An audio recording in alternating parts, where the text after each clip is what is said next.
I'm making plays. Y'all know where to find me, you be looking center stage. 24/7, we ain't never taking breaks. Got a lot to learn, think you better know the game. Yeah, y'all don't let the match.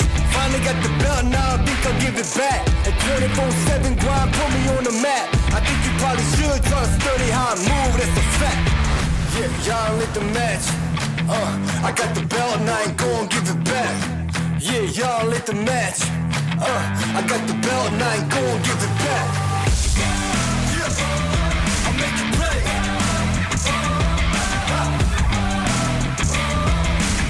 And I can do this all day. You know I'ma make it play. Yeah, I'm making play.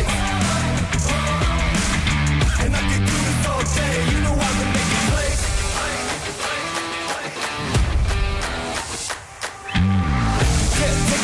Bank. Yeah, they call me Showtime, y'all know who to thank. Got the pressure on, gotta do this real big, no thing. I'ma get the dub, what do y'all think? Yeah, I'm making plays. Y'all know where to find me, you be looking center stage.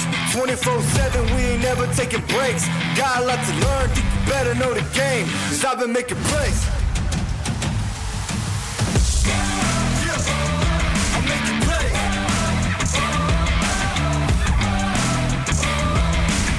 And I can do this all day, you know I'ma make it play. Yeah,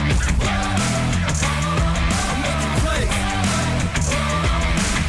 And I can do this all day, you know I'ma make it play.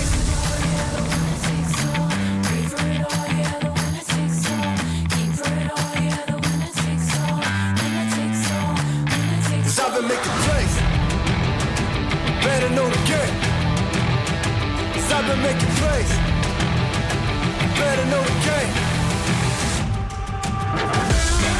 Yeah, I'm making plays.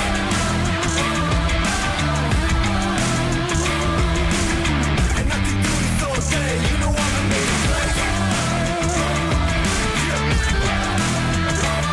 I'm making plays. And I can do this all day, you know I'ma make it plays.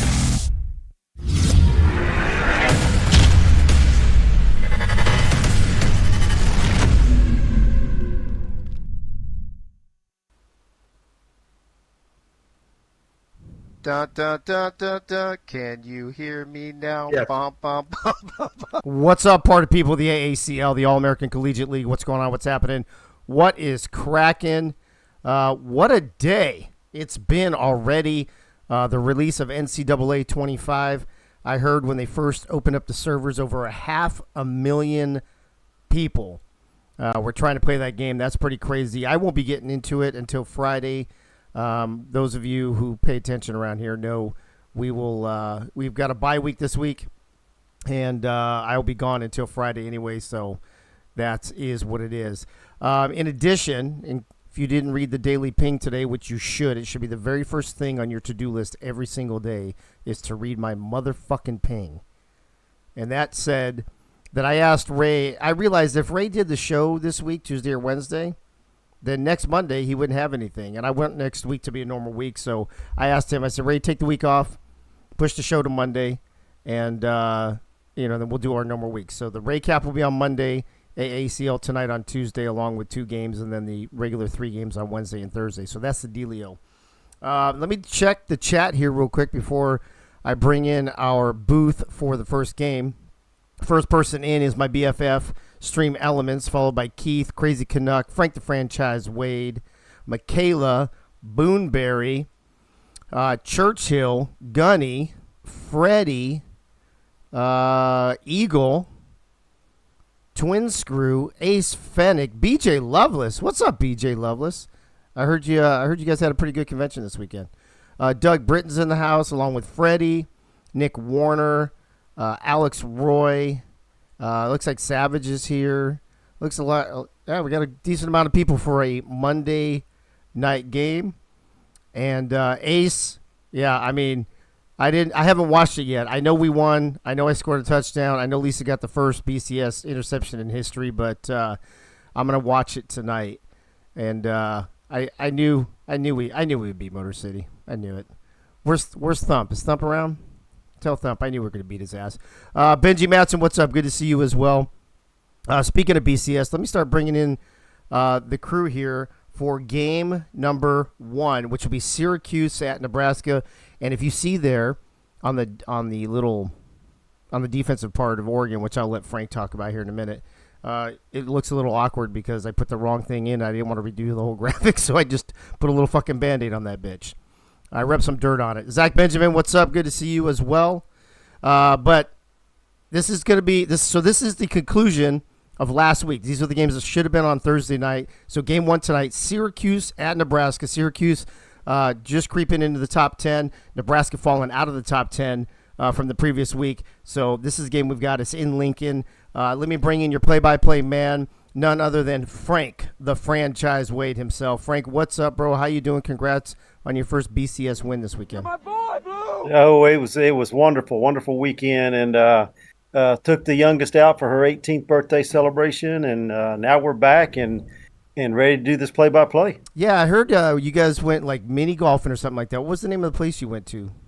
This place is called Pop, P-O-P, Stroke. Pop Stroke. Sure it is. It's a mini golf course designed by Tiger Woods, and it was fun. I'll bet. All right. And for those who were hard of hearing earlier, that it's called Pop there, Gunny. On your analyst for tonight, joining us in only, I think it's his second game, is Justin Reside. Back with us. Justin, is this your second game you're doing with us? Yeah, second and then later on third. Yeah, and then third. Yeah, then the next game third. So I can't do this game obviously because it's Nebraska. Frank can't do the next game, and neither can Ray because it's Notre Dame and LSU.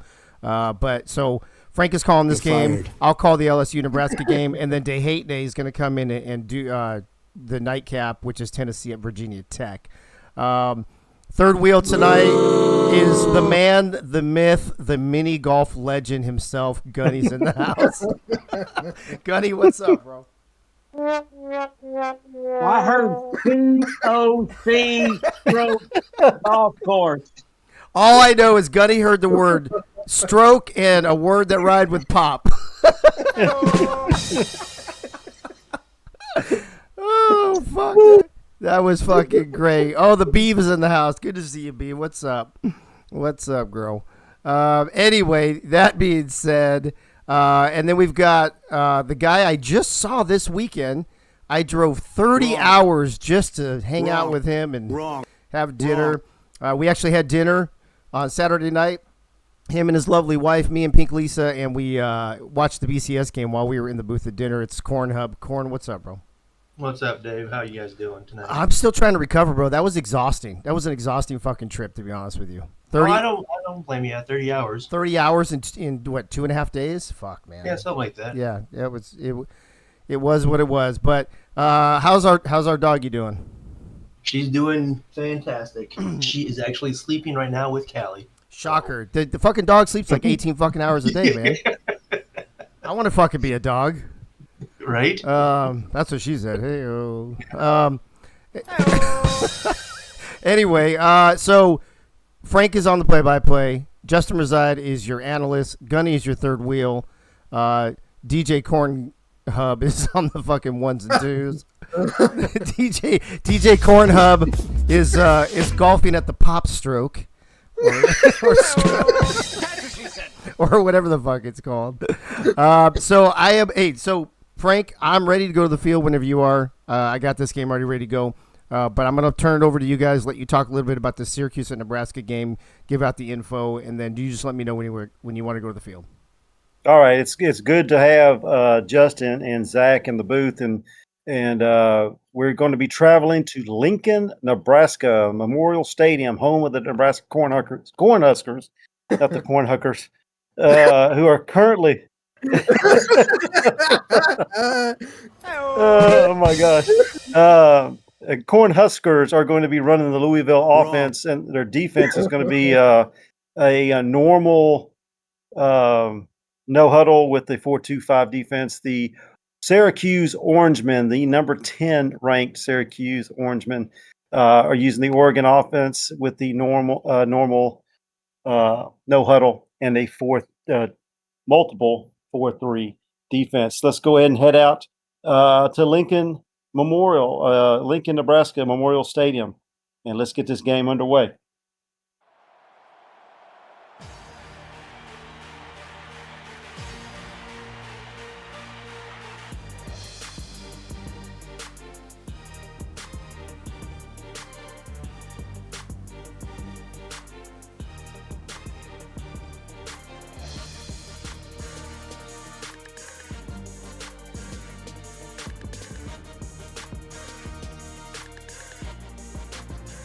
Husker Power is going to be full in force today here against the Syracuse Orangemen. Nebraska wearing their all red helmets, red jerseys with black numbers, and the red game pants. The Syracuse Orangemen all in white, trimmed in a little bit of orange. Imagine wearing the orange Syracuse helmets. The coin toss. We see there the stadium is full of red, and we're going to be underway, and it's going to be Syracuse with the white helmets, all white, kicking off to the Nebraska Corn. I'm just having trouble with Huskers for some reason. The impact player to watch is Speedy Gonzalez, and he is going to be lighting it up for the Cornhuskers. Here we go.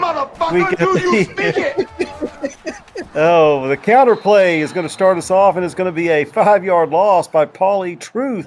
That is the not the way they want to start off, Justin. Yeah, not the way you want to start off a game like that with a counter play that goes backwards 5 yards and a whole lot of orange coming at you. Under center again, 3 receivers set, 1 back in the backfield. He's going to hand it off again. Another counter play. Speedy's going to get punched in the face. He's going to pick up 3, but he's looking for his teeth right now. I think his teeth went into probably I don't know what the mascot's names of the Cornhuskers is. He's got it caught in some corn, I guess, because now he's running the screen, and Paulie Truth is going to be dropped for no gain. And the Syracuse defense has stood strong on this opening drive, and the Nebraska Cornhuskers will have to punt it away. Hey, Frank, let me jump in real quick. I forgot to mention in the pregame, this was the week that teams were supposed to, if you had 2 playbooks and you were going to move to custom, you were going to be allowed to. Nebraska's on that list, and later on tonight, Virginia Tech is on that list. Due to my trip and everything, I talked to Yogi, I talked to Michaela, and we pushed that to week 9. So they are both using old playbooks this week, and they will be changing to custom next week. So that's why you see Louisville for Nebraska instead of custom this week. Gotcha. Fired. All right, and we got the it's a quarterback keeper. It is it's he hating me with the 1 yard with the first carry with a 4-yard gain. Up under center, we got the shotgun. We're going to be running the option. He's got 2 men to pitch to. He likes to keep it himself. He breaks 1 tackle, and that is Taz Vaughn Wolfswinkel. That's his MO. He likes to keep the ball and run with it instead of throwing it, but he can throw with it as well. Football sucks. Out of shotgun again, 2 backs in the backfield. We're going to put 1 in motion. He's going to play fake, has a man downfield. It's picked off at the 40, to the 50, to the 40, to the 30. He will go all the way for a Nebraska Touchdown!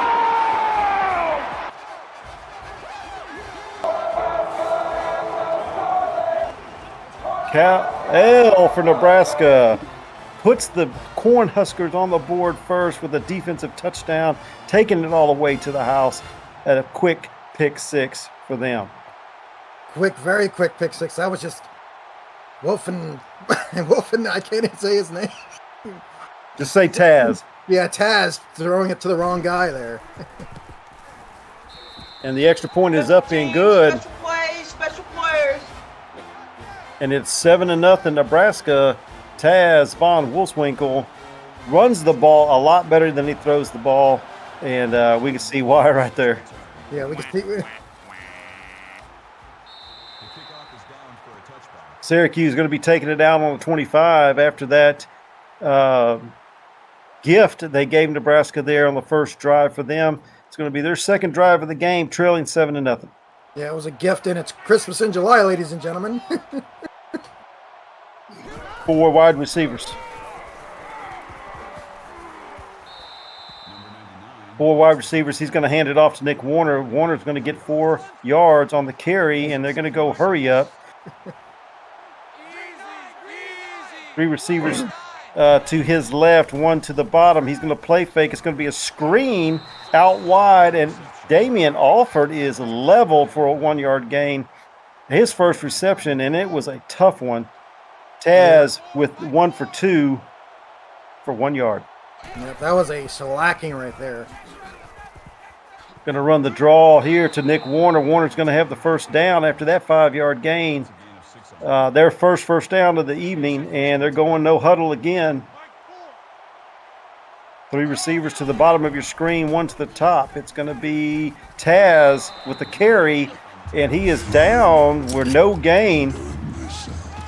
Yeah, Taz just running the ball like he always does, and now it's pretty much 2nd and 10. 2nd down and 10 for the Orange Man. He's in trouble. He's going to get leveled.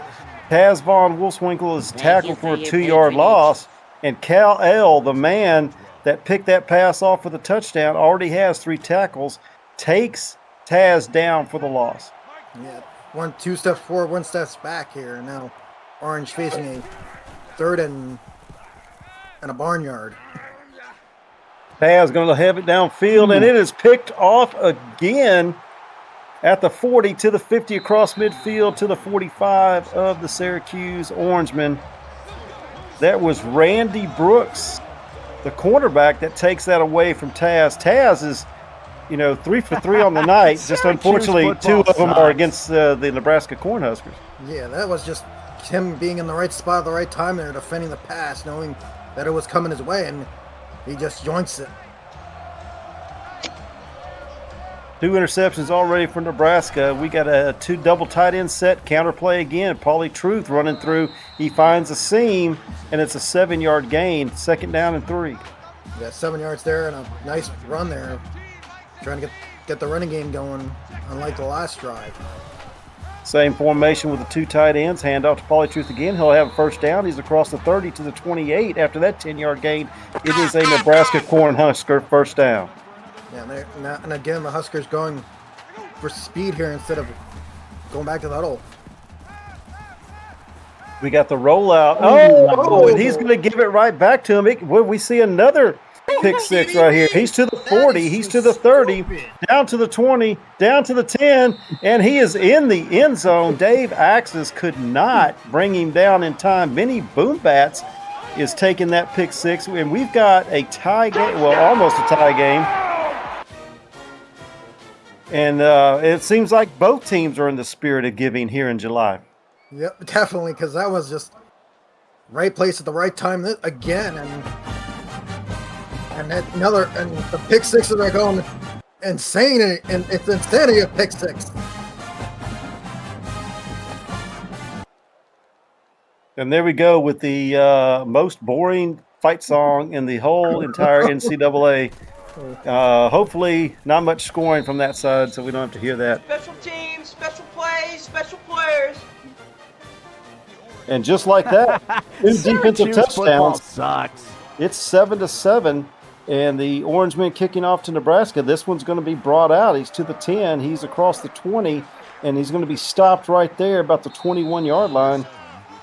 Dave Axis Jr. Brings the Nebraska Cornhuskers out onto the field after that return. Yeah, and as you look at the screen, it's a turnover fiesta. Two for Nebraska and 2 for Syracuse and one for Nebraska. Excuse me. Quick dive there to Paulie Truth. He's going to pick up 10 and a Nebraska first down. That seems to be where they're having their success, is running the ball straight down the middle. Yep, straight down the old gut row, boy. Out of the eye spread formation, he's going to drop it down. Dave Axis Jr. with an 8-yard reception, wearing the sleeves, and that's his first reception of the day. Brooke Behringer, that's his 2nd completion of the game. Going to drop it down again. Speedy Gonzalez gets a level, but holds on to the football and a Nebraska Cornhusker first down. Wait, isn't Speedy Gonzalez a character in Looney Tunes? Oh, yeah. Oof. Holly Jesus. Truth looking for some room. He's met early in the backfield, shrugs one off, but can't do the other one. Jean-Claude Candam brings him down for a 2-yard loss. It's going to be 2nd down and 12. Yeah, All right, a quick read of my fortune cookie before another pick six occurs. Mondays are a reminder to appreciate the gift of a new beginning. I appreciate Frank spelling P-O-P stroke. Oh my God. I appreciate Frank for not giving me any quizzes on Lincoln Memorial Stadium and the Nebraska Cornhuskers. And I appreciate Dave Axis telling me make sure to do my 3 S's and add a ping to it every morning. That is all. Gunny being Gunny, ladies and gentlemen. Good way to go, champ.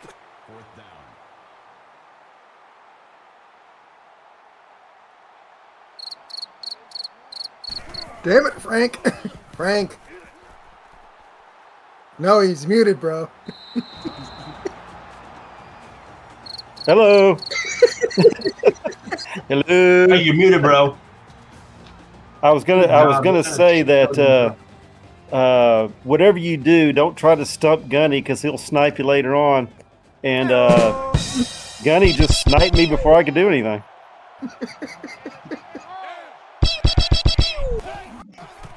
All right, here we go. 2 backs in the backfield. Taz going to keep it himself again. He's got plenty of running room. He's got a gain of 15, a gain of 20, 19 actually on the gain, and it's a first down for Syracuse. Yep, Taz using those legs. Same formation. He's going to hand it off now, this time to Nick Warner. Warner's not going to have much room. He's going to gain a yard. 2nd down and 9, and they're going with that no huddle. Too many Huskers are on hole. You only get a yard. Not good. This time he brings a receiver into the backfield. He's going to use him to pitch, but doesn't pitch it. He keeps it himself, and he's going to get back to the line of scrimmage, and that's about it. 3rd down and 9. Denied. Yep, a whole lot of Husker going on there. And Taz couldn't find a hole. Syracuse not wanting the Huskers to. Oh, he is down. Taz is sacked for a 10-yard loss. High attack with his first tackle, and it's a big one, making it 4th and 19 for the Syracuse Orangemen. Definitely going to have to punt this one away. Patak there just saying to himself, I'm going to get you, Taz. And he went down, and he go down hard. After this punt, it's going to be Dave Access Jr. at the 35 to the 40, and he's going to be stopped there after an 11-yard return. 2 minutes and 20 seconds to go in this first quarter. There has been no offensive touchdowns. It's been 2 pick sixes, 1 by each team, and that's your score, 7-7. I'm okay. I'm just a little bored, though. What do you mean? This game just started. I'm okay. I'm just a little bored, though. That was one too many Syracuse fight songs being played, I guess. And here we go, 2nd down and 8 for Nebraska. We're out of the shotgun. He has a back to his left. He's going to be in trouble, shrugs it off.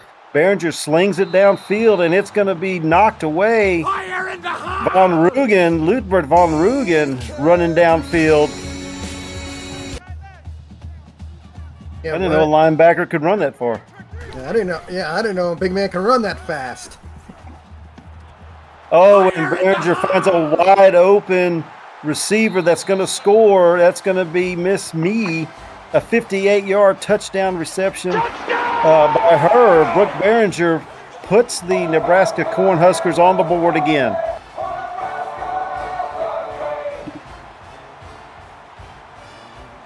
We're a minute 52 left in the first quarter, and that's your first offensive touchdown. Yeah, first one of the game. Now Nebraska, with this extra point, takes the lead by 7. Special plays, special players.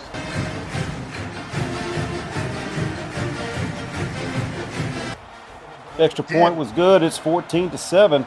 Yeah, and Herbie works that, doesn't he? There's going to be one bowed up Cornhusker by the end of the night if Nebraska can keep doing this.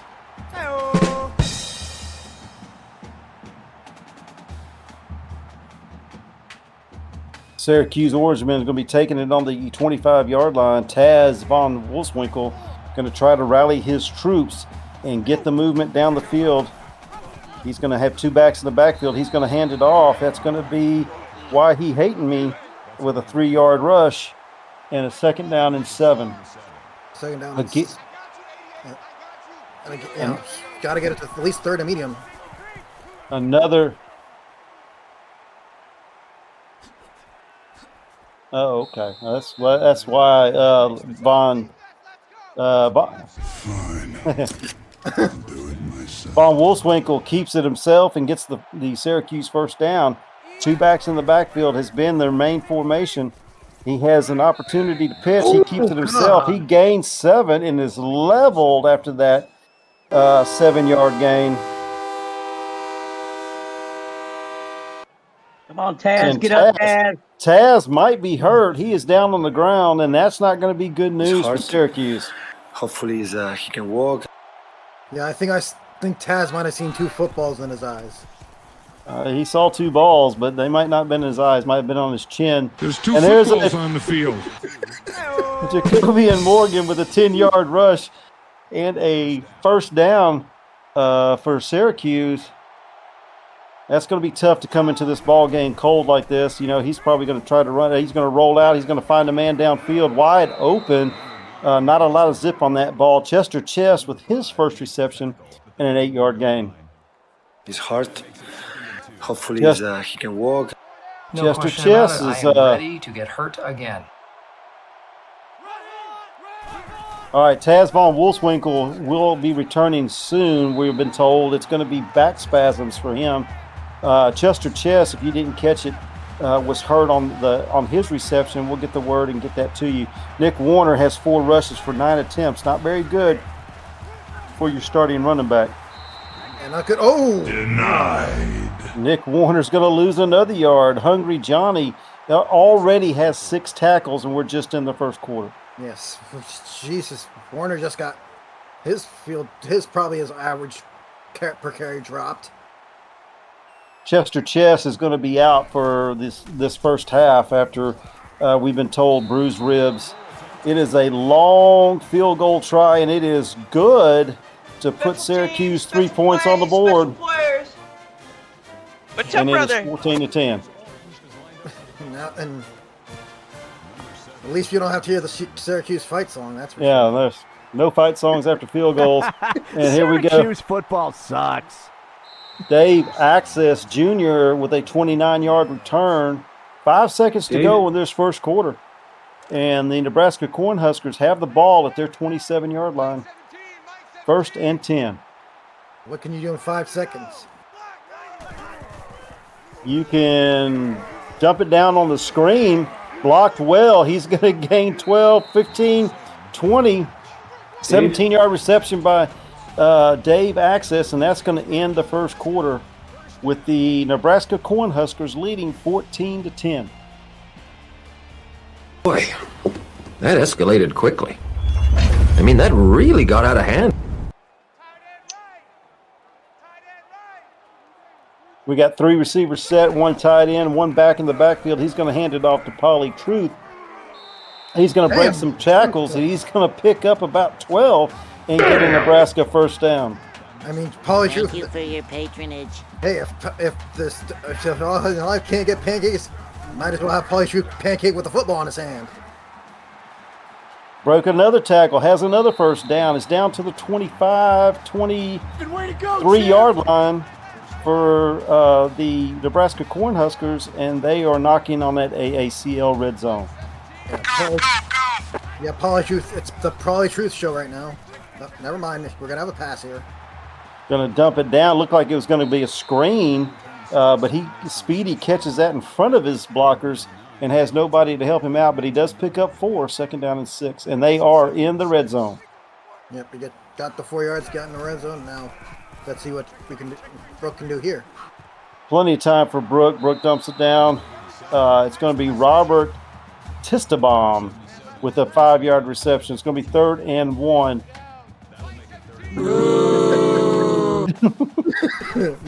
Easy, Tiger. He's going to throw it into the end zone. It's going to be knocked away. A dangerous pass. Brooke Behringer, ill-advised throw right there. And they're going to have to settle for a field goal. Yes. Two orange men there in the corner. Trying to fit the eight ball in the pocket. Isn't able to fit it in. Special teams, special plays, special players. 30-yard field goal is good, and it is 17-10 with 7:07 remaining in the second quarter. Oh, son, what a truck. What a truck. Ronnie Shanahan said, get out of my way. Yeah, Ronnie Shanahan there in the return just mowing guys down. Jesus. Wow, I've never seen that before. And that guy, I don't even know where he went. He just like disintegrated. Bring the receiver into the backfield. He is going to keep it himself, and he's going to lose 3. Taz von Wolfswinkel might be wanting to check out those back spasms some more before he gets back out there, but he refuses to pitch the ball. He is taken down for a 3-yard loss by Ty Patak. Yep, Taz is just saying, it's my ball. Mine. All mine. Mine. 2 backs in the backfield again. 3 receivers. They're going to bring one of the receivers back in the backfield again. It's going to be a play action to Nick Warner. Nick Warner's throwing it to Shanahan. Taz finally pitches it to Shanahan. He picks up a yard after breaking a tackle in the backfield. Denied. Shanahan. 3rd. Go ahead, Justin. Yeah, that was Shanahan on the run, by the way. On 3rd and 12, they're going to dump it down to Nick Warner on the screen. He finds nowhere to go. It's going to be 4th down and 12, and the Syracuse punt team has to come out. Yeah, trying to, Syracuse football sucks. it's not good for Syracuse right now. Just trying to run the ball, and they just can't run it. Dave Access lowers his shoulder, puts a few jukes on no one, but gets around a bunch of people right there and picks up a bunch on the return. That's a good return for the Cornhuskers. Puts them into Syracuse territory at the 46-yard line. 1 back in the backfield. He's going to keep it himself. He's got Pauly Truth to pitch to. He pitches it off. Breaks 1 tackle, taken down by the number 2 guy, and it's a 4-yard gain. Yeah, give Pauly Truth the ball, and he'll run all day. It's been him on the ground. Wrong. I did not. Pauly Truth is picked up 4 on that carry, and now it's Brooke Behringer keeping it after a 12-yard gain, doing his Taz impersonation, picking up a Nebraska first down. Frank, Brooke is a female. Hey! Well, it's the same thing nowadays, though, really. So I'm assuming Miss Me's a female? Yes. That might be a cat.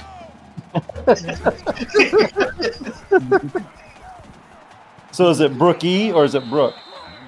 Brooke.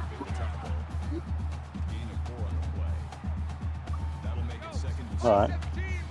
That's just Brooke. Oh, yeah. Brooke Behringer.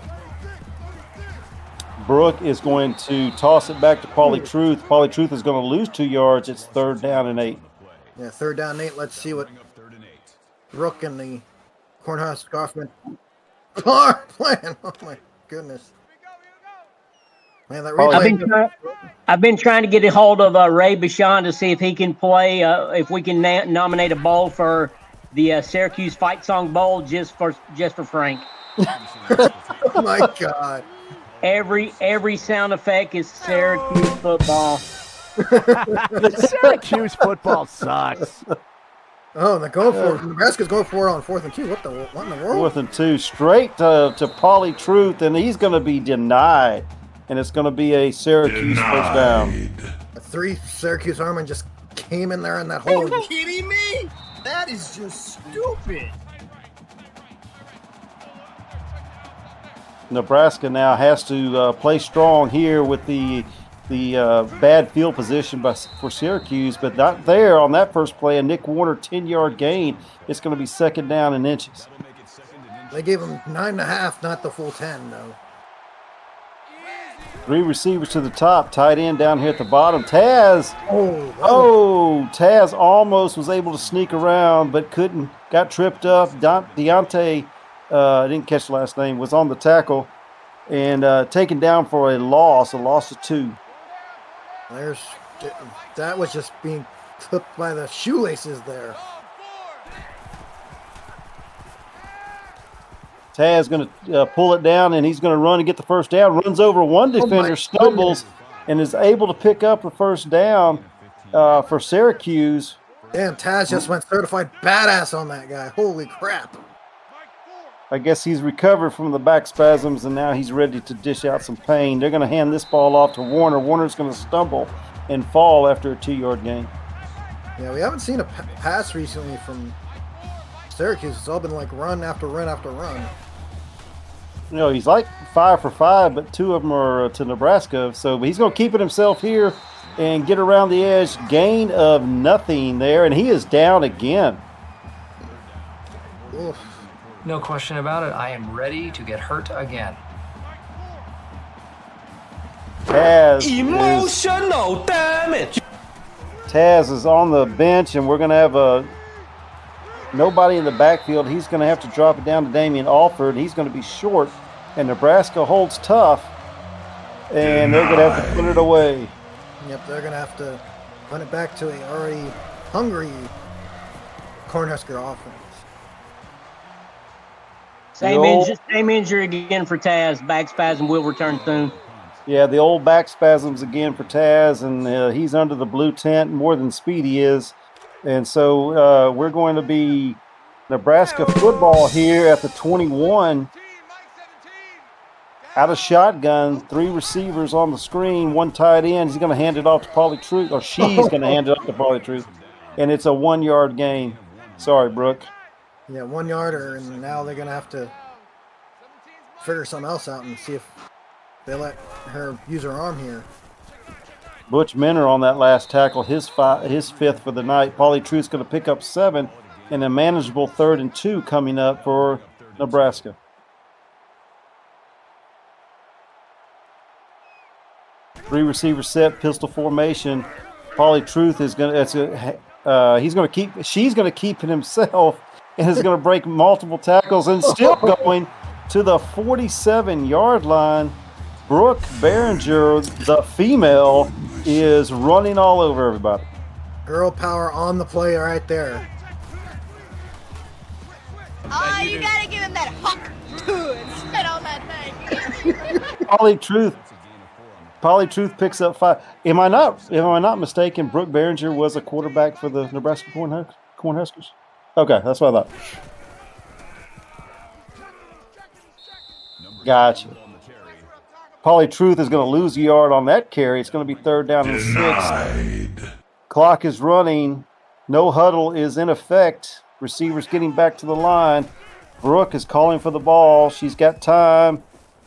Aston shrugs off one, but can't shrug off the other. She will go down for a 6-yard loss, and they will have to punt it away. Thank you for your patronage.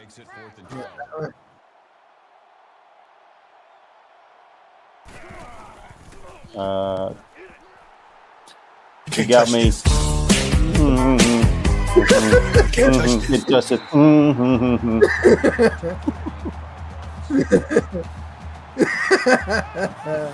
A minute 53 remaining. Syracuse has the ball. They have a chance to tie this up, but can Taz throw it downfield?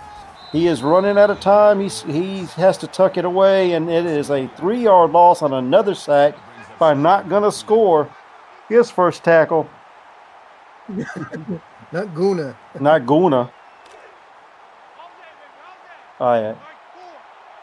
We need to have a English, motherfucker, do you speak it? We need to have a dictionary put out on how to pronounce all these names. Taz is going to go down again. Not Guna is in his face again, and it is a loss of 3, 3rd down and 6. Syracuse doing a good job of running backwards. Nick Warner with a 2-yard gain, but not even close to a first down. Hungry Johnny with the tackle, 4th and 14, and they're giving Nebraska another chance with 1:32 to go. Nebraska has 1 timeout remaining. A good punt return right here by Access will be a good job. 10-yard return for Access right there, and the Nebraska Cornhuskers. Oh, Jesus. I've been waiting for it all night, and there it is.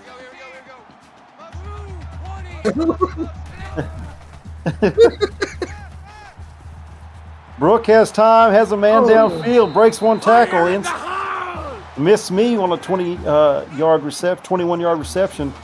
Third of the night for 91 yards. Brooke Behringer is 11 for 14 for 149, 1 touchdown, and 1 touchdown for the other team.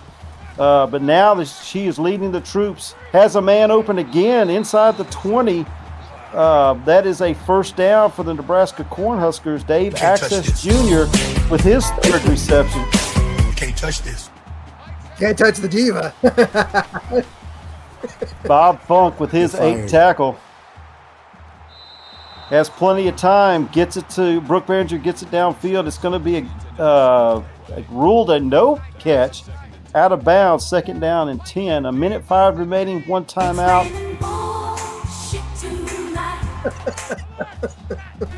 Brooke changing the play. He's going to hand it off to Paulie Truth on the counter.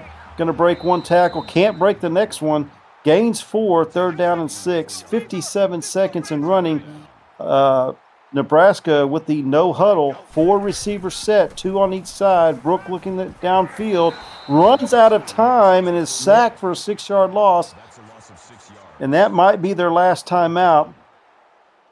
The big Labruski with the sack. Thank you for your patronage. 4th down and 12. And Nebraska didn't call timeout, so I'm assuming Syracuse did. Nope, clock is running. It's 40 seconds remaining in a 35-yard field goal for Nebraska coming up.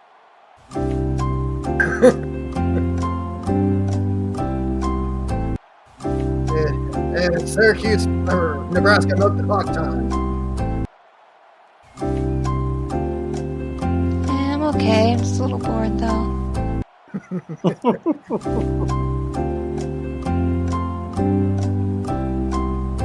Wait for the field goal. Wait for it.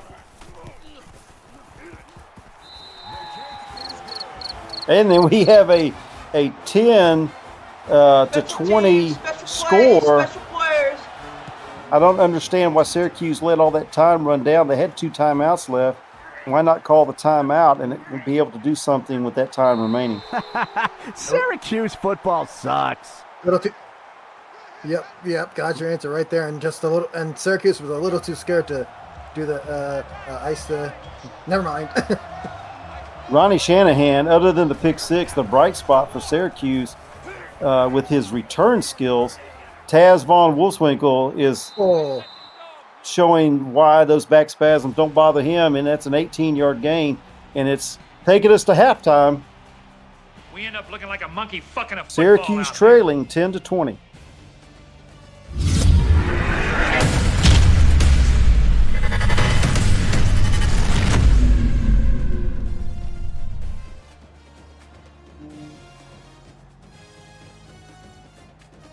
Here we are back after the halftime performance, and it's the halftime performance by the Syracuse band, where everybody went to the concession stand. Nobody saw it, and we got the Nebraska Cornhuskers are leading 20 to 10 over the Syracuse Orangemen. The defense for Syracuse has not been bad. They've put Nebraska in a bind a few times. It's their only touchdown of the game came from their defense. Taz Von Wolfswinkel has been knocked out of this game twice, keeps coming back, is battling, doing his best to lead this offense. But he needs help. He needs to get the ball down the field and needs a better running attack by Nick Warner. Definitely, because all that 104 rush yards is probably all Taz Van Winkle, Wolfenwinkle or whatever. Taz von Wolfenwinkle. Yeah, I can't even say his last name. Yeah, definitely. English, motherfucker, do you speak it? Why he hating me tells Ronnie Shanahan, you ain't shoving me off this time, and takes him down after that return. And Shanahan might need to go check himself to see if everything is back in place because he got the crap knocked out of him. The holy hell beating out of him there. Bonds Wolfwinkle now gets it to Shanahan. He survived the return, a 5-yard reception, his first of the game. There needs to be more from Taz to Shanahan if this Syracuse offense is going to play catch up. Wrong. And speaking of wrong, it's Warner going the wrong way. Not gonna score. Almost took the handoff from Taz, but takes Nick Warner down for a 3-yard loss. It's going to be 3rd down and 8. That's just not good football from Syracuse. And Taz von Wolfswinkel puts it on the sidelines, but it is ruled a no catch, out of bounds, 4th down and 8, and they're going to have to punt on this first drive. Not what they wanted to do. Yeah, not what you want to do when you get the ball in the second half, because that was just Syracuse football as usual. Dave Access is going to bring Jr. is going to bring the ball to the 40 of Nebraska, and it's going to be 1st down for Brooke Behringer and her Nebraska offense. I imagine we're going to see some Pauly Truth here with this double tight end. There it is, Pauly Truth straight down the pipe for a 7-yard gain, 8-yard gain. It's going to be 2nd down and 2. Hey, say his name and he appears. Yeah, you know what I mean? Butch Minner with his 6th tackle, Pauly Truth. If they just keep giving him the ball straight down the middle, there it is again. He breaks 1 tackle. If he can break this one, he's gone, but he can't. Pauly Truth after a 19-yard gain and a Nebraska 1st down, and they are quickly in Syracuse territory. Yeah, faster than you would say a steamer. Attaboy. Hand off to Pauly Truth again. This time Syracuse was ready. He only gains 2, 2nd down and 8. But the Syracuse defense is on their heels, and they're just running right at them. 3 straight run plays, and they're on the Syracuse 30. Not this time. Pauly Truth is able to pick up a yard, 3rd and 7. Yeah, 21 rushes, 106 yards for Pauly Truth tonight. We still got 2 quarters to go, basically, and looks like a screen here to Pauly Truth, and he's going to break a tackle. He's to the 20, just outside the 10-yard line. His first reception of the game, I believe, the 2nd reception, but it is a 20-yard gain for Pauly Truth after that screenplay. Yeah, nice screenplay there. Just Brooke seeing Syracuse defense coming at her, and she just threw the screen.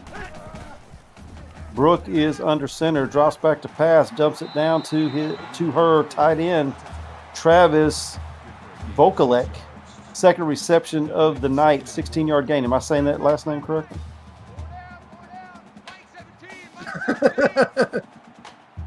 Thanks for the help, guys. English, motherfucker, do you speak it? Play action pass. Brooke has plenty of time and finds a woman, actually. Miss me with a 5-yard touchdown for Nebraska.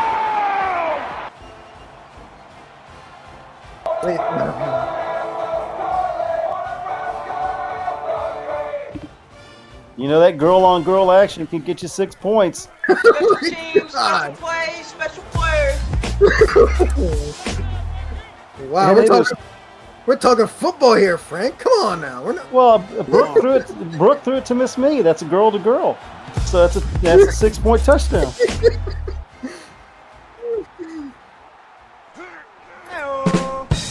Ronnie Shanahan hit hard again as he crosses that's Butch Minner on the return.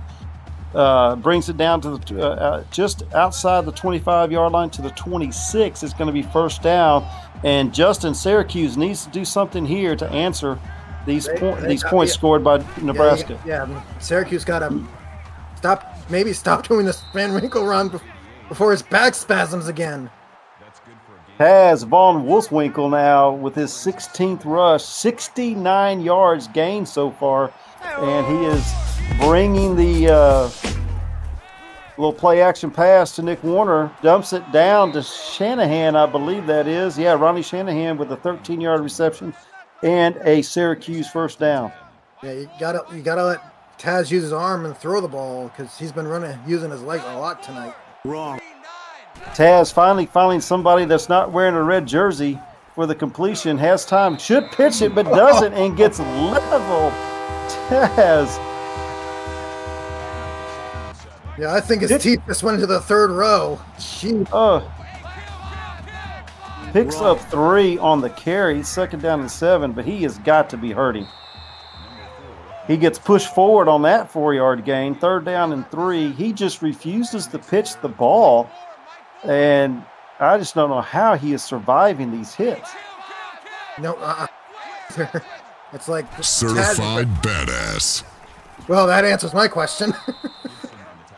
Hands the ball off to Nick Warner. Warner's going to get the first down, and they are in Nebraska territory. 1st and 10 for Syracuse. Still not putting the ball down the field. Taz is going to run again, and he slides this time. Maybe he's starting to learn. Only picks up 1, but there's just nowhere to throw downfield. Yeah, looks like Nebraska's in a man-to-man coverage on their defense. 4 receiver set, 2 on each side. He's going to be in shotgun. He has nowhere to go, but has to dump it down, but it's good enough for a first down. Anthony Quealy with the 18-yard reception, his first of the night, and the Syracuse Orangemen are at the 25 of Nebraska. Yeah, he just had to be there on the spot to save Van Winkle or Taz from getting sacked or running on his own like here. Play action pass, and he has to tuck it away and run. He's going to pick up the first down after a pickup of 15. He's approaching 100 yards on 20 carries. Hungry Johnny with his 10th tackle of the night. Again, it's Taz on the run he's pretty much been the whole 100+ yardage of running. Nick Warner picks up 1. He's only gained 24 yards on 11 carries.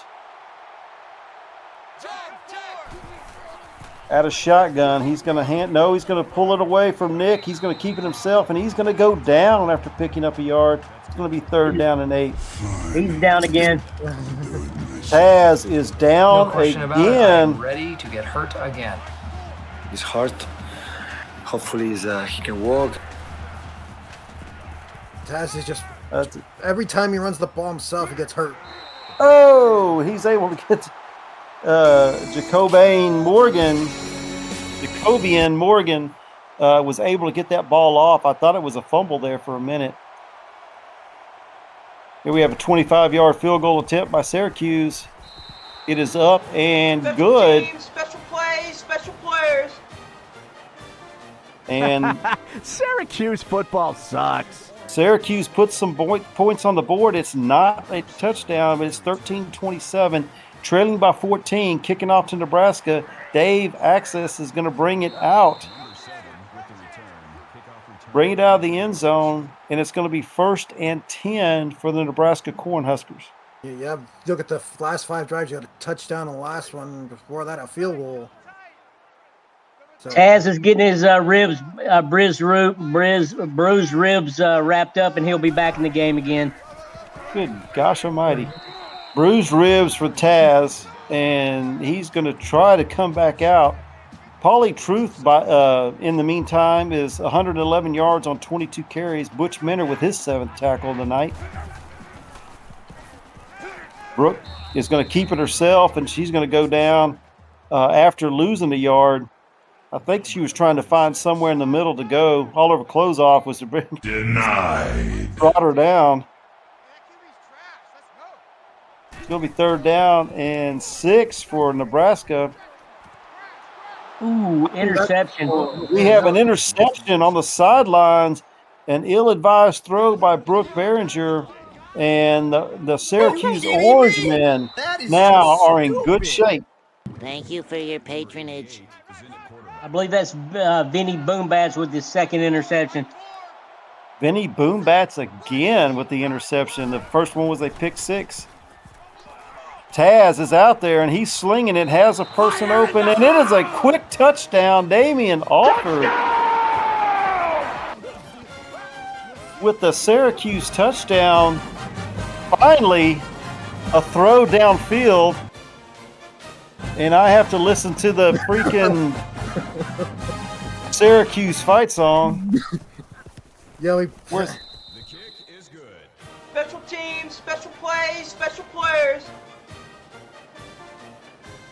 What a gutsy performance by Taz Von Wolfswinkel after going out 3 times, back spasms, bruised ribs, and comes out slinging on his first play. First throw I've really seen downfield, and it results in a Syracuse touchdown. Yeah, and you look at the yards on the screen there. Nebraska was running the yardage game here in that first half, but now it seems like Syracuse is obviously winning it right now. But they're down by 7. Finally, my alarm goes off after the Syracuse fight song, and Speedy Gonzalez, with his 3rd reception of the night, picks up 1 for the Nebraska Cornhuskers. Brooke Behringer is going to bring a motion across the formation, set the receiver up on the other side. She's got time. On the slant there, finds Miss Me on the 5-yard reception for Nebraska. It's going to be 3rd down and 4. And the ladies are connecting again. That girl-on-girl connection is still a thing right here. That slant play, Brooke finding her favorite receiver. Hey, it's always been a thing in Nebraska. Speedy Gonzalez picks up 16 yards and a Nebraska first down, and they're going to be close to midfield. They need to get a drive here. Syracuse has gotten back into this game after that interception. I look for Pauly Truth to get some carries here. Yeah, and by the way, there is a prediction going on in the chat if you want to grab yourself some points.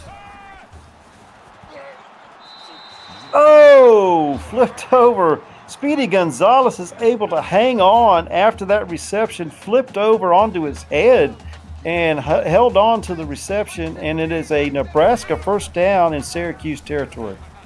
And Pauly Troop did not find the running room there. It was just a bunch of orange in his face. Absolutely nowhere to go there.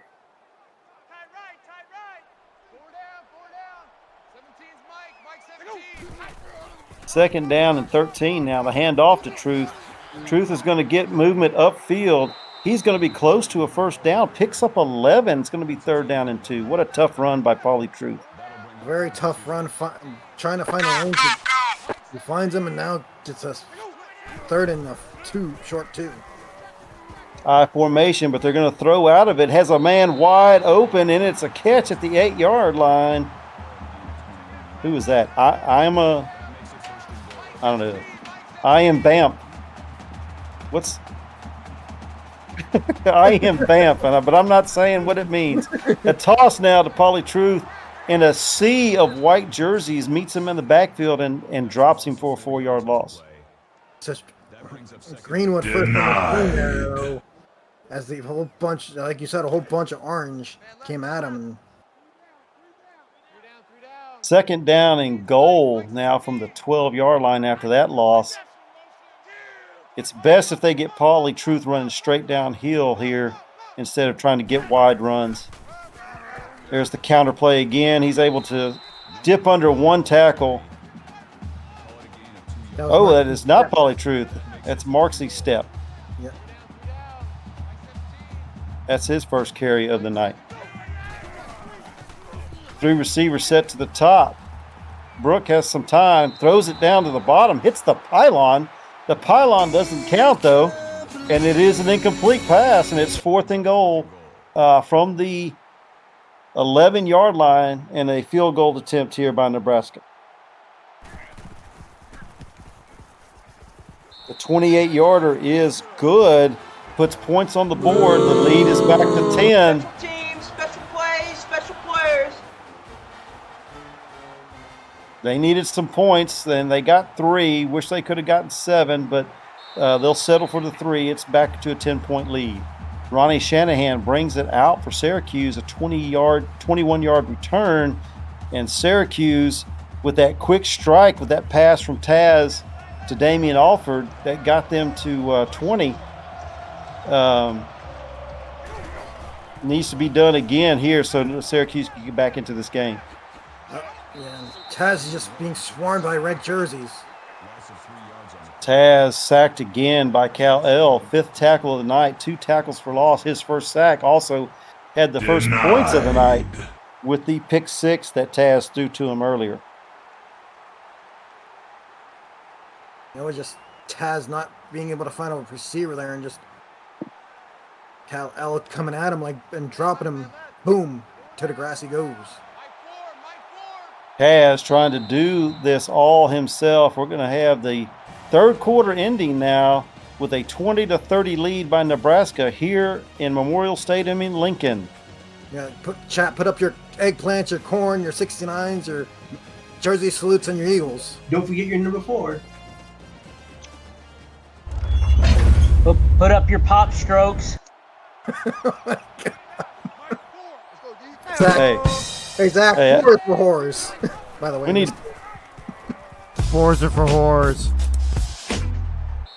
Taz Von Wolfswinkel with the first down carry. Syracuse's rush for 147 yards, and Taz is 105 of that. Out of shotgun, 1 back. They're bringing the slot back in to help with protection, baby. Taz going to keep it wide and does not pitch the football. Is going to lose a yard, and it's going to be 2nd down and 11. Taz, it's like, Taz, you got to pitch the football, bro. Option has not been working for the Syracuse Orangemen.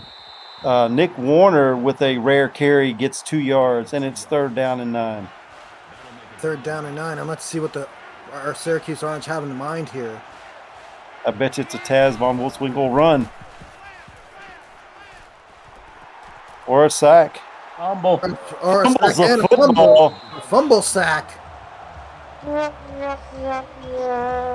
The old fumble sack gets Taz. And Taz goes down and loses the ball, and the Nebraska Cornhuskers capitalize, getting the ball at the 24-yard line and able maybe to put this game away if they can score here.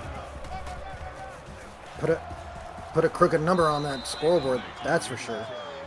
Pauly Truth back in the game with a 6-yard carry. He's 121 yards. Out of shotgun, pistol formation, handoff to Pauly again. Pauly's going to have the first down, gets close to the 10-yard line. It's going to be 1st and goal just across the 10 for Nebraska. Bob Funk with his 10th tackle, and it was a tough tackle. A very tough tackle by Funk. Counterplay is going to work to perfection, and Pauly Truth is going to find the end zone for a Nebraska.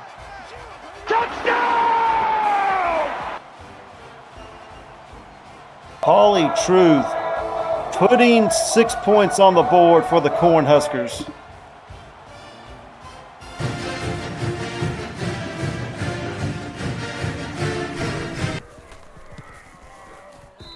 Special teams, special plays, special players.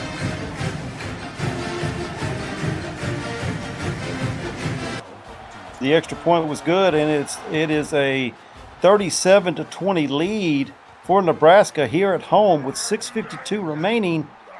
The kick was short of the end zone. Ronnie Shanahan's going to bring it down for a 23-yard return, and Taz Von Wolfswinkel has been having a bad night, trying to do everything himself, and has fumbled the football, thrown 2 interceptions, 1 a pick 6, leads the team in rushing after about 145 yards of rushing for Syracuse. He's 104 of that.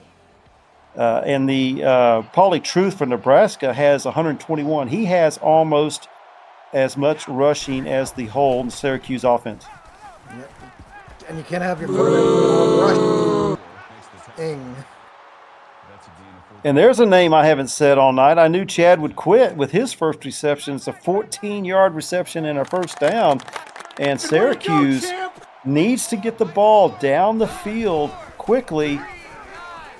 And that's not going to do it right there. They're going to run the draw play to Nick Warner. He's only going to pick up 2. It's going to be 2nd and 8. Now, that's positive, but they need to pick up a lot of yardage quickly. They're trailing 17 with 6:20 remaining in the game. Got to get your yards quickly. Oh, Jesus.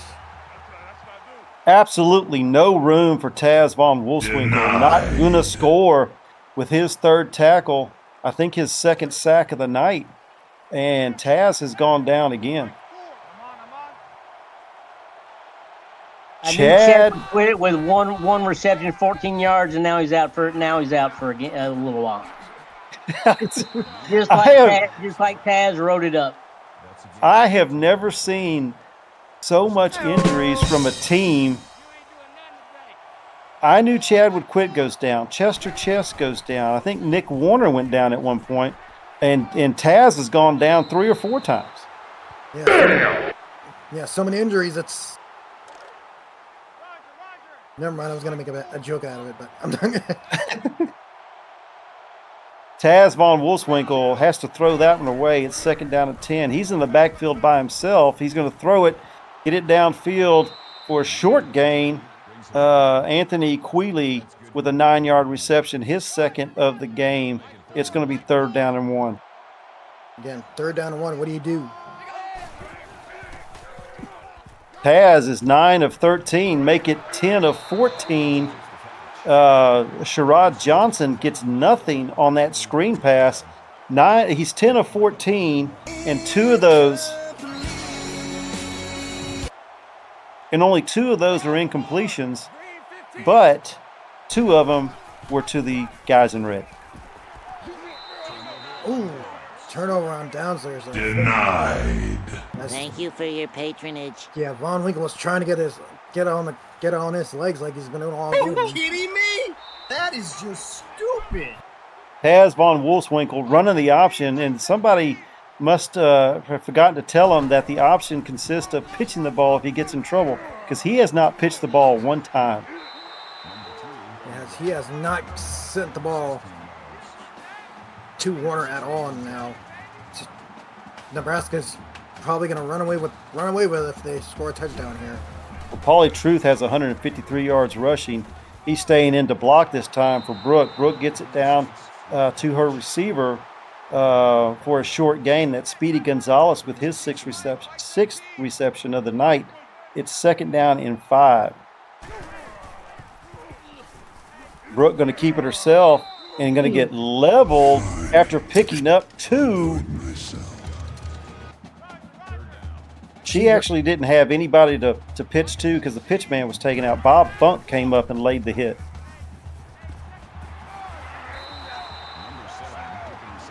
Brooke finds Dave Axis. Finding the diva on that one. Finding the diva. Would that be some more girl-on-girl action? Oh,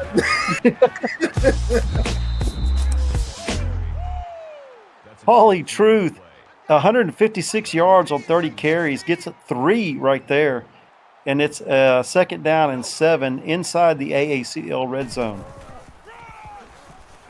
Hand off to Truth again. Truth's going to have, or close to the 1st down. It's going to be 3rd down and inches. He is taken down by Butch Minner. Butch Minner with his 9th tackle of the game. Paulie a little slow getting up, but is back up on his feet. 3rd down and inches just inside the 10-yard line.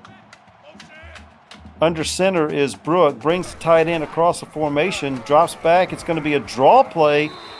And Nebraska's going to have the 1st down and marks his step with his 2nd carry and a 7 yards total on the night. Gets the 1st down for Nebraska.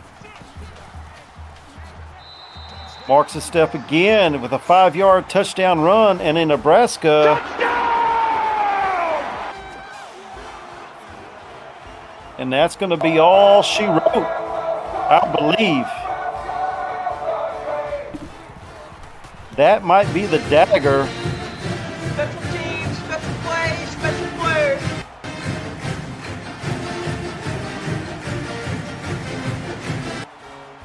That might be the dagger that Nebraska needs to put Syracuse away, up 24 with 4 minutes to go. Oh, we're going to hear the Syracuse fight song before the night's out. Did you say Syracuse fight song, turn the lights out? Is that what you said? Yeah, no. No. It's way too early for Freddie, my friend. Way too early. Pass, gonna pull it down and run. What a shocker.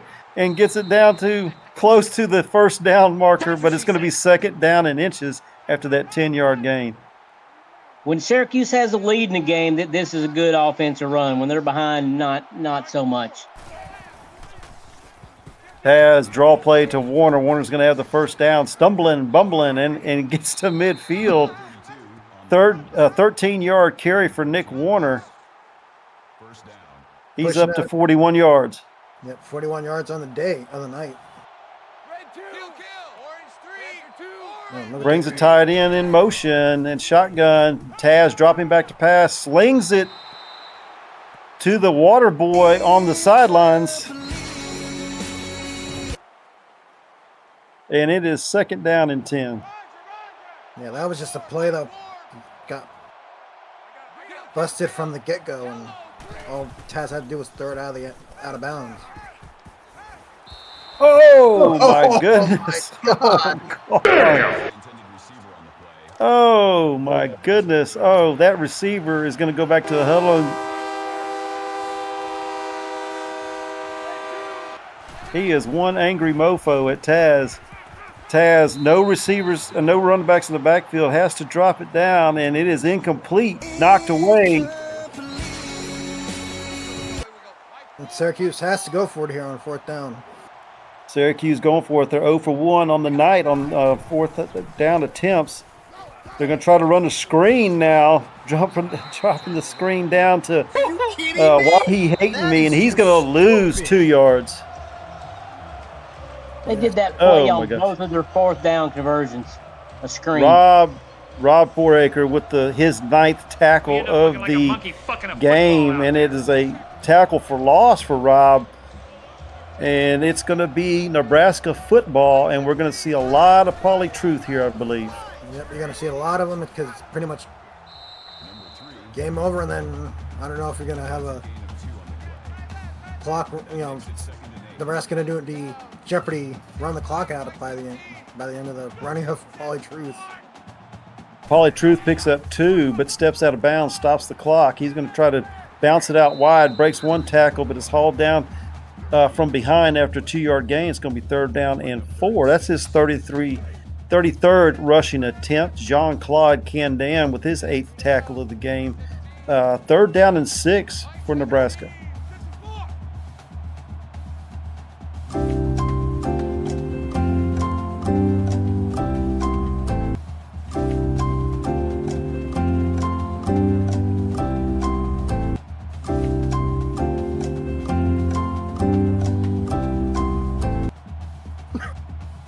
I think I called this.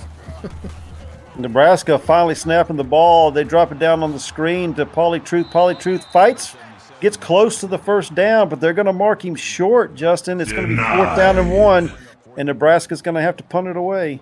No, field goal attempt. Yeah, they're going for the long field goal here.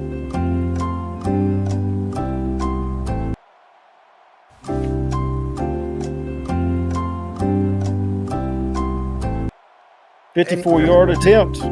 Yep, anytime now, Nebraska. Anytime.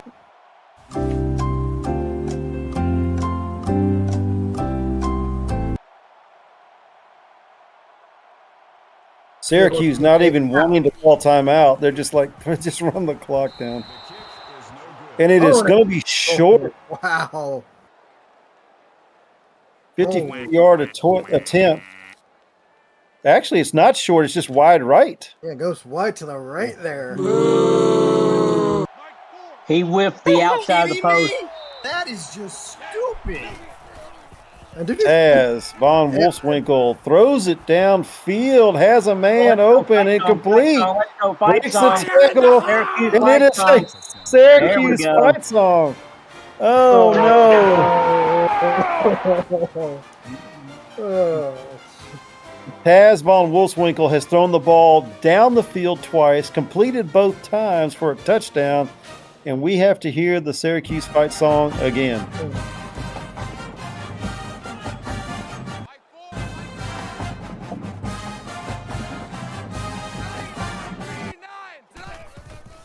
For 2 on, and they're going for 2. Going for 2. Nick Warner's going to put 2 points on the board and make it 28-44. 57 seconds remaining. Onside kick coming up. Yeah. Syracuse didn't get the bounce they needed. Hard to get the bounce that you needed when you kick it right to a guy in a red jersey. Marksy Step gets the ball from Nebraska. And then, with 3 timeouts, I doubt Syracuse is going to call any of these. So a lot of polytruth, maybe. A lot of polytruth, and then Marksy Step got hurt. Oh shoot! I didn't know Polly got hurt. Yeah, strained pec. The strained pec. All right. Must be all this. Marksy Step. Oh, there's polytruth with his strained pec, not picking up anything. I blame Crazy Canuck.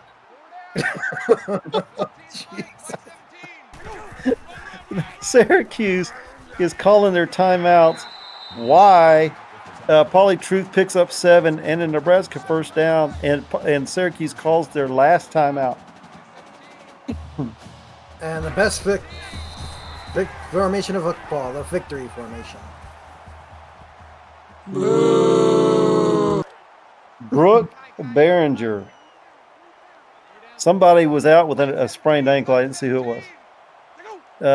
Brooke Behringer is going to lead her troops to victory.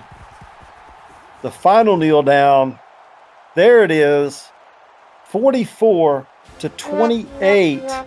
The Nebraska Cornhuskers making a statement here in Lincoln to the voters, the poll voters, on why they weren't in the top 10, taking out number 10, Syracuse, at home. Polytruth, your player of the game, 174 yards rushing on 35 attempts.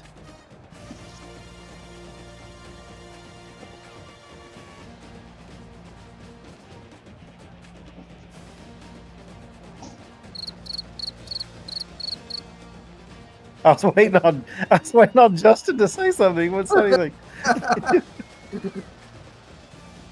All right, as the Syracuse Orange Men come into Lincoln, Nebraska at Memorial Stadium and fall to the Cornhuskers, even after the Cornhuskers were a little giving, the spirit of giving in July, but this game was not even close. After the 2 defensive touchdowns, won by each team, it was 7-7, but after that, Nebraska was able to move up and down the field. I think a couple of times they even had the ball in Syracuse territory and went for it on 4th down, didn't get it one time, and I think turned the ball over one time as well. Syracuse has to go home and reevaluate the skill position. Has to reevaluate the skill position to help Taz figure out this offense here and maybe practice that option play. If they're going to keep running it, they're going to have to teach Taz how to pitch. Next practice that Syracuse has, they gotta know when to pitch the ball and when not pitch the ball. All right, looking at your team stats here, you had 340 yards total offense for Syracuse, 490 for Nebraska. Rushing attempts, 46 attempts for 161, and I believe Taz was about 120 of that. 49 rushing attempts for 214 yards. Polytruth, most of that there. Passing, 179 yards passing for Syracuse, and most of that on 2 plays that resulted in touchdowns. 276 for Nebraska. Third down conversions, Nebraska 8 of 17, and oh my gosh, Syracuse 4 of 15, 26%, and 0 for 2 on 4th down from Syracuse, 0 for 1 for Nebraska. Syracuse did have the 1 2-point conversion Only one trip into the red zone, and I believe that was after a turnover, and that resulted in a touchdown. 7 red zone trips for the Nebraska Cornhuskers, and they had 3 touchdowns, 3 field goals, 3 turnovers for Syracuse, 2 for Nebraska. One of those for for Syracuse was a fumble, 2 interceptions. 501 total yards for Syracuse, 631 yards for Nebraska. Time of possession, just over 14 minutes for Syracuse and almost 18 minutes for Nebraska. Going to the individual stats. Brooke Behringer, the female Brooke Behringer, with a rating of 168.2, was 23 of 29, 276 yards, 2 touchdowns, 2 interceptions, was sacked 3 times, did give up a pick 6, but was not totally hurt by that. Paulie True, 35 attempts for 174 yards. He was the player of the game, 1 touchdown. Brooke Behringer, she had 10 attempts for 20 yards. Speedy Gonzalez, 6 receptions for 49 yards. Miss Me, 5 receptions for 101 yards and 2 touchdowns. Dave Axis Jr., 4 receptions for 53 yards. Paulie True, 3 for 25 yards. I'm a BAMF, that is a bad A mofo, has 2 catches for 27 yards. English, motherfucker, do you speak it? Going to the Robert Tistabaum with 1 reception for 5 yards. Going to the defensive side, Hungry Johnny, 11 tackles, 11 solos, 1 tackle for loss. Rob Foraker with 9 tackles, 2 tackles for loss. Cal L with the pick 6, 6 tackles, 6 solos, 2 tackles for losses, 1 sack. That's probably going to be your Nebraska defensive player of the game, the interception, the 62-yard pick 6. Ty Patak, 5 tackles, 4 solo, 1 assist, 2 tackles for losses, and 1 sack. Kenny Slider, 5 tackles, 2 for losses, 1 sack. Randy Brooks, 4 tackles, 3 solo, 1 assist, and an interception. The forced fumble was by DeAndre Thomas that Nebraska got. Gibby Gibson was the fumble recovery.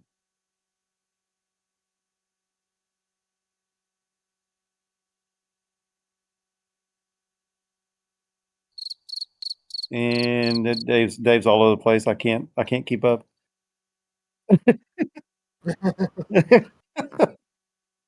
All right, Cash Me Outside, 2 tackles. Take me outside. How about that? How about that?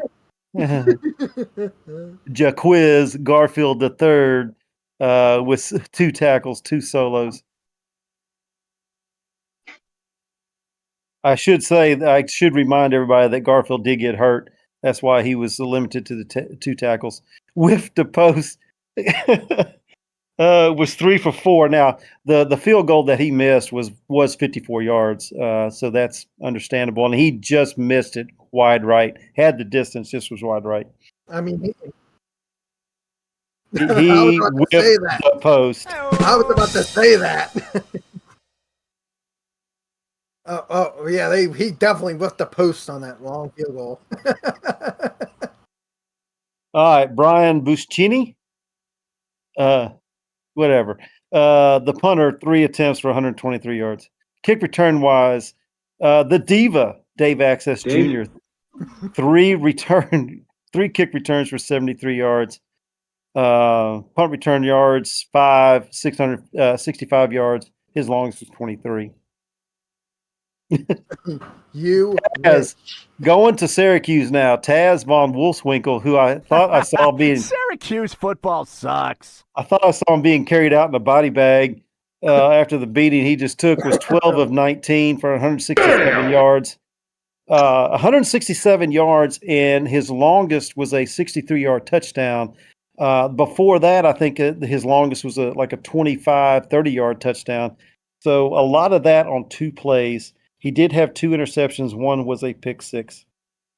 And he was sacked 6 times. And the way he was running the football, it looked like way more than that. He was the leading rusher, 28 attempts for 102 yards. His longest was 19. Fumbled the ball once that Nebraska was able to cover. Nick Warner, 14 carries for 41 yards. His longest was 29. Ronnie Shanahan had 1 attempt for 1 yard. Leading the receivers, Damian Alford, 3 receptions for 38 yards and a touchdown.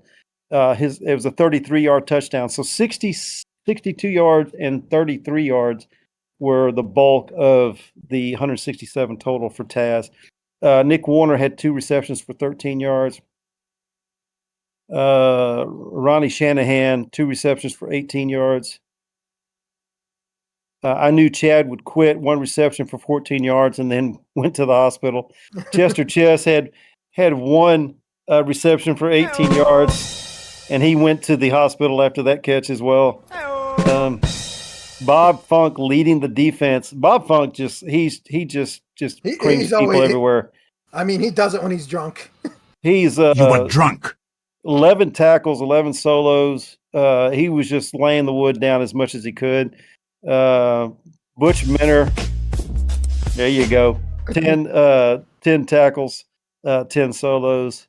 Jean-Claude Candam had 9, 4 tackles for losses and a sack. Jean-Claude Candam. And then Luke Von Rugen, who I was told moved to defensive back, even though he still looks like a linebacker with the neck roll and everything. He had 5 tackles and also had a pass defense that was impressive, that stood out. DJ Woods, 4 tackles, 1 tackle for loss. Vinny Boombats had the 2 interceptions for Syracuse. One was a pick six, a 71-yard return for that touchdown.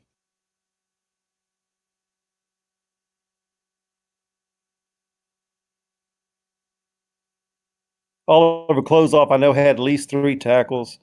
Even Taz Von Wolfswinkel had a tackle. He's doing it all.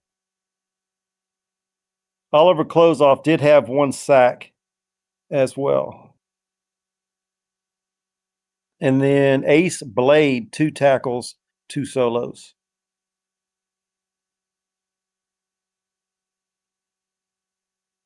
All right. Wally Jailbags made both of his attempts on his field goals. He was 2 for 2. His longest was champ. Over or right at 50, I believe.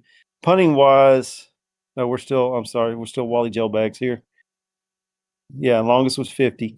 Punting wise, it's Das Boot, 5 attempts, 222 yards. Ronnie Shanahan, who bitch slapped somebody the first time he returned one. Oh my God. Ran the ball hard, was a bright spot for the special teams for Syracuse. I mean, he slapped him into probably next week. Yeah, I think the guy actually disintegrated when Shanahan hit him. He was 4 returns for 94 yards. Butch Minner had 1 for 25. Why he hating me did not have a return. I think he just caught his in the end zone. Punt return wise, Ronnie Shanahan, 2 punt returns for 17 total yards. His longest was 12. That brings us to the end here. I'm going to leave some final words with Justin and Gunny here in a second. My take from the game is it was, Taz Von Wolfswinkel trying to do it all and no supporting cast to speak about, except for maybe, Ronnie Shanahan and Nick Warner taking advantage of whatever opportunity he could get. But the line just not able to open up holes for the run game for him. A lot of Taz's runs were, dropping back to pass, pulling the ball down, and running off and everything. Taz was the Syracuse player of the game with his 12 of 19 for 167 yards, 2 touchdowns, but he had 28 carries for 102 yards, had the pick six and had another interception plus fumbled the ball. Vinny Boombats, 3 tackles, 2 interceptions, 1 was a pick six. Cal L had the pick six for Nebraska, 6 tackles, 2 tackles for loss, and a sack. And then Pauly True, 35 carries, 174 yards, and a touchdown, 3 receptions for 25 yards. Just Syracuse could never really get on track, and Nebraska took advantage of every opportunity that was given to them. Justin and Gunny, what are your final thoughts on this game? Yeah, it was just too much Nebraska at the end of the game. It's just Nebraska knew every time that Taz ran out of the pocket and started running, they knew he was going to run, and that was just what pretty much the whole Syracuse offense was all game long, except for those. Even though he was 12 for 19 for 176 on the passing department. Gunny, what's your thoughts? Taz needs a little bit more help on the offensive side of the ball. I love me some junior quarterback. He's the only one of 2 in the AACL.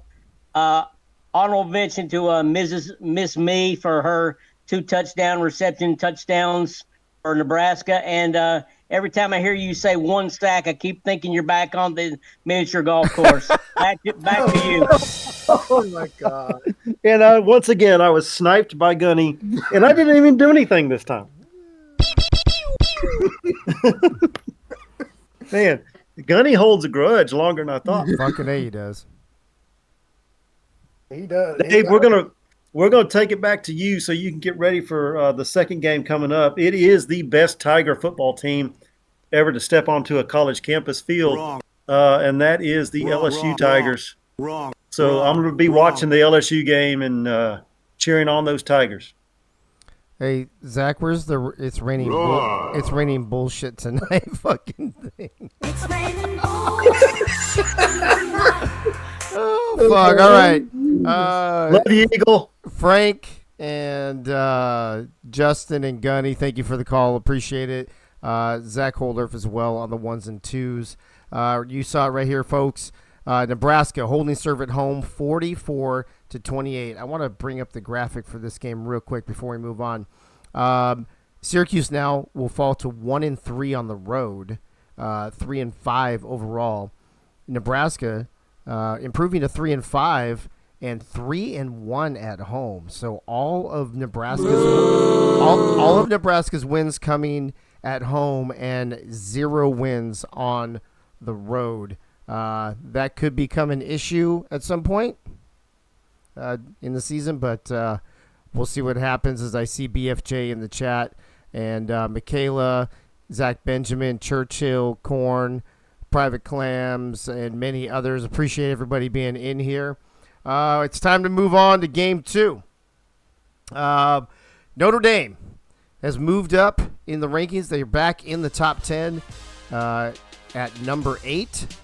They bring a 3-4 record into this game, 2-2 on the road. They'll be running the Ball State offense with an aggressive no huddle and a 3-3-5 defense. They're going to Death Valley, where it will be 84 degrees and cloudy, to play the number 3 ranked LSU Tigers. 5-2 on the record, but they're 1-2 at home.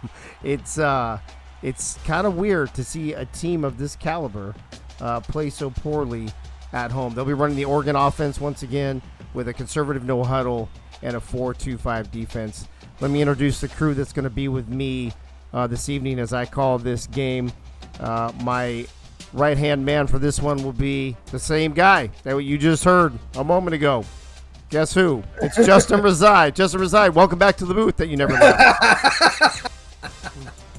No shit, Dave. I haven't left the booths. How's it going, bro? I didn't get to ask you how you were doing earlier because you know Frank's a mic hog. He won't shut the fuck up. I'm doing all right. It's just you see these two teams coming up, Notre Dame and LSU and Death Valley, and I don't know if it's going to be a very hot Baton Rouge or. It's 84, but I think it's 84 degrees in Baton Rouge, but 84 in Baton Rouge is probably like 100 degrees on the field, I would imagine. Yeah, I can imagine that being the heat index, maybe. I don't know. Yeah, probably. And then my third wheel. Gunny, are you sticking around? You're muted, bro. Gunny, you're muted, bro. Yeah, I knew that, but I was hitting the button. Yeah, hang on a minute. I got to get my front sights readjusted for this game. I'm in a different booth area, so I got to get my sight set. Gotcha. Well, while you're doing that, I think Clams is going to help us out with the soundboard tonight. Clams, what's going on with you? Oh shit. I'm fine. How are you? I'm good. Are you just here for the second game, or are you here for the last two? Far as I know, I'm here for the second game. Third game, I really can't do tonight because I have to be at work by 7 o'clock in the morning. So I don't know if I can stay up that late tonight. I don't want excuses. I just want results, Clams. Listen, I cover everyone else's ass. Don't yell at me. I guess Michaela's going to have to come in and do the third game, I guess, then. Which makes sense. And Korn does one, you do one, and Michaela does one. It's perfect, right? Look at that. It works It's almost out. like teamwork, but completely fucking different. Right? Listen, I don't expect us to do that ever. So I don't expect it either, actually. But all right, so Clams, welcome. Justin, real quick, and I'm going to go to Gunny if he's back while I'm getting this game ready here real quick. Notre Dame, one of the more exciting new teams here in the AACL. They play pretty well on the road. As you can see, they've only won one game at home. They're 2-2 on the road. Playing one of the top teams in the nation. LSU dropping to third, but still 5-2, one of the top 3 teams in the league. How do you see this one going down tonight? Yeah, I could see a lot of good things happen. You know, if the the odds are correct and everything, because I think if we look at the pick'ems for tonight's game, I probably already closed it up. I'll reopen them later, but I'm pretty sure it's overwhelmingly LSU. Yeah, definitely LSU because it's obviously in Death Valley, but Notre Dame, they are the darlings on the road. So yeah, they do seem to be. Gunny, are you back with us yet, or are you still fucking around with that mini putt golf course shit? Oh no, I got the firing pin ready to go. I got it locked and loaded. That's perfect. Gunny, you see almost every game live here in the AACL. You've seen Notre Dame a bunch. You've seen LSU a bunch. LSU's been good now for a couple seasons. Notre Dame in their first season, but showing some great strides. They're the 8th ranked team in the nation. How do you see this one going down? Oh, I see 30 plus points for both teams tonight. I see an offensive outburst by somebody tonight. Well, let's hope it's not BFJ. For those of you who are unaware of what used to be the curse, BFJ 100 yards. If he has 100 yards receiving, they usually lose. But that curse was broken 2 weeks ago. I believe there might be. Is there a new curse with Delaney or something? I don't remember. But regardless, they've got solid quarterback. They've got solid running back with Little Side. They've got a lot of great receivers. LSU, on the other hand, Brute Bandit, their running back, is the reigning running back of the season. And last time I checked, I don't know if Keith is aware or not.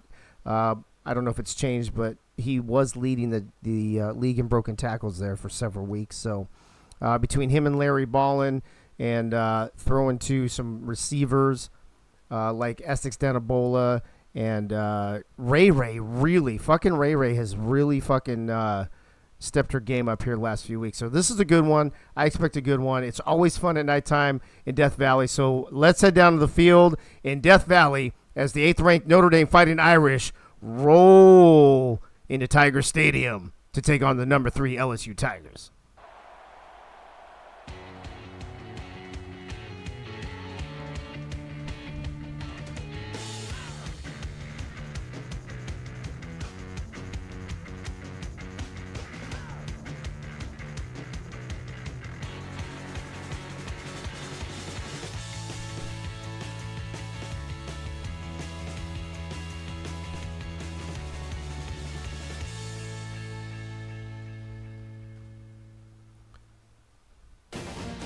All right, ladies and gentlemen, boys and girls of all ages, welcome to Tiger Stadium here in Death Valley. We're in Baton Rouge, Louisiana for number 8 Notre Dame and number 3 LSU. We are expecting a great one here tonight alongside a couple of my buddies here in the booth, Justin Reside and Gunny with Clamsy Whamsy on the ones and twos. Looks like Notre Dame chose heads. And I don't know if they won or not, but they're going to get the ball first. And that's how we're going to fucking start this game off. How about that shit? Looking forward to seeing how LSU runs the Oregon offense compared to how Syracuse used the same Right. offense in the first game. That is great. And did you see Did you see where Notre Dame has to run out on the field? They have to go by Mike the Bengal Tiger, and you heard him do his noise, roar. I did roar. I don't know if we still have that or not, but let me see. I did. Roar. There you go. Perfect. Well, Ray Bashan, your player to watch tonight, hands it off to Lil Cy as I'm trying to get the little graphics going. And he picks up 8 to start this off, Justin. Good start for Notre Dame. Yeah, very good start for Notre Dame to get a little Cy on the run here. And here comes the base. Oh, God. Jesus Christ. Wow. So Keith confirming. Gotcha, bitch. Letting me know in the chat, Bogey Barr has actually taken over the break tackles here over the last few weeks. So I guess Brute Bandit, not the broken tackle man anymore. Mickey Malelo in the chat. What's up, bro? Good to see you. And Little Side that time loses 2. It's going to bring up 2nd and 12. Caleb Manning on the tackle. Nice solid tackle. Very nice solid tackle there, bud. And you're welcome, everybody, for the double ping, because I didn't know Michaela was doing that, and I also did it. So you're welcome. Good way to go, champ. I know. What can I say? I'm pretty sure it was Bogey, bro, that was leading in broken tackles those first few weeks that we talked about. I mean, not Bogey. You're confusing me. Hold on a second.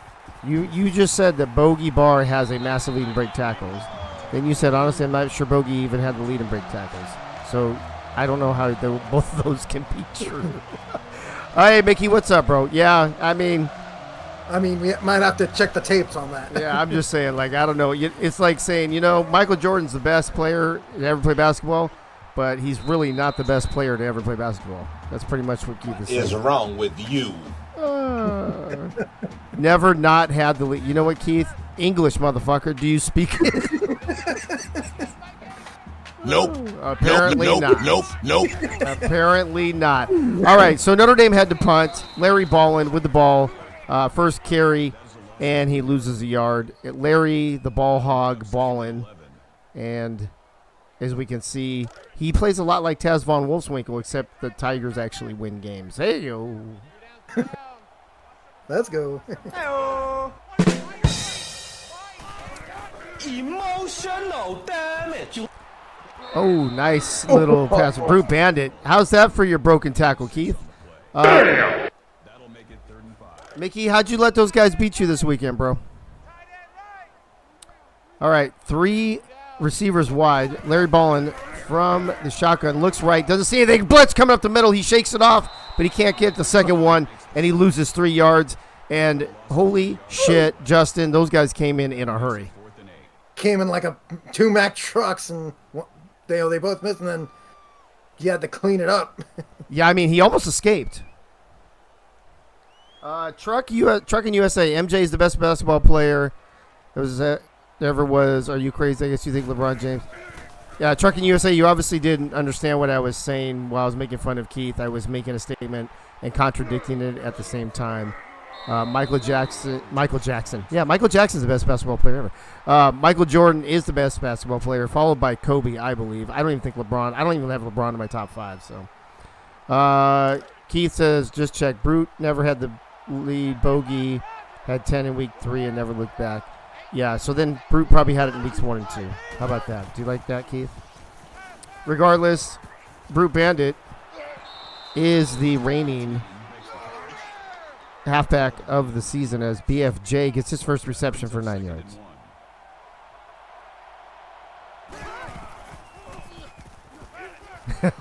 Yeah, Trucking USA. Yeah, I was just giving Keith shit by contradicting my own sentence. That's all. But if you ever want to talk best basketball players, we can have that conversation for sure. What do we got here? 1st and 10. Ray Bashan looking at the sideline for the play. He's got 3 wide. Single back from the shotgun. And floats it over to the right. Probably should have put a little more on that ball, I'm thinking, to BFJ to give him a chance to do something with it, Justin. A little bit. Yeah, you got to have a little bit more air into that ball. They're going no huddle. By the way, just a reminder, I know it was on the graphic, but just a quick reminder in case you missed the graphic. Showed up late, like Truckin' USA did. Hey, Notre Dame's running the Ball State offense with an aggressive no huddle against the 4-2-5 defense. Larry Bird is in my top 5. He absolutely is. I don't care what anybody says. He was the biggest shit talker and best shit backer-upper that the NBA maybe ever saw. Offensive line, you can't do that. Still 3rd down. It's against the rules. So my starting five would be Magic Johnson at the point, Kobe and Jordan and Bird and Kareem. Coming off the bench would be like Tim Duncan, Shaq. I love Jason Williams. Jason Williams would be my backup point guard because he's the most exciting point guard I think that's ever played the game. Notre Dame having to punt again for the 2nd time in a row. And, a little coffin corner. Did he get it? I think he might have gone in the end zone, I believe. Oh, no, he got it. Oh, my God. That's the best punt we've seen this season, maybe in the history of the AACL. Somebody clip this, mark it, remember it, down to the half-yard line. Incredible. As Darius Gardner helps give them a little space with a 5-yard reception. Dave, I was going to give you a hard time about naming all the Lakers, but then you actually corrected yourself. I was going to say name me 5 non-Lakers, but you did pretty well. I mean, to be honest with you, I could give you an entire 12-man roster of just Lakers that could be the best team in the history of the world. So, there's that. I mean, think about it, Gunny. Between Magic, AC Green, Kurt Rambis. Dude, no, I wouldn't even put them on there because they're role players. I know I'm being sarcastic. Michael Cooper. Yeah, I do. No, but you got to put James. I would put whatever Byron's name was. Byron Scott, but I would put James Worthy would be in there for sure. Yeah, Sam Perkins. How about Jerry West? How about Elgin Baylor? Right? I mean, there's some great Lakers. Just Shaq and Kareem alone with Kobe and Magic. I mean, come on. He's over there. Whoop. Now he's over there. But as much as I hate the Boston Celtics, I acknowledge the fact that Larry Bird is one of the best players that ever played the game. And you got to have Big Shot Bob coming off the bench there, Truckin' USA. He wins you ball games. All right. Back to a football game. Look at that. Ray down the fucking sideline. She said, get off me, get the fuck off me for a 48-yard reception. He's over there. Whoop. Now he's over there. Whoop. Woo! Wow. Ray just like... Fucking Ray looked at the Notre Dame defense and said, do you fucking like apples?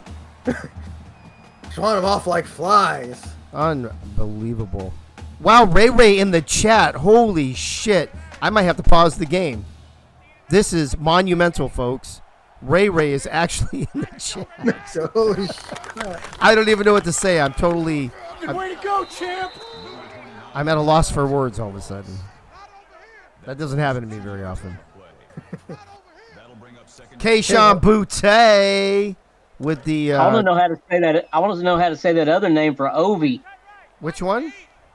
The one right before Keyshawn Boutte. Oh, I missed it. I was still in shock that Ray was in the chat. And yes, Ray, you've been playing great the last few weeks. Did he just intercept that? No, that went out. No, he went out. Oh, he landed out of bounds. Yeah. Yep. Ray, I'd say you've been averaging probably like 4 catches a game for the last 3 or 4 weeks. Uh-oh, stutter step. You know what's coming. Yep, the wonderful screen pass of NCAA 14. Travius James picks up a yard. Notre Dame defense going to hold LSU to a field goal attempt here. The kick is up. Special plays, Clam's getting all... Yeah, come on, bro. It was like a 5-yard chip shot. Come on. Booger Conway, what's up? Good to see you in the chat. Guy Clausen as well. Man, all the riff-raffs coming in now. Woo! Woo! Joseph Delaney, 31-yard return. And I don't know about lockdown defense. It's a little early in the game with all those fucking zeros up there. Yeah, all the goose eggs.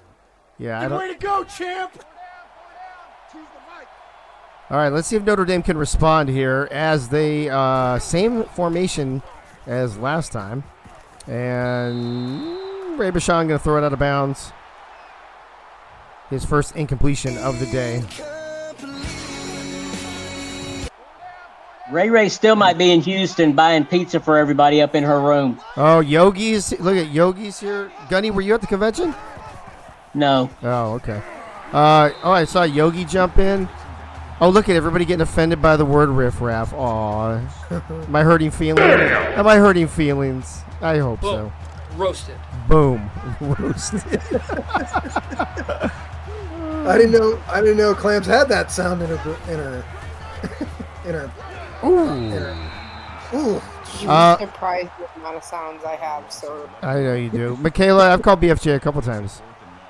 Yeah, 3. He caught the first 3 passes from Ray Bashan. Yeah.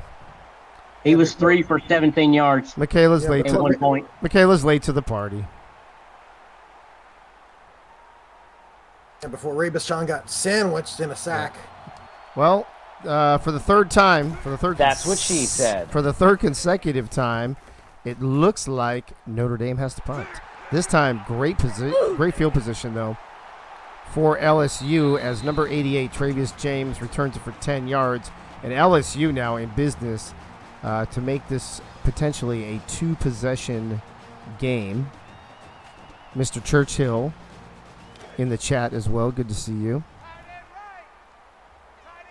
No Notre Dame online is riff-raff. A little screen pass there over to Bandit. He picks up 8. You know, Brute Bandit, the guy who doesn't break any tackles, apparently. That's his second reception for 14 yards. Boom. Roasted. Boom. This time they hand it up, and he breaks no tackles. He just gets tackled. That's going to be I can already tell that's going to be a theme tonight. Yeah, that's going to be a theme. No break tackle for you. That's right. No break tackle for you. Exactly. Oh, now all of a sudden he's in the top 4, Keith. You got to make up your mind, bro. Essex Danabola trying to be like Brute Bandit, but you can't, bro. Just go back out to the side and be a receiver, man. He's going to take it from the shotgun this time. He's going to fake the handoff. Larry Ballin's going to keep it. He's going to, instead of going around his blocker, he's like, fuck it, let's make it a party of 3, and gets tackled. That's what she said. That's what she said. I mean, he could have made it a party of 4, but he had to make a party of 3. Dave, you have Keith yelling. Oh, I'm just getting started, Michaela. Oh, Travius James. Wrong way, Travius. Doesn't have the same. Yeah, he went backwards all 4 yards. Actually, I say wrong way, James. How about that? We'll call him wrong way, James. Not the same. Doesn't have the same ring to it as wrong way, Ray, but we'll do it. Yeah, wrong way, James has, as you saw, an average of minus 1.5. Well, that'd be great if he was fucking golfing. Hey, yo. And the kick is up. The kick is good. Does Notre Dame have a middle linebacker named Catfish? I don't think so, but Clamsy, the kick was up. The kick was good. She's going the opposite way now. Special plays. She's instead of doing it really early, she's like, "Yeah, I'll do it like next quarter or something." Listen, I had a child talking to me. Don't you dare! Don't you start. That's how I feel right now, actually. Boy, I worked 11 hours with children all day. Hey, I drove 30 hours this weekend. I don't want to hear it. Oh. Lil Cy getting little yardage. And that's the end of the first quarter, folks. LSU, 2 field goals, and which is great defense for Notre Dame, bending but not breaking, holding LSU. Be great if I could hit the right fucking buttons, too. There you go. Yeah, biggest play of the quarter was Biggest play of the quarter was 48-yard reception to Ray Colston. Yep.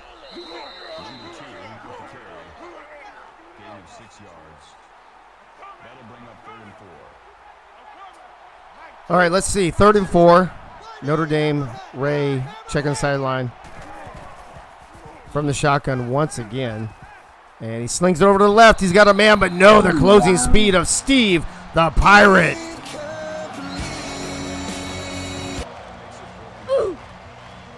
Steve, the Pirate, denies the pass. Denied. There we go, Clarence. Oh my God. All right, Travis James, 6-yard return.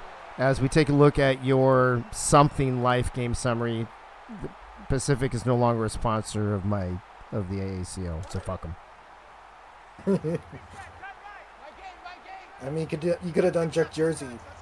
I could have, but I feel like I throw that name around everywhere. Speaking of which, I saw him this weekend. I saw my boy Trick this weekend. So here's a funny story. As Brute Bandit breaks tackles around the outside for 8 yards. So we, everybody knows we had to drive. We drove up to Iowa. Holdorf and his wife adopting our dog is 15 hours each way.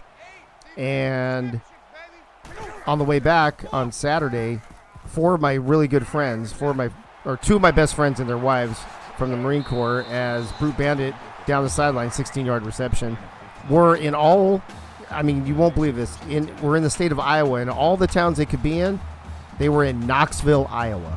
First of all, I didn't even know there was a fucking Knoxville, Iowa. Second of all, how funny would that be that I would drive from Knoxville, Iowa to Knoxville, Tennessee? They were up there for IndyCar race that I believe was in Des Moines maybe or somewhere. So we stopped by to see him, and Trick Jersey, as everybody knows, was one of the guys I saw. So there you go.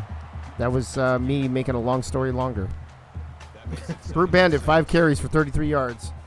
Very little broken tackles, though, apparently. I know, Private Clams. You want to hear another one? I got one for you. Travis James on a 22-yard reception. Exactly. Michaela asking Frank the Franchise Wade. I know I've asked this multiple times. Who is my replacement at CB? I have no idea.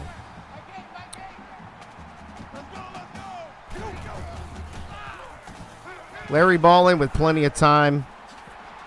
Hitting Brute over the middle. 8-yard reception. The Tigers are back in business. Let's see if Notre Dame, Justin, can hold them to a 3rd field goal or not. Three. That'll tell you something, right? If they hold them to 3 field goals. I mean, we've talked a lot about this very talented but young defense here at Notre Dame. They play very well most of the time, but they're freshmen. Sometimes they make mistakes and give up some big plays, but for the most part, they've played very well so far this season. As Larry Ballin, in the words of Ray Bashan, was doing a little dance and not making much happen at all after that. This time he does give it to Brute, and Brute can't break a tackle and gets tackled, but he gets game 5.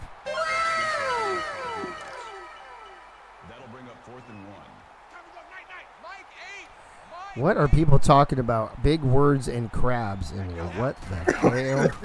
4th and 1, they're going to go for it instead of settling for a field goal. I guess. Wow, there you go. I guess that answers our question, Justin. I guess they were tired of kicking field goals, bro. Yeah, I guess they were. They said, they shut us up. Yep. And the ball's right back where it was when they punted the ball a couple possessions ago.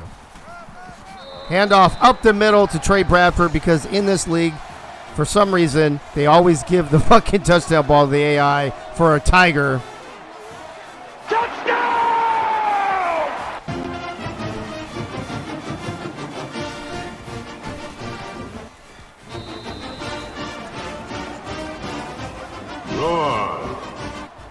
Special teams, special plays, special players. Good way to go, champ. Oh, I just saw abdominal strain by Brute Bandit, but I think it said will return soon. Did either of you guys catch that? Yeah, I think I did. Yeah. You're correct, sir. Okay. Awesome. I'm disappointed. I wanted to count field goals against punts. Right now it's like 5-3. Well, but then LSU screwed that up, scored a touchdown. I was just hoping that a kicker would be player of the game because I really love that. As Ray Bashan throws an incomplete pass. Hold on, I think I have a graphic for that somewhere. If I can find it.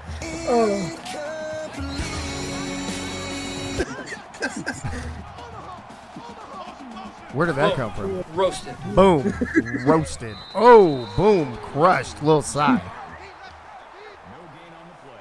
Little Cy got smacked there. Michaela Racy McMath is the player of every game. By the way, in case you didn't know, Racy McMath is hard. Little Cy with an 8-yard reception.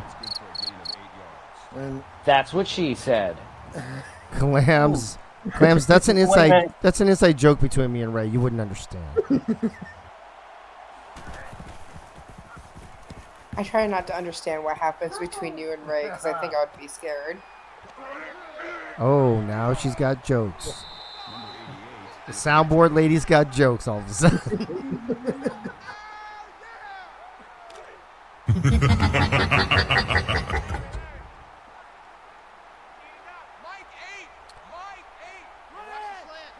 All right, let's see if LSU can do a little more damage or if Notre Dame can hold them. Maybe get the ball back, put some points on the board before halftime. We're under 4.5 minutes here in the first half. Trey Bradford with the carry. Picks up the first down. LSU 1st and 10, almost to midfield.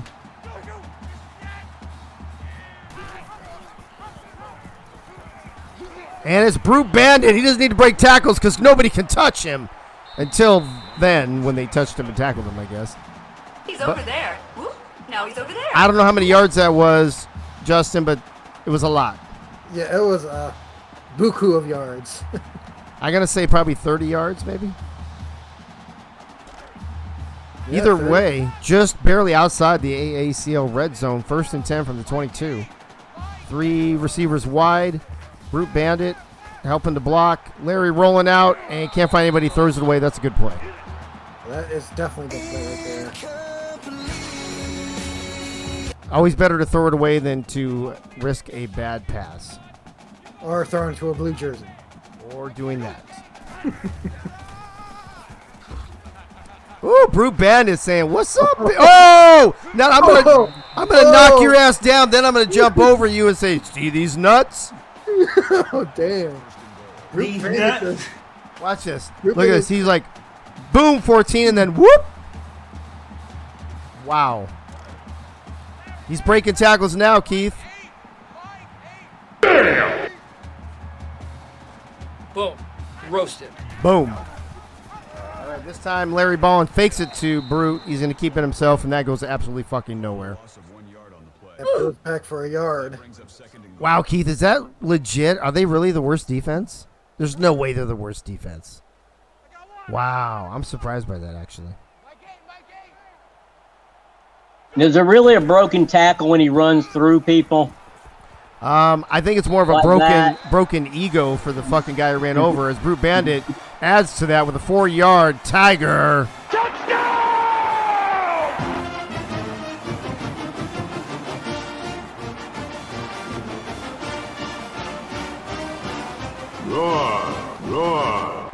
Roar.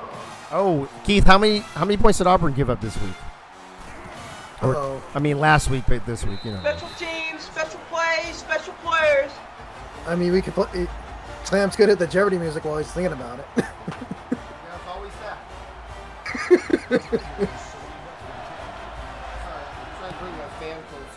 We left the air off, while we were traveling. We came home last night to an 85 fucking degree house. I almost fucking went and stayed at a hotel again last night. Joseph Delaney, 29-yard return. This sounds actually gross. Oh, dude, it was so fucking nasty in here when we got here. It was, I guess, apparently it was over 100 degrees while we were gone. I got one word for that, Clams. Fuck that motherfucking shit. Nice pass over to the left to BFJ Bryant fucking Jefferson with a 10-yard reception. Almost a first down, not quite. That's his 4th catch of the night. Brings up 2nd and inches for Notre Dame as they're going no huddle. Yeah, it was his first catch in at least the last 8 minutes. Yeah, I would say since early first quarter, I think, Gunny, right? Yep. Ooh, and little side going round the outside for a 16-yard gain. Yeah, little saying, catch me out on the outside. That's right. Cash me outside. How about that? Nope. That's what Clams does when she can't find the fucking button. She says nope. That's what she tells the kids at work every day. She has that on her phone. Nope. Yeah, I believe it. I believe nope. it. No, I think that might be a Michaela's special because I don't think I have that one. It's in. Oh no, I think you're right because I think it's in the BCS one. You know what, Clams? I'll go ahead and set it up on my end. How about that? Well, do you have the Hawk Tua? Because that's on there too. I don't. Oh well. No, I don't have that one either. Okay. All right. Well, we'll have to work on that. Ray Bashan. Oh, he gets hit. Oh, but he almost completed it. Oh my goodness. Dylan Ux, though, with the deflection. Great defensive play. Hey Dave, we could always make Clamsy an honorary BCS member. You get that would be up to Frank and Gunny, I think. Punt goes into the end zone. Ready? And here we go. Prolific offense today, yards by quarter. That's interesting. First quarter and second quarter, all LSU, 233 to 71 total. And that's a lot of yards to not very many yards. Yeah, LSU just darned it up. This time, sorry, Michaela, I got distracted by another Notre Dame punt. Brute Bandit 10 yards up the middle, first down. Look at him. He's already over 100 yards. Brute Bandit, just quit right now. Just quit. I don't think he's gonna quit. I don't think he'll quit either. Or maybe he can just get hurt. Oh, he felt the pressure. Larry Ball throws it away. That's the second or third time now, Justin, that we've seen him very composed and poised, waiting, getting the pressure, and then throwing it away. Yep, you gotta throw it away. You gotta throw it away when you feel the pressure if you don't have a receiver open. Agreed. This time he hands it off to Bandit, who breaks a tackle. What? Excuse me? Wow.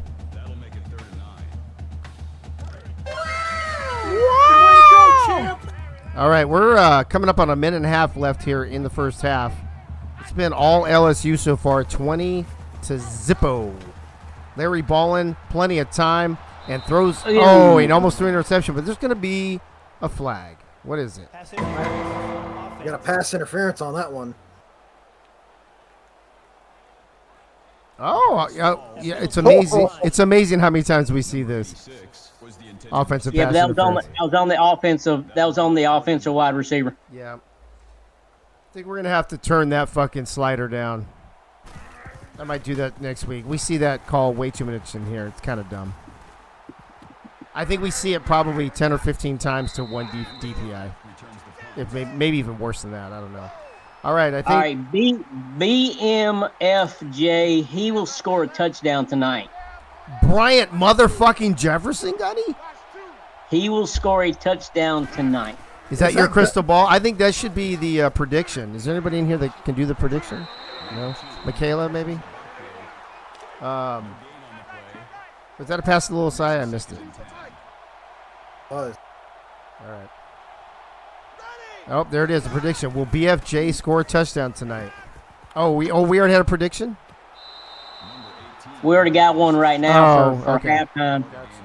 I say before we do the for the second half, before we do the will Notre Dame come back one, we should do the BFJ one. Oh, this time Ray over the middle. Hits Braden Lenzy. I think that's his first catch of the night for 14 yards. And Notre Dame marching downfield just outside the 35-yard line. 1:08 left to play here in the second quarter. Yeah, Notre Dame trying to get a touchdown before the halftime gun. Ray Bashan drops back. He's got some protection. He's got a receiver on the right side. Braden Lenzy again, but only picks up 3. Clock is ticking. We are at 1 minute exactly now as they huddle up for some fucking reason. This time Ray, decent pocket, Sees a man on the sideline, and is it picked off? Incomplete. Oh, incomplete. Oh, Almost yeah, picked off by number 21. Close, but not quite. Wow, Keith in the chat. I will get to that momentarily. Ray hitting little side there on the left side. I think worst case scenario here, you guys, I think Notre Dame should be able to walk away with 3 points at least. They're lining up for it. Yep, there it is. It's going to be a 46-yard. Oh, a 46-yarder. Clam's about to go for her second. Oh, look at that. See, you fucked it up. False start, moves them back. Clam's fucked it up for Fuck you, that doesn't fuck it up. everybody. bitch. Go home. Clam's fucked it up for everybody.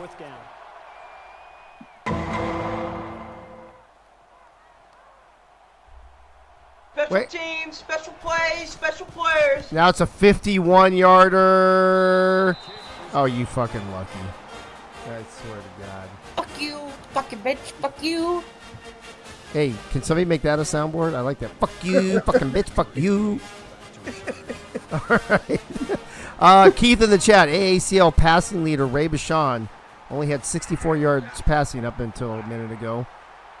This time, look at that, though. Down the sideline, Travius James, 40-yard return with 27 seconds left. That gives LSU a chance, you guys, to maybe even maybe get those 3 points back. Maybe. I'm thinking it's going to brute, bandit. Maybe not. Oh, he did. Maybe so. He did. Maybe not. Oh! Oh! Dude, I don't know who number 15 is, but you might want to check those nuts. Dude, was that a windmill in the mid-air of some random dude? Yeah, well, I think he like Christ. punched him in the nuts, and then he went flying. And a pass up the middle to number one. That's Butte. To Kayshawn. Hey, Butte. And what I say, LSU in business, right it back down. Dave Terry in the chat. My predictions that Larry Ballin keeps the ball too much. You already won that one, buddy. And oh my gosh, Becky, look at that touchdown by Ray Colstead. Wow, that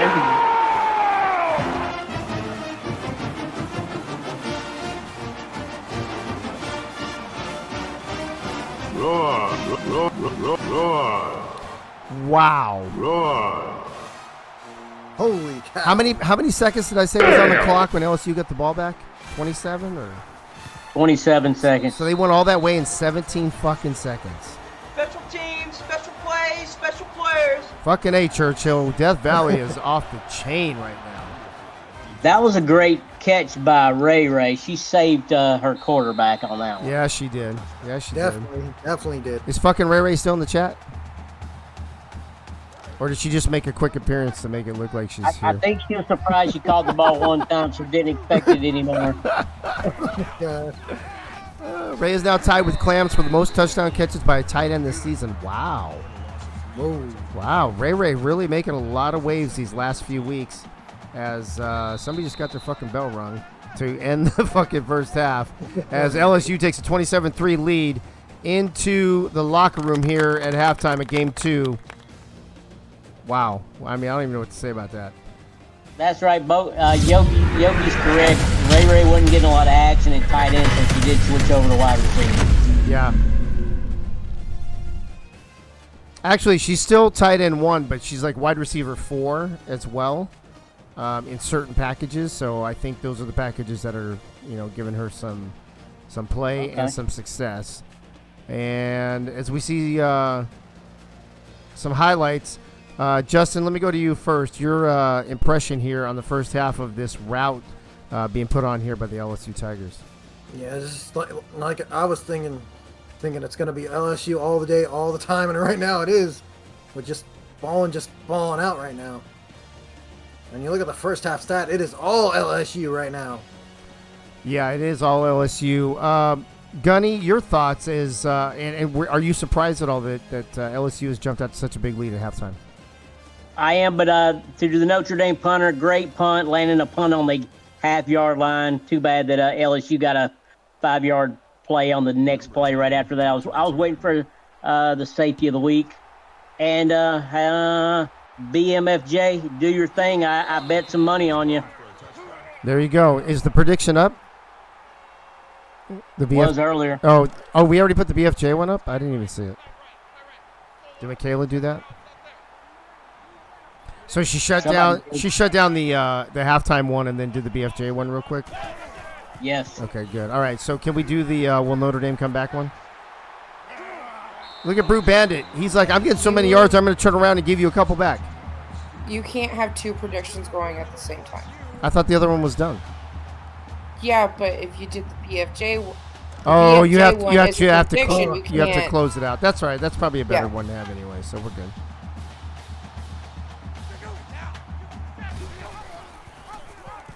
This time, Larry Ball Hog balling, keeping it himself. Fucking ball hog, Larry. Yeah, what a ball hog.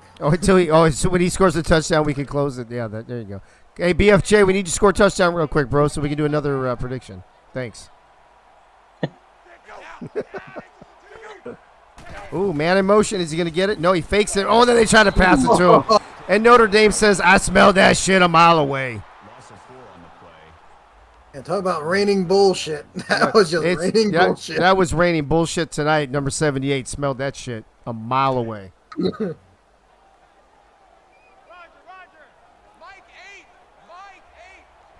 All right, we got 3rd and 18 now. LSU, maybe Notre Dame can stop him here, get the ball back, and try to make this a ball game again as Brute Bandit loses 3. That's going to bring up 4th and 21. I'm pretty sure, I'm going to go out on a limb here and say LSU is going to punt the ball. Yeah, I don't think LSU is going to be crazy enough to try a 4th and 21. I would pay a lot of points to fucking see it, though. All right.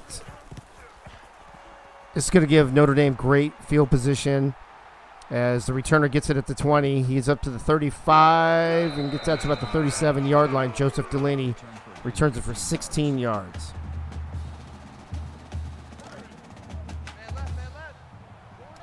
Annie, I don't know. That's a Michaela question. I don't know what to tell you. I mean, we run shit like a bookie. We got to take our cut. I don't know what to tell you.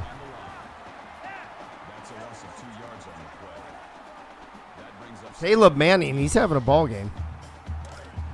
Lil Cy, not so much.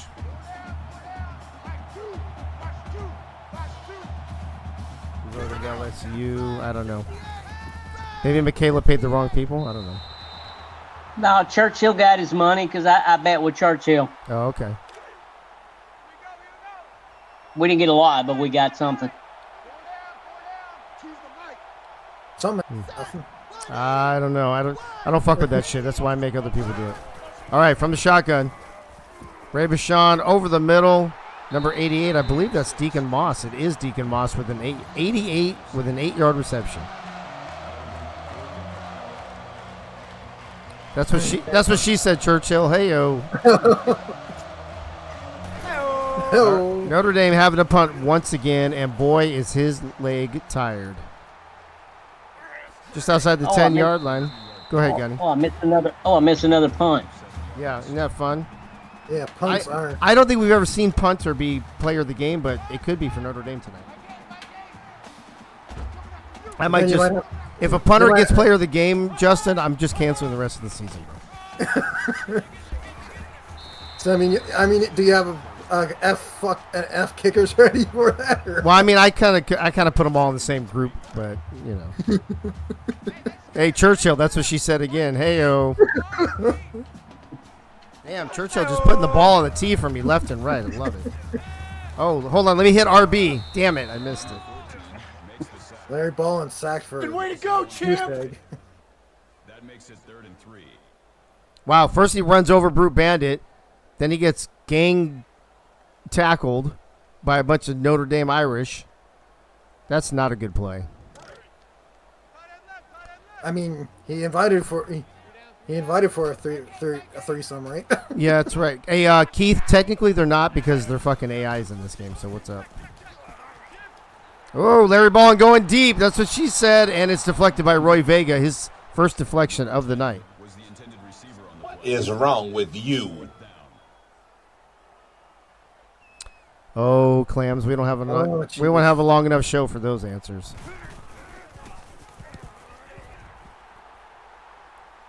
Oh, hey, Gunny, another punt. Yay. Oh. More punting. Oh, this time, though, Joseph Delaney escapes for 12 yards. That was a decent return. Any punt return. Can I say something quick? No. Any punt return. Yes. I was just trying to help chat really quick. So, Annie, you did probably get your points back, and you probably only got a little bit. Twitch pays out, like, it does like a random person that gets the majority of the payout. Oh, I don't quite fully understand it, but you did probably get the points that you originally betted back. So, Michaela, you didn't screw anything up. You're fine. Well, I don't know if the jury's out. I think the jury's still out on that one, but yeah, I think she was doing good with her explanation until she said that last part. Till the part about Michaela. Yeah, I agree with that. Oh, Michaela, you should probably delete that comment as well. Ooh, did he catch? Oh my God, that would have been an amazing catch. That was nice looking. Yeah, that looked nice. Loud noises. Oh, fuck. All right. Hey, Gunny, guess what? Oh, man, another Notre Dame punt. It's got to be at least their 8th, at least. Yeah, I don't know. LSU seems like they're trying to catch him, too. I mean, Travius James, 10-yard return. Oh, I was starting to say earlier before Clams jumped in and rudely interrupted me. Any punt return over 10 yards in this league is really good because they just don't seem to break them here for some reason. Hey, fuck you. I love you. Hey, fuck you. I love you, too. On the pitch to Brew Bandit going around the outside.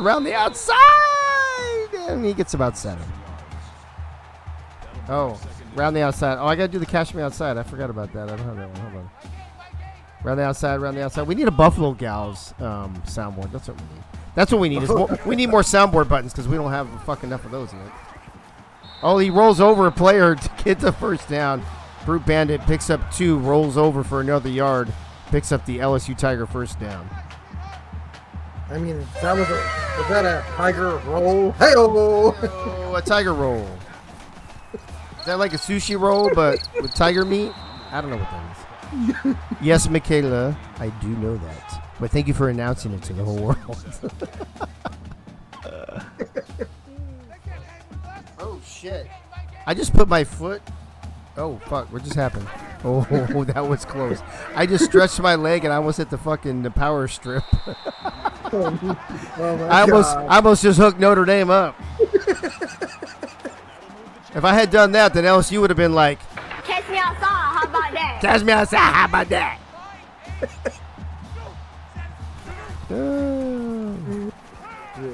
I'm messing around with shit. Oh, great. Michaela's messing around with shit. Yeah, Beaverhausen. No wonder you didn't get your money. Michaela's too busy fucking messing around with shit. Oh, great. Clams is encouraging her. You can find lots of stuff. You just hit a bunch of slashes and a bunch of buttons and yada, yada, yada. I've been a mod on Twitch and Mixer for 5+ years, and I've modded for partners.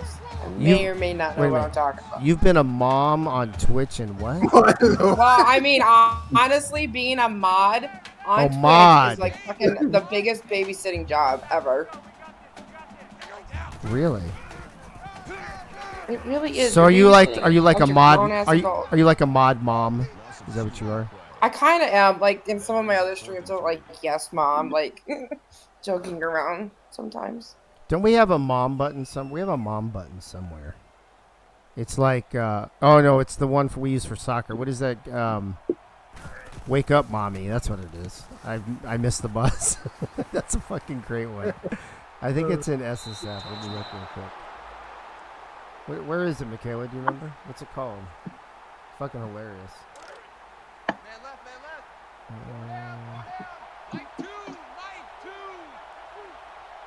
I can't find it. Shit. Oh, well. Ooh. Oh, maybe it's this one. Ooh, what did he miss? He missed Michigan. Nope, that one's he missed Michigan. Oh, it's this one. Here it is. Ready? Wake up, mommy. I just missed the bus. Wake up, mommy mod. I just missed the Twitch. There's a pass over there. Hey, by the way, FYI, there's a football game going on. Preston Hollenhorst with his first reception of the day. You know, we get so sidetracked. Sometimes I forget we have a fucking game going on. From the shotgun, Ray says, "Yeah, I'm gonna check with the coach, but I'm really just gonna fucking do what I want anyway." As he hands it off to Lil Cy. Ooh, in between the tackles. Oh, they gave him the first. That was. Oh, I don't know about that. That was close.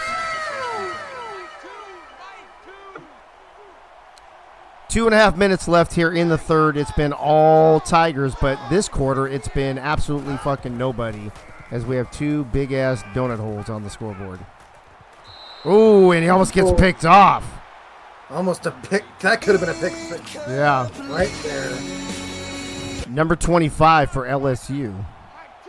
Telling Ray, I don't fucking think so, bro. Bruh. Oh. Oh, poll ended. What does this say? Wait, what poll is this? What in the hell? Who do you think will win the game? I don't even know we did that one, too. All right. You guys are doing... You got too much shit going on there now. It's confusing me. Oh, Ray Bashaw with the stutter step. Here comes a screen pass. A block in the back helps out Lil Cy as he hurdles one man and gets torpedoed by another, but he picks up 18. That was a beautiful play all the way around. He's over there. Whoop. Now he's over there. Whoop. Lil Cy going around the outside after the reception. Yeah, they avoided a punt getting that first down. Damn it, Gunny. I wanted to see another punt. No, I want to see BMFJ score a touchdown first. Oh, this time it was over the middle to Deacon Moss. 11 yards. Deacon Moss was like, give me that 11, son. Right? I can't, Clams. You guys keep fucking distracting me with, hey, Dave. There's Ray over to the side. That's going to be to Preston Hollenhorst, 7-yard reception. Is BFJ even in the game anymore? That'll bring up 2nd and 3. Nope. Uh-oh. Keith saying the fewest points for a team through 3 quarters this season is 7. Notre Dame about to break another record. But Notre Dame just loves breaking records. Yeah, they do, but not that. Oh! Lasha long-ass last name coming out of nowhere to make the fucking deflection on Ray Bashan. Denied. Fucking denied. Yeah, so denied, bro. Dude, she had some closing speed. She came out of nowhere. This time it's a backup halfback. It looks like it's Chris Tyree. I think it's the first time we called his name. First carry, 3 yards. Going to settle for a field goal. Yay, more kickers.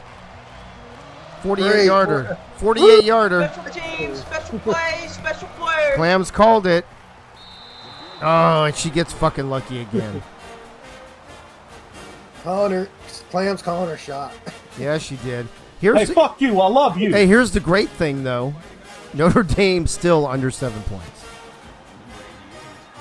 I want them to be able to break that record. 2 sacks for the Notre Dame defense tonight. No picks yet. I think there's only been the 1 turnover in the first quarter, I think.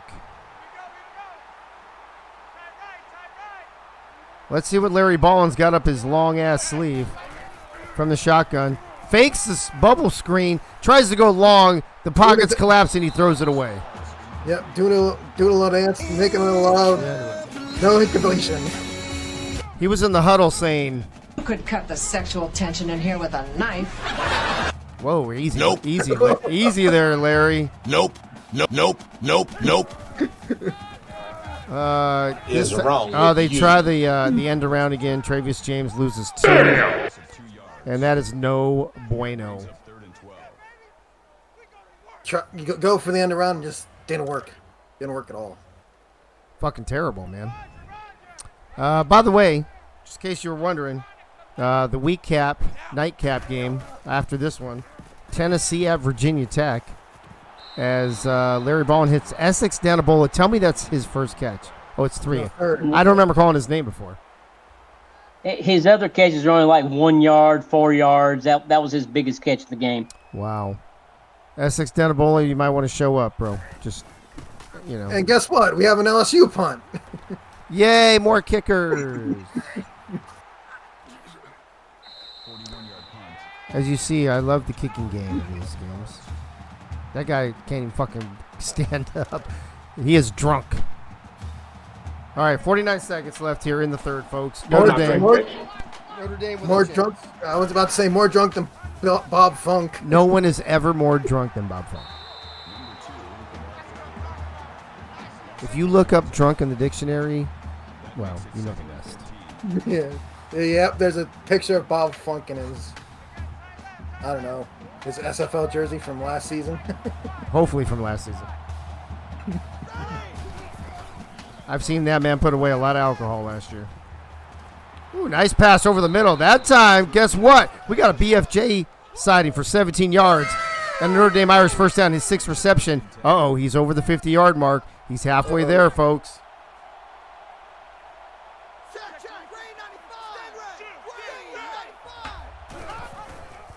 Ray's going to try to keep it himself. He waves to the defender, says, fuck you, you can't catch me, as he goes around the outside for a Notre Dame first down. I like when they do that. They're like, haha, fuck you, you can't catch me, I'm running out of bounds. Oh, this time he's under center. You don't see that very often. He's under center. Fakes it to a little side. Looking around. Great protection. Going long down the left side in the corner of the end zone. It's picked off. Number 25. That's the same guy who almost picked one off earlier. We gotta get this. We gotta get the name of this number 25 character. That's Steve the Pirate. I fucking love Steve the Pirate. I love how he just stole Ray's booty. Oh, zip it. Oh, wow. That was a good darn joke. I know. That's all right. Clams, haters going to hate, baby. Haters going to hate. I get it. That makes it 2nd and 14.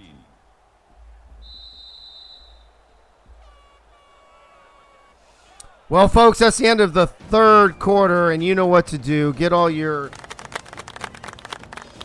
eggplants, corn on the cob, your corn cobs, your 69s, your fuck Eagles. Just don't let me see a 4, because you know what we say around here, 4s are for whores. Ah! Clams, that was the best one tonight. Yes. Oh my gosh, Becky! Look at that run. Oh my goodness! Brute Bandit is gone. 84 yards to open up the fourth quarter, and an LSU. Oh.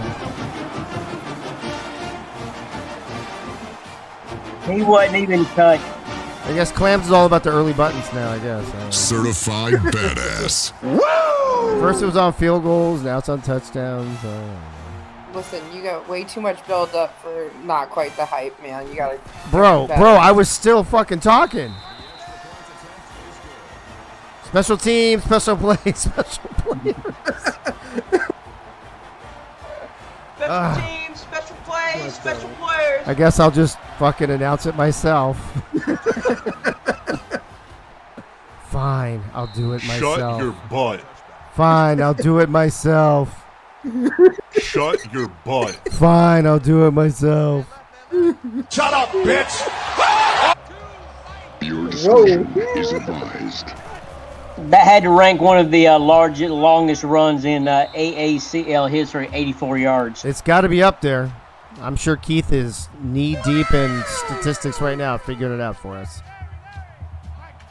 How many yards does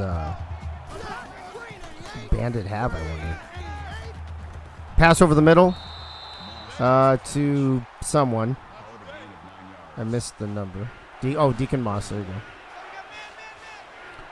He's making pasta, Dave. I've never had pasta, Dave, before. Sounds delicious. Can I just say how much I love how Kenny is like rushing record in Jeopardy, or he says something and then afterwards he's like, I think all the time. Yeah, and then 30. How much I love that. And then 30 seconds later, he's supposedly making pasta, Dave. I don't know. Hey, another punt. Yay! Where's the clapping? We want the clapping thing. Yay, punts. I think from now on, every time we do a punt, we should do the golf clap because they're so exciting. 11-yard return by Travius James. There's your blank game summary. I don't even know what to say. And that was the longest run by a halfback in the league this season.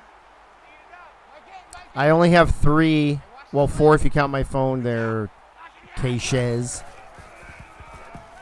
Larry Ballin doing a little dance, not making any love whatsoever, and throwing the fucking ball like a moron. Almost picked off. Yeah, very close to being picked off there. Very close. I know, Guy Clausen, that was kind of fucking funny, right? Golf claps for punts. I kind of like it. I think we should have a T-shirt that says "Golf claps for punts," and everybody in public would be like, "What the fuck does that mean?" And I'd be like, "You don't know what that means? You've never heard of golf claps for punts? What are you, fucking stupid?" Brute Bandit, 19 carries for 241 yards, by the way.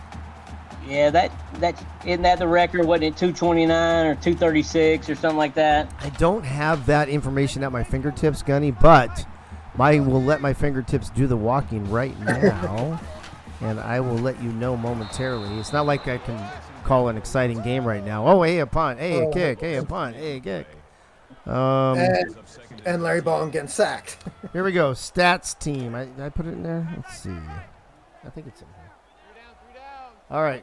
Pinned messages. Let's take a look. Nope, I sure fucking didn't. Oh, you know where I put it? I think I put it in the Campus Pro. It's a record, and he just knocked over a guy for 2 more yards.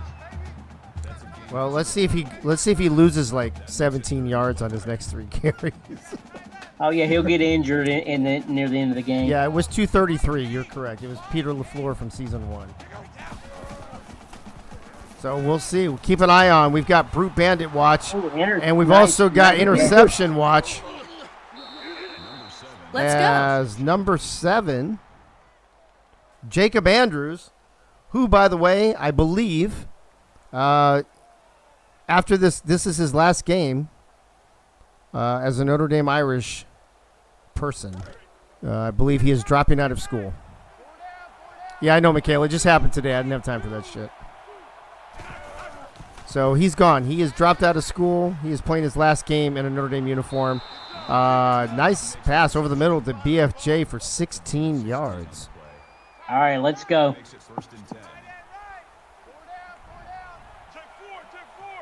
Yayo Montana with his 10th tackle. Yayo, I heard, is transferring next season already. And this time, woo, little side up the middle, running over motherfuckers for 13. Little side just went, you ain't catching me out. You catch me in the middle, bro. I'm not going around the outside. I'm going right up the middle, baby. 11 tackles for Ux. Oh, bam. I thought 25 had. I thought Steve the Pirate had him. But he gets rid of it to Deacon Moss for 15 yards. Yeah, I thought he had the sack there, but Maybe Sean said, nope. Yeah, Ray got rid of the ball. And Notre Dame marching downfield. They finally showing up here in the fourth quarter to play some football. I think somebody forgot to tell them it started at 8:30. Deacon Moss. Again. Let's see. Oh, man, Ray Bashan BMFJ way on the left. Let's see what happens. Will he get a touchdown? No. Little side. Oh, little side punches 91 in the face. 91 goes down.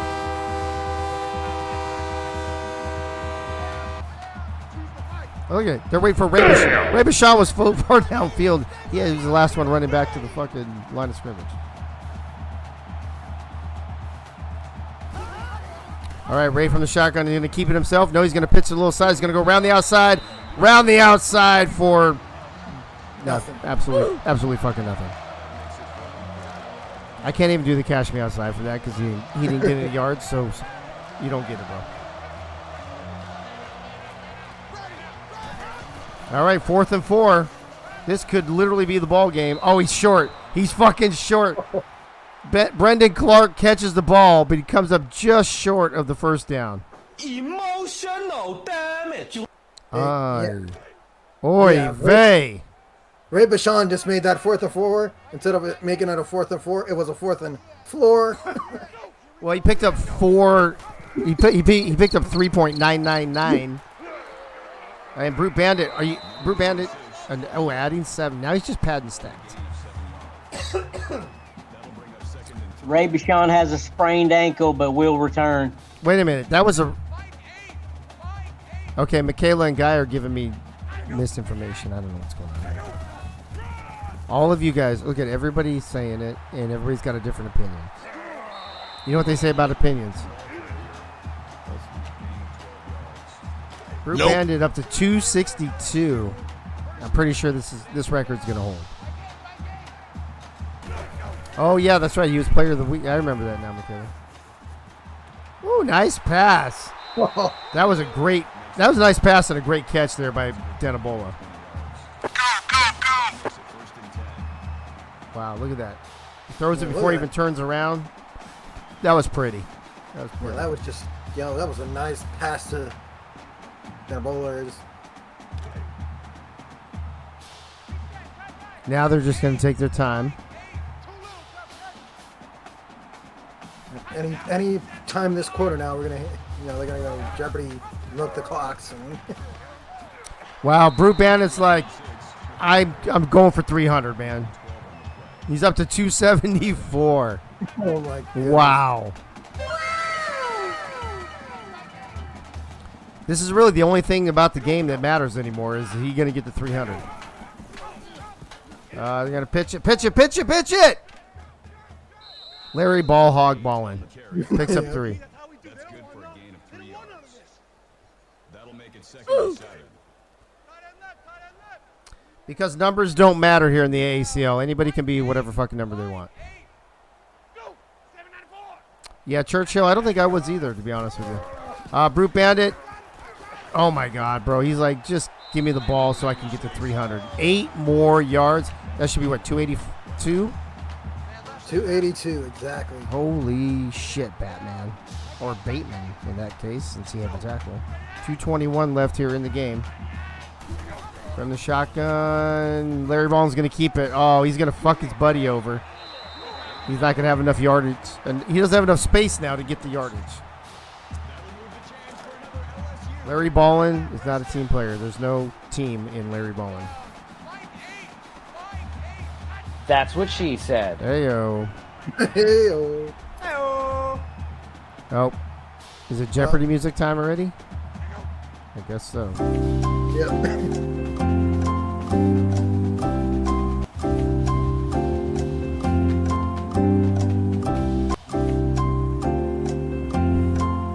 Anytime LSU can stop the ball.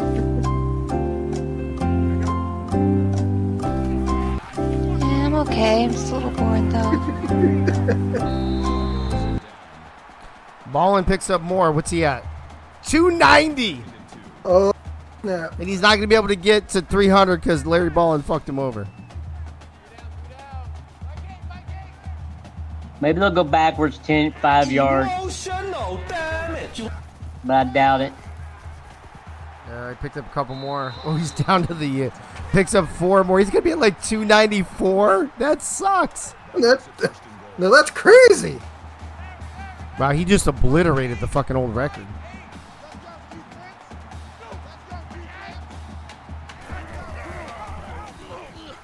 Oh, this time Ball is kind of keep. He's like, you can have all the yards, but I want the touchdown. All right, now they're just going to run the clock out. So the quest for 300 comes up short. I wonder who the player of the game will be for LSU. Yeah, who? I know the players of the game for the Irish. It's going to be the punter and the kicker. Oh, my God. Well, there it is, 294. New AACL record. Brute Bandit, your reigning halfback of the season. And it looks like he might be looking for back-to-back awards. Justin, I'm a little surprised by this 34-6 outcome. What about you? Yeah, I'm very surprised. It was a LSU rough from the start. It's like, you think Notre Dame was going to be in this game. LSU said, not in my house. We also, I'm assuming, Keith, that 6 is also a record for least points, since it was the least points through 3 quarters, that it's also the least points for a game. Maybe not, but let's confirm that. 34-6, Gunny. Are you as shocked as the rest of us that Notre Dame just didn't seem to show up tonight? Yeah, I mean, Notre Dame's defense played real well in the second half. The halftime score was 27-3, and then it ended up being my math is a little poor, so I don't know. It was 34-6 at the end. Yeah, so it was 7-3 at the end of the game. Yeah. Not a bad not a bad half for the defense, but where did Notre Dame Irish offense go?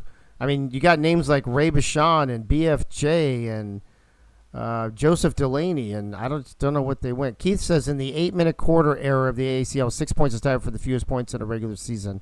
That would be season 2 and season 3. I believe we did like 5 or 6 minute quarters in season 1, so that's why the era. There was a shutout in season 1. Oh, 5-minute quarters. There you go. All right, Keith, thank you. All right, folks, there you go. 34-6. A lot of first downs for LSU, a lot of yards for LSU, a lot of rushing yards for LSU. Passing yards pretty even. Third down, LSU sucked on third down, 0 for 10. I mean, Notre Dame wasn't much better, 2 for 14. Fourth downs, you see there, red zones, 80% for LSU. Only 2 turnovers in the game. One was late, too, so that was a pretty clean game overall. Total yards, 632 to 412. Time of possession dominated by the LSU Tigers. Let's whip through these player stats real quick. Larry, the ball hog ballin', 17 of 26, 198, a touchdown, a pick, only sacked twice. Not a bad game for him. I believe, Beaverhausen, I agree with that. Brew Bandit, your player of the game. I'm guessing probably your player of the week. If you rush for almost 300 yards, I can't imagine anybody else is going to be player of the week. But 294, 2 touchdowns. Look at that. Yards after contact, 64 yards. He had an 84-yard run. Ballin, 16 for 32. Travius James and Butte in the negative. Receiving-wise, Brute Bandit, 5 for 43. Essex, 4 for 32. Travius James, 4 for 32. Ray, 2 for 61, including that long 48-yard touchdown. And Darius Gardner, 1 reception for 5 yards. 26 pancakes. That's got to be a record for Essex Danabola. I was going to be impressed with these two, but 26, holy fuck. I think 26 is the record. Defensively, Dylan Ux, 12 solo tackles. Yayo Montana, double digits as well for 10. Caleb Manning, we called his name several times, 4 tackles. 3 of those tackles for loss. That's why you heard his name so much. Lasha, long-ass last name, 4 tackles as well, and a deflection. Dylan Ux had a deflection as well. I missed that. Alex Roy, 3 tackles, all 3 of those for loss. Steve the Pirate, 2 deflections and an interception. Love that guy. Lumberjacks with a sack. Let me see. Nothing here. And those are all offense. Oh, no. There you go. Justin Brown had a solo tackle. That's it. Kicking. Yay.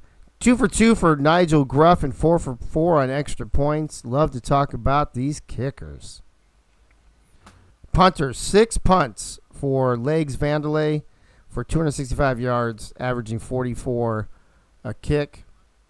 On the returns, Travius James, 1 for 40. Punt return, he had 6 for 57. Moving on over to Notre Dame. Ray Bashan, 22 of 36. Passing rating under 100 in this game. That is absolutely terrible. 186 yards, 1 pick, 1 sack, no touchdowns. Lil Cy, 18 carries for only 45 yards, averaging 2.5 carries.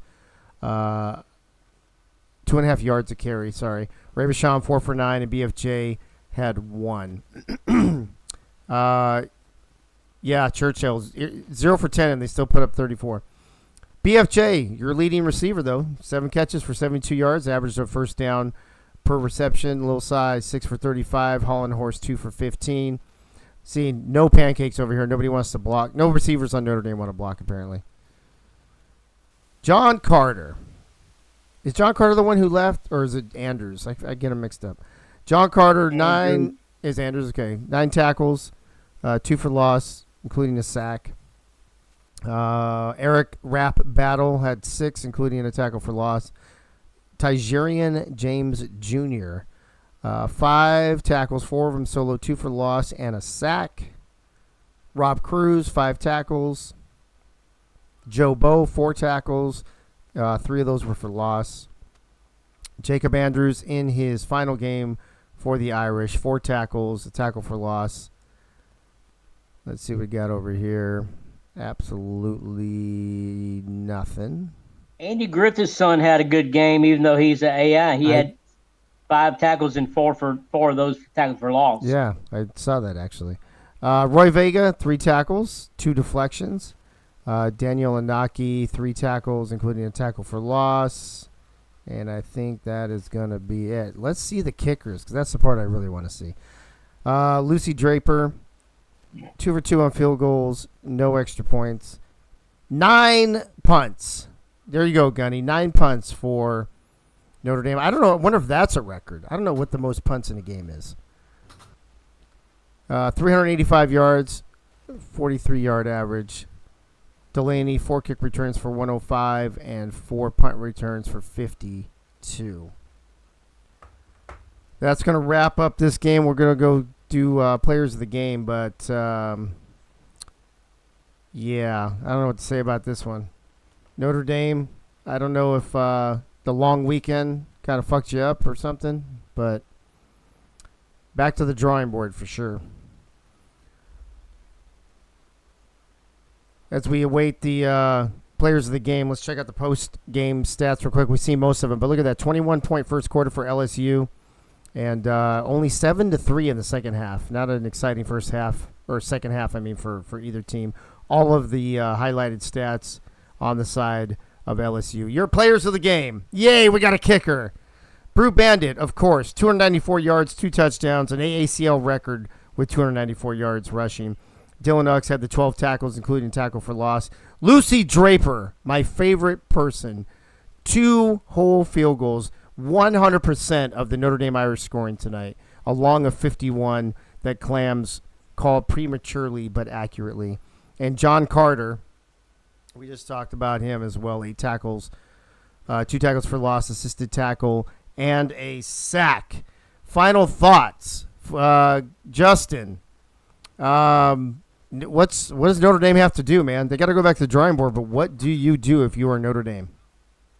I would say change what you did from this one to the next game, because you got to get back on the old horse, and because after the bye week, it's pretty much you got to get back on that horse and get a win.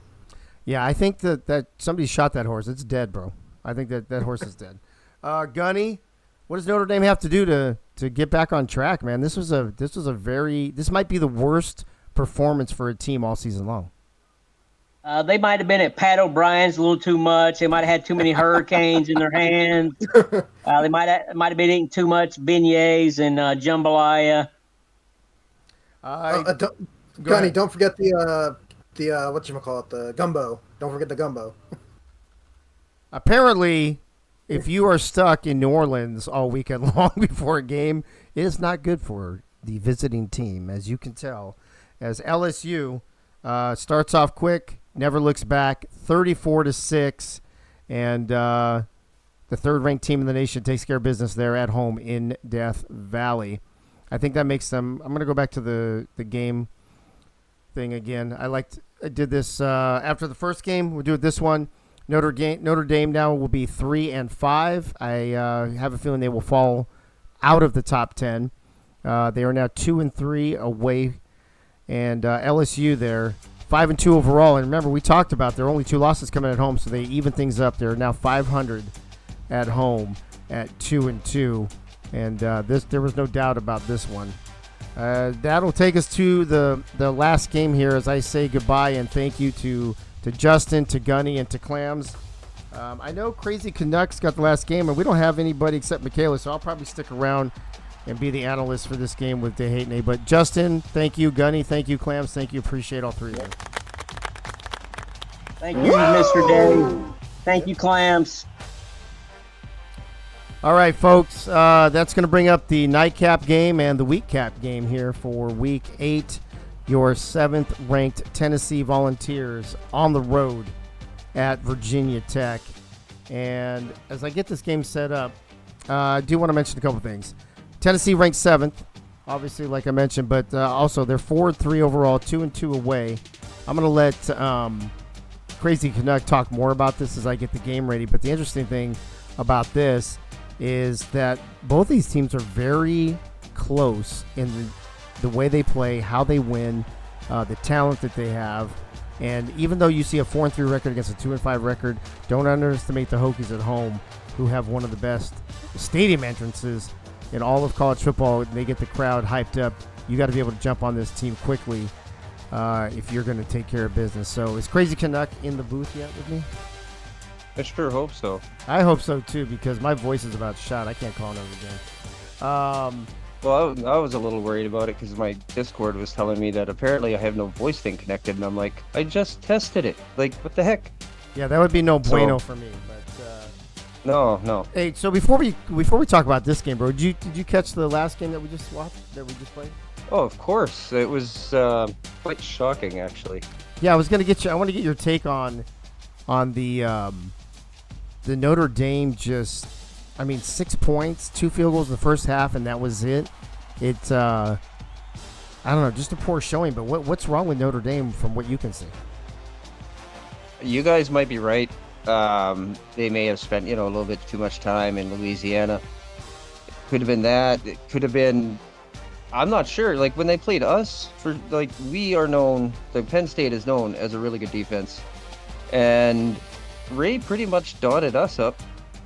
It felt like, we didn't get any picks or anything against them. Maybe that's what it was.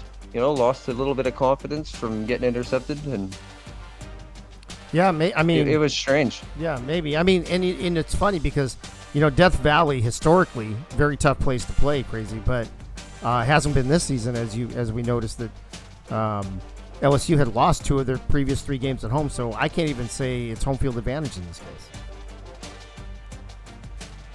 No, but they were running, I believe, a 4-2-5, if I'm not mistaken, if I got the graphic correctly. You're talking about LSU?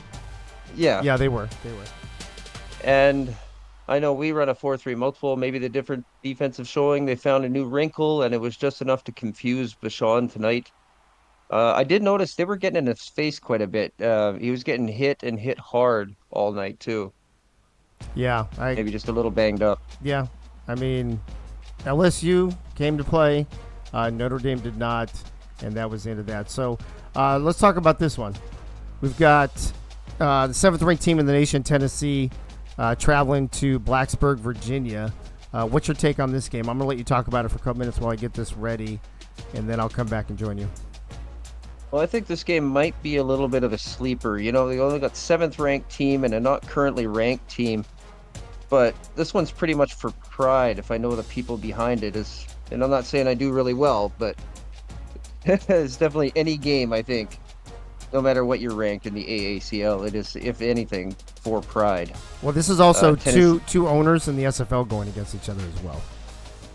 Oh, see, there's a little bit of a background I didn't know. I'm not too familiar with the SFL. Yeah, but. So real quick, so Yogi, technically he's not an owner this season anymore, but he's still helping with things with the team. Gunny is one of the co-owners along with Frank of the same team. So Yogi, Frank, and Gunny pretty much run BCS in the SFL. So this is kind of an inter-team rivalry as well. Do I just not exist? You were never an owner. Oh yeah, sure. I don't own anything. I just help with You're so touchy tonight. I blame Keith. Yogi says and Ace. Oh, and Ace. Yeah, and Ace. Sorry, and Ace. Oh, that's right. Ace is on this team now. I forgot. Oh, Yogi, thanks for that. I forgot. So Ace is is wide receiver 3 on Virginia Tech. So basically, you've got all 3 of the 4 owners, if you will, from Bossier City and SFL. So I'll let you get to it. Sorry to interrupt, but I wanted to add that little tidbit. Hey man, value added as far as I'm concerned, and I guess a little bit of tidbit and extra information for everybody who didn't know in chat, if they were interested. And even if you weren't interested, even if we weren't interested, we're just gonna shove it down your throat anyway. That's what we do. Edutainment here at the AACL. Exactly. Tennessee will be running the California offense with a conservative no huddle, and it looks like a multiple defense with a 4-3 multiple. It is a yes, 4-3 multiple. Sorry. Yeah. Oh no, I'm sorry. No, I'm sorry, and I'm sorry to interject. So there's a 3-4 multiple, a 4-3 multiple, and then a multiple defense. They're doing the multiple defense. The multiple defense. That'll be interesting. And then, what is that? North Carolina State is what the Virginia Tech Hokies will be running with a normal no huddle and the 4-2-5 that worked excellently in the last game for LSU. I don't think a lot of teams have had a ton of success with it, especially against a team with a good running back, and the Volunteers definitely have one in Fab Freddy or Flash Freddy. Yeah, Flash Freddy in this league. It was funny because on the roster sheet for a long time, I fucked it up, bro. So 78 degrees and cloudy in Blacksburg, so not quite as hot as the previous two games, which is a good thing as well. I think 78 would be beautiful weather to play some football in. Agreed. A little bit of cloud cover's nice too, especially for the receivers, trying to find the ball. But I mean, I guess that's not going to be a problem at 10 p.m. The clouds are not going to get in the way of the lights. Exactly. That's exactly right. Well, I'm ready to go down the field when you are, bro. I was just about to say, let's get down to Worsham Field and get this game started. Freddie, that's not funny.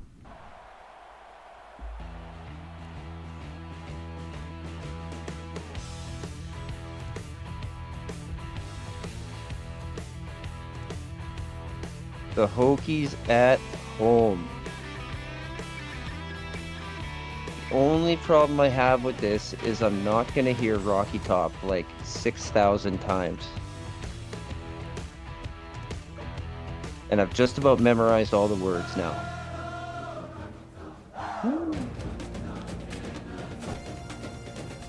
Lane Stadium, apparently, even though we had a different one listed on the sheet, is the home of this game between Virginia Tech and Tennessee. What are you talking about? Well, where's Worsham Stadium? Lane Stadium, right there. Oh, Lane Stadium, Worsham Field. It's Lane Stadium, Worsham Field, Lane Stadium. Yeah, there you go. Yeah. We're ready for kickoff. Here we go. Look at fucking crazy trying to pull a fucking Michaela on me and shit. I guess I did see the Lane Stadium. That one will be returned. I think they might give him to the 20. The forward progress, and Flash Freddy will be your impact player of the game as he'll line up as the starting halfback for the Tennessee Volunteers. Hey, give me a second. Give me a second while I put this ping out real quick. That one will be pulled down off the I already did it, Dave. play. I know you did. Ziggy Ronick picks up 7 on their first scrimmage play. Nice little route there. Faked coming in, went back out to the sideline, turned up field for a few extra yards. I mean, if you like that sort of thing, I guess.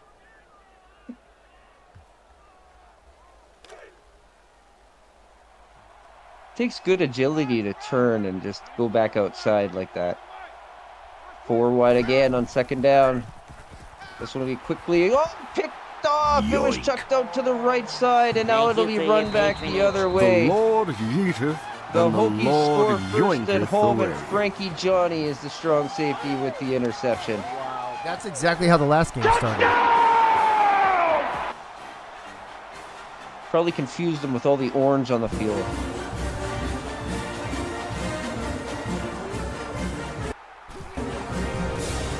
Rodney Dangerfield makes a mistake early. Loses the cover guy. Special players. Wow. So, I don't know if you saw, did you see the beginning of the last game? Or no, I'm sorry, it was the first game tonight. It started the same way. The first game tonight had 2 interceptions pretty much back to back. What is going on tonight? It's crazy. The interceptions of the first one, Notre Dame not showing up for the second one, and now this third game starting off like this one. As a defensive back, I couldn't say it's a great night for defensive backs. We need a go fuck yourself Michaela button. Flash Freddy gets back to the line of scrimmage. Emotional damage.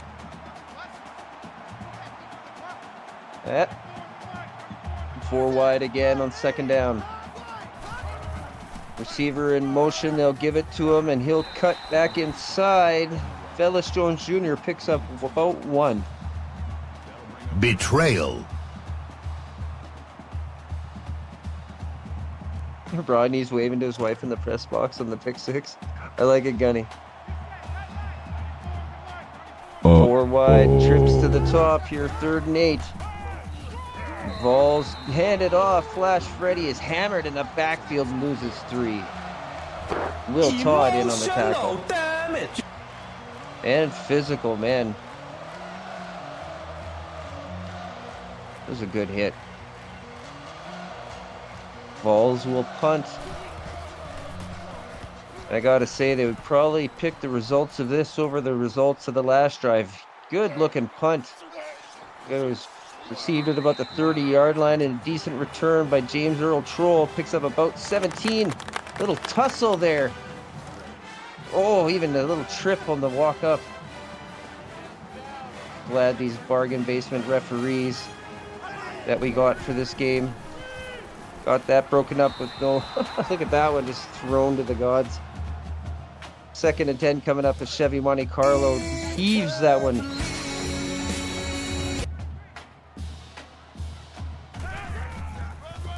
Is that like a reverse wishbone? I don't know what to call that formation, but they had 4 people in the backfield. They'll give it to Bogey Barr for his first rush of the game, and he'll pick up 3. Now they're going 5 wide. From 4 men in the backfield, including the quarterback, to 5 wide. This one will be thrown down the field and picked off. Thank you for Volunteers your take it right back. Yoink. The Lord yeeteth, and the Lord yoinketh away. James Klein, beautiful coverage, met the ball in the air. Absolute perfection as a defensive back on that interception. They got that coach jacked up. Where's the hound dog? Did they bring him on the road? Nope. Oh, that makes me sad. 3 receivers to the bottom of the screen. They'll give it to Flash Freddy in the backfield. Immediate penetration, but oh, look at that stiff arm. Picks up 4. Probably ran about 6 or 7, maybe even 8 after contact.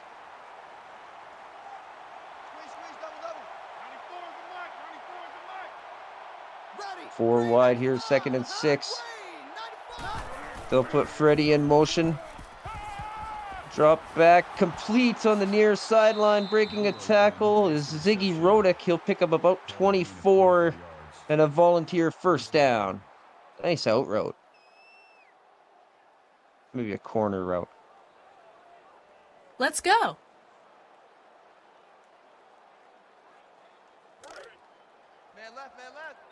1st and 10 here on Virginia Tech's side of the ball. Volunteers marching. Tight trip stack to the top. Dangerfield on the ball. He'll throw over the middle. That one's complete. The receiver, James Walters, got to it just before the defensive back securing the football for another big gain.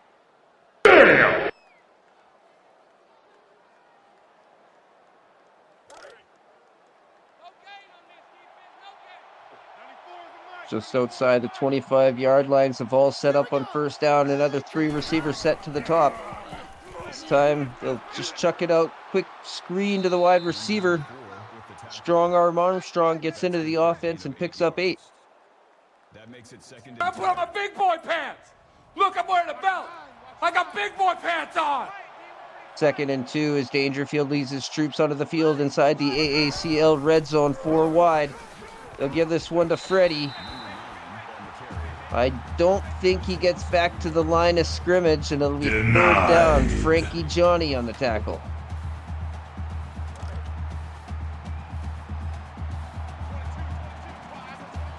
Still inside the AACL red zone, even though they were pushed back. 4 wide set here for the Volunteers. Dangerfield takes a shotgun snap, his pressure in his face, gets the ball complete over the middle.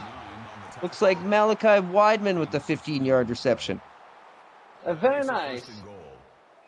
I'd have to agree. Nice cut there. Separator, got some space, some separation between him and the linebacker.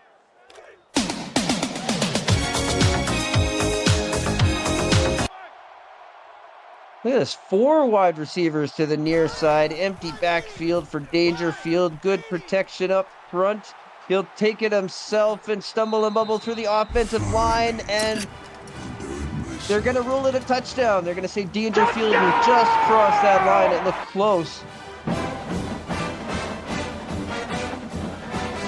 There he is. They brought him. Smokey the fourth. 9. Need to get my prescription checked. Or switch to sativa. Special plays, special players. Woo. Certified tie badass. This one here halfway through the first quarter, 7-7, and we'll reset. Hokies take the ball at the goal line on the return, and they won't get back to the 20. Looks like they'll be setting up 1st and 10 from the 18.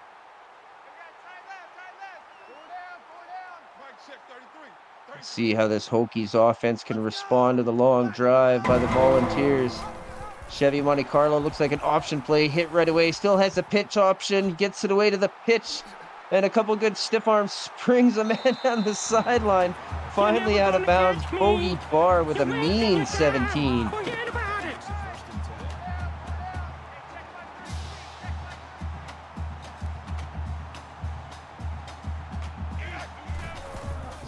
That's where that Motor Speedway is, I'm guessing. I'm not up on my geography, right, Gunny? The Bristol Motor Speedway. You just punch people in the mouth, right, Keith? That's how you break tackles? Nope.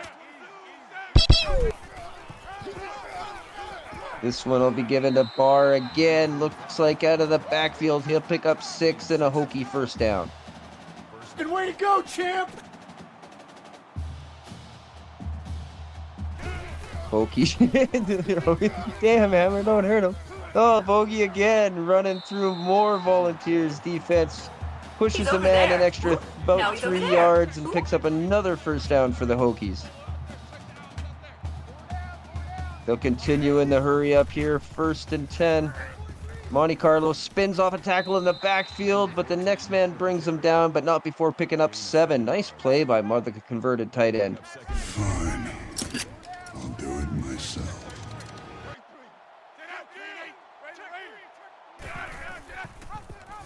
Another option play. This time they'll use Bogey out of the backfield. He'll pick up a first down, and Moore finally pushed out of bounds after picking up about 11. Very nice. 1st and 10 from the 20. Hokies now inside the AACL red zone. All the receivers push to one side. They'll run the other way with the backup running back. That's Raheem Blackshear. He'll pick up 4. That makes it 2nd and 6. Boo! Oh, man. No love for the backup running back. We want Bogey. Yes, we do want Bogey. I agree with that. Blackshear again on 2nd down. He'll push forward for about 4. Betrayal. 3rd and 1. That'll make it 3rd and 1. Still in the hurry up. They must have a matchup that they want. Hokies 3rd and 1. Monte Carlo drop back to pass. Pressure's coming, but it'll be complete. Over the middle, Dante Ireland picks up 8, and it'll be 1st and goal from about the 3. They refuse to let Bogey sub in. Monte Carlo gives the ball to Blackshear. He'll be mobbed. Can't get out of the backfield. And Bobby Boucher, look at me, he'll be credited for that tackle. 1, 2, 3, 4, 5, 6, 7. Yeah, Blackshear had no chance getting out. Bogey leads the league in tackles. Bogey has no rushing touchdowns, though. There he is. He's got the ball, and he still doesn't have a rushing touchdown, but he's in the game, in the hurry up. And right now, they just got a feed Barr. We'll see if they do it 3rd down. They fake the Barr. Monte Carlo gets hit and finally brought down. He can't get out of the backfield either, and they'll lose yards. That brings up 4th and goal. Emotional damage. You can't blame him on that one. The read option on the the read on the option took the running back away.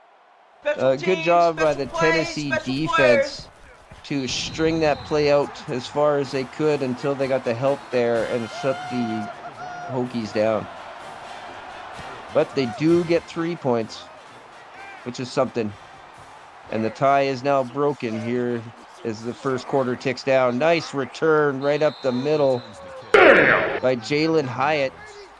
He'll pick up 32 on the return. Honey, I'm home. I'm back. welcome back. How was work? What'd I miss? A lot, looks like. Special teams, special plays, special Nice players. drive by the Vols.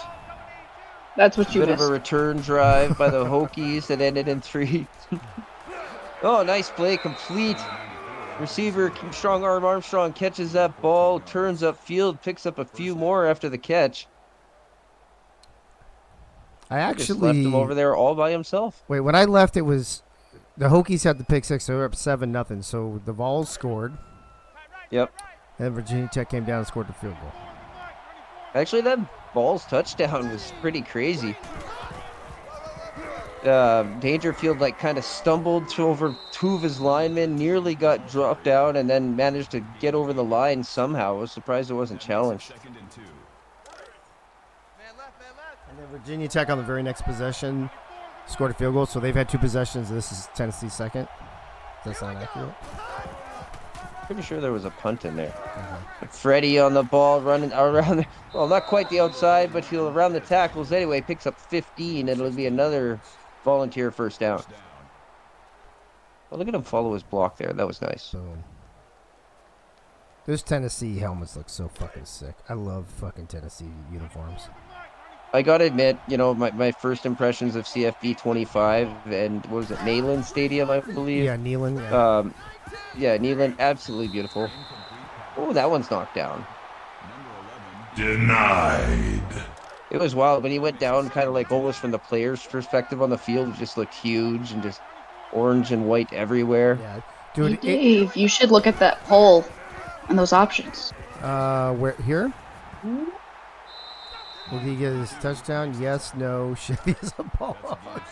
Can I vote for that? Hold on. Can I don't even know if I can vote points. Or is it points or? Well, you put your vote polls in anyway. Are not got 2 points. votes now. Oh, that's right. Yeah, that's right. Oh, polls are not points. That's Yes. right. Dangerfield drops back, finds, I believe, Freddie out of the backfield. He'll pick up 8, and that'll be a Vols first down. 20 seconds left to go here in the first quarter. That makes it 1st and 10. Actually, Virginia Tech's uniforms are pretty cool too. I like those helmets. Yeah, I like the orange too. It's kind of neat. Oh no! Oh, that was very similar play. Frankie Johnny got a hand on it, knocked it down. Denied. Very similar play to the one that Dangerfield had intercepted, taken back for 6 in the first one. I think he floated that pass just a little bit more. Ty Chandler gets back to the line of scrimmage and no more, and that'll be the end of the first quarter. Virginia Tech up over Tennessee 10-7. See if we get to see it. Here it is. Look at that. Oh, yeah. Barely got over the line. I would have given it to him too, though. It looked like the ball was on in his left hand. We ended off the end of the first quarter with Volunteers inside the AACL red zone, and we'll begin the second quarter with the way the first quarter started. Another interception that ended up in an end zone. Actually, it's the same end zone. The Lord yoinketh away. That's fucking hilarious. Who's 39? Your face. Oh, boom, roasted. It's a bad idea to put something in my mouth just a second ago, but it's beneficial for me as that ball is just thrown out of bounds. That's what she said. It's panic in case anybody else wanted to know.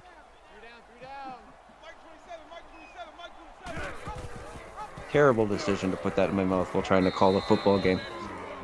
Jalen Hampton gets back to the line of scrimmage. It'll be 3rd down. Bobby Boucher flying around the field already with 4 tackles in this one. 3rd and 10. Hokies look like they're trying to set up a screen pass. Pressure on Monte Carlo, and the screen pass receiver, Hayes Deason, is brought down after picking up 1. Monte Carlo and the offense will leave the field as Dave, the punter comes on. The player you were looking for was Frankie Johnny, who's an AI player, but he also got the pick 6. Oh, he's the one who just got the second interception? And almost had another one on that deflection earlier. Holy shit, okay. Jalen Hyatt on the return. Picks up 16, and the Vols will start from midfield. Or just about midfield. Frankie Johnny sounds like a pretty solid fucking AI player. Frankie Johnny seems to be in on a lot of plays, actually. Can't argue with that. Flash Freddy picks up 4. It's his second reception of the game. Getting him involved pretty much any way they can. Yogi Barr with his 5th tackle already. 4 wide for the Volunteers. Dangerfield drops back, looks over the middle. God. That one's picked off. Trying to see it as number 21. I don't think that's Frankie. Thank you for Dallas your patronage. Sauce. Yoink. The His Lord first interception of the game, and that's a user player, so we'll definitely shut him out. Nice deke there at the... Wow. 3 interceptions Dangerfield. for Dangerfield already? Yes. 1 that went back for 6, and 1 that took away points. I'm in danger. Dummy, yeah. Chevy Monte Carlo. Pressure gets to him that time. Danny Carmichael with his first sack of the game. Just pretty much untouched around the edge. Feel like there's a joke there somewhere. 2nd and 15 for the Hokies. Annie Setting up from Beaverhausen. about the 40. I think you mean Michaela. Was that caught? Leon Schneider. That ball must have been placed absolutely perfectly. Looked like the coverage was all over him. Chevy Monte Carlo threads the needle down the sideline. And they're in the AACL red zone with pretty much 1 play. Beautiful 40-yard pass down the sideline. This one looks like it'll be an option to the right. Monte Carlo still had the pitch option but can't get it away. And he was close to a first down. 2nd and 2. A bunch of tight ends in the game. They'll bring the receiver in motion again. Looked like the option again. Monte Carlo keeps himself again and picks up a first down after picking up 5. I swear if Bogey doesn't get this ball. He's not. Bogey gets the ball, pounds it down to close to the goal line, picking up 3. They'll hurry to the line. 2nd down and goal. Come on, Chevy. Come on, Chevy. Quarterback keeper, buddy. Do the right thing, Chevy. They feed Bogey. They fake to Bogey. Monte Carlo goes round the outside for a Hokies. Touchdown! Oh, he even sold me on the fake. Oh, I thought Bogey had it. Bogey Barr still not one touchdown so far in the 3rd season of the AACL. Dude, you know what's killing me about that is that I can't decide who's the bigger ball hog, Larry Ballin or Chevy Monte Carlo. Well, apparently, I would say around the goal line, it's pretty obvious because he still hasn't got one. Yeah, Bogey has no fucking rushing touchdowns. Yeah. Wonder if he'll be looking at the transfer portal next year.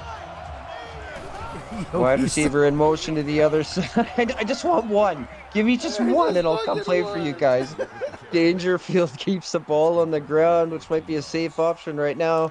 After throwing 3 interceptions early, picks up a first down with his legs. And the Vols are trying to respond, down 10. Here is with 5.5 left to go in the 2nd quarter. Pressure and Dangerfield. And he gets the ball off down the sidelines. They goes. That's going to be a Tennessee Volunteers. Ziggy. The Vols are getting ziggy with it right now. Beautiful corner route, run to perfection. Dangerfield sells out. And the Vols respond after the touchdown by the Hokies. What a beautiful play. And like you said, the Vols are now getting ziggy with it. And that's exactly what they need to get back in this ballgame. Special teams, special plays, special players. Yeah, if you want to come back in any football game, I think from behind, you need your best players to be your best players. That's kind of a hockey cliche up here, but I'm sure it works for this as well. That one will be kneeled down in the end zone. That Dante Ireland? I believe so. I love these close games. I hated the last game where LSU just blew Notre Dame out. I like these close games. They're a lot more fun to call. Absolutely. I figured this was going to be a sleeper game. Like I said, these two teams definitely play in for pride. Well, I mean, Vols are 7th ranked in the nation. They're 4-3. You know, they're not. It's not like they're a bottom feeder team or anything. And neither are the Hokies. No, absolutely not. I mean, sometimes in these sim games, it comes down to 1 or 2 plays in a game. And if you're either on the upside or the downside of that play, it looks like a screen pass setting up. That one will be blown up in the backfield. But, you know, those couple plays decide a game sometimes at this level. Yeah. No, and it's like... Yeah, go ahead. Yeah. Oh, I was going to continue on that. You know, but you sounded like you were going to do it for me, so... No, I would much rather you continue. I'll keep that in mind. That one will be shut down, 4th and 10 here. I don't really like to talk a lot. You're fired. Are you sure about that? Oh, that's a block in the back. How did that not get called? Oh, the dime store refs. Oh, man, I feel really bad for whoever voted for Bogey on that poll. Well, I guess it's just a poll. That's good it's news. just a poll. 3 stacked to the top here for Tennessee. Dangerfield to keep it on the ground, go around the outside like a Buffalo girl, and pick up about 18. Fine. I'll do it myself. Good block there. Just spring him on the edge. Oh, all right, Michaela, you got. I didn't know. I thought maybe you didn't have that one. Wrong. Your face is wrong. Volunteers 3 points down.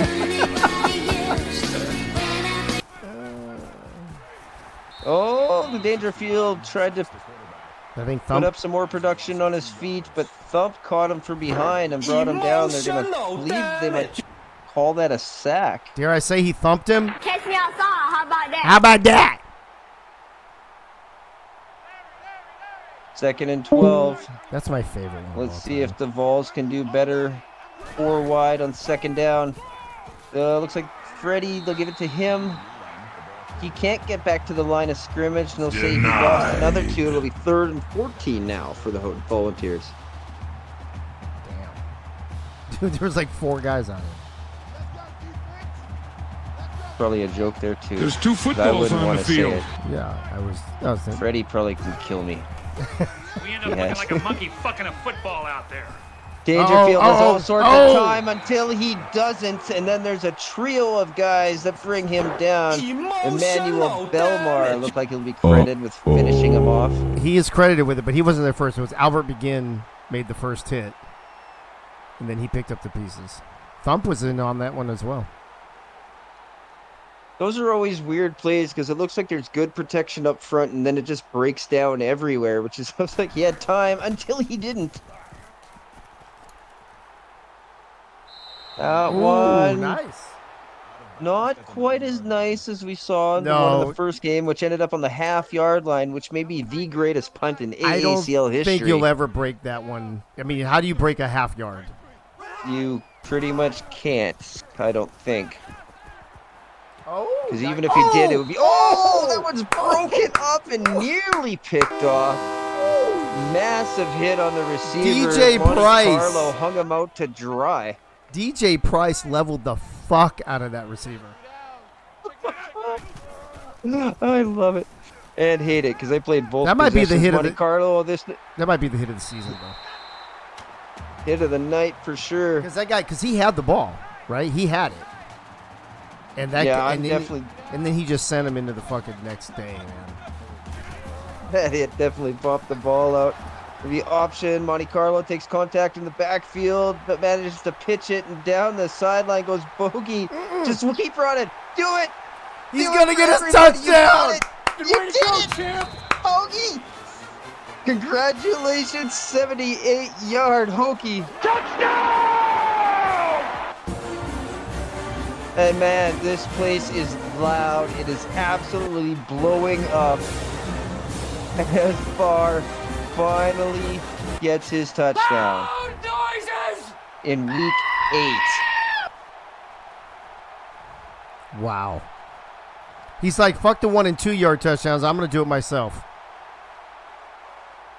And that is, according to our stats man here, that is the second longest run by a running back this season, which was the 85-yarder. Probably would have been the longest run, yeah, if not for Brute Bandit. The 85-yard. Wow.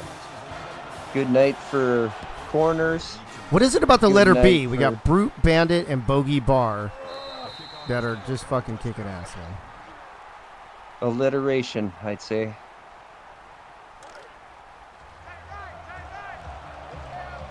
Now the Vols have to go back to work, or they're going to be aggressive here before the half and try to get back in this game. Sure looks like they are, as that one's going deep, knocked down, nearly picked by Dallas Sauce. That makes it 2nd and 10. 4 wide again here on 2nd down for the Vols. Dangerfield fake to flag Freddy. Punch in the face. Like 3 yards. He force pushed him. I didn't know Dangerfield was a Jedi. Dude, this is a physical game tonight. I'm in danger.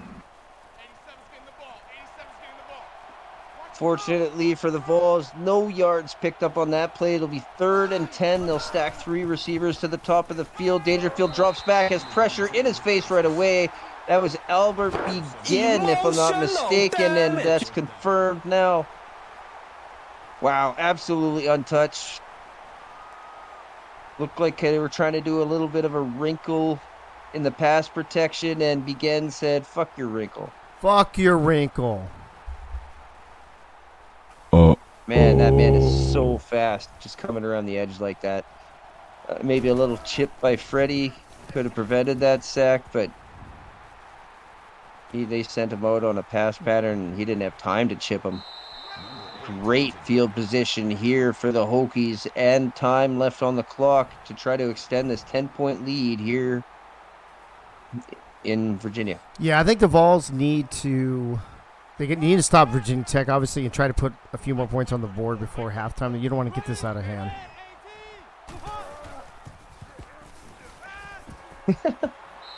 Well, not if Chevy Monte Carlo makes plays like that. You won't see another bogey touchdown on this drive. Oh, you gotta give him that huck to it. Spit on that thing. You get me?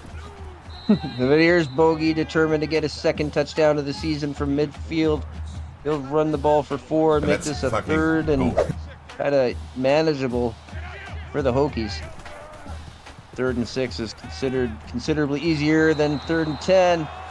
But the Vols make it difficult on them as James Klein gets in the backfield and I believe knocked that out of Monte Carlo's hand. And the Hokies will be forced to punt. This is it. And the Vols get their stop. Looks like they were all in trying to block that one. It'll sail into the end zone and out the back. In the CFL, that would actually be a single point, but... I don't understand your fucking rules sometimes, man. Neither do I sometimes. Just some of the rules of football in general are like, really? Yeah. Like, why? But... Ooh, that was a beautiful play down the sideline. Ziggy Ronick makes the doggy dance. Ziggy's having a ball game. 4 receptions for over 100 yards for Ziggy Ronick so far here in the first half. Dangerfield looks like he's ready to huck it again. I got big boy pants to the sideline, the opposite sideline. Ziggy Ronick, his favorite target again. Michaela, I wouldn't be surprised. Didn't we just see the receiving record broken in the same night twice? Yes. Yeah. In this week, right? In this week's play? Yes. Historic week for the AACL. No, it's not. It's not Ziggy Ronick, but down the sideline goes Strong Arm Armstrong. Picks up yards after contact. Beautiful. And this aggressive like really aggressive Vols offense here on this drive is marching down the field and already inside the AACL red zone. This is exactly what Tennessee needed. Like I said, they needed that stop, and now they need to score before the half. You're fired. Tight set for the Vols. Look like receivers to the sidelines. Dangerfield finds no one. He'll take first down and pick up and mention first down. Wow. Dallas Sauce credited with the tackle. That's his 7th of the game. Dallas Sauce They'll has go had a 5 solid wide here. season, by the way. He's been player of the game a couple times. He's solid. Looks like nobody's open again. Dangerfield dodges his old lineman and works his way into the end zone for a volunteer.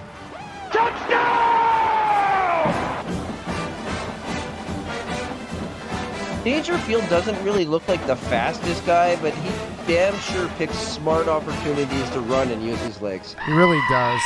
And you know what? He's been like that his entire career. As a freshman, last year. Special teams, special plays, special players. And now this season as one of only 2 juniors in the AACL.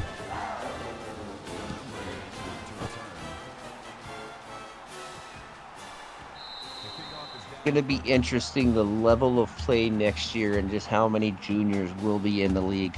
Right, and only 2 seniors. And a shitload of sophomores. Yeah.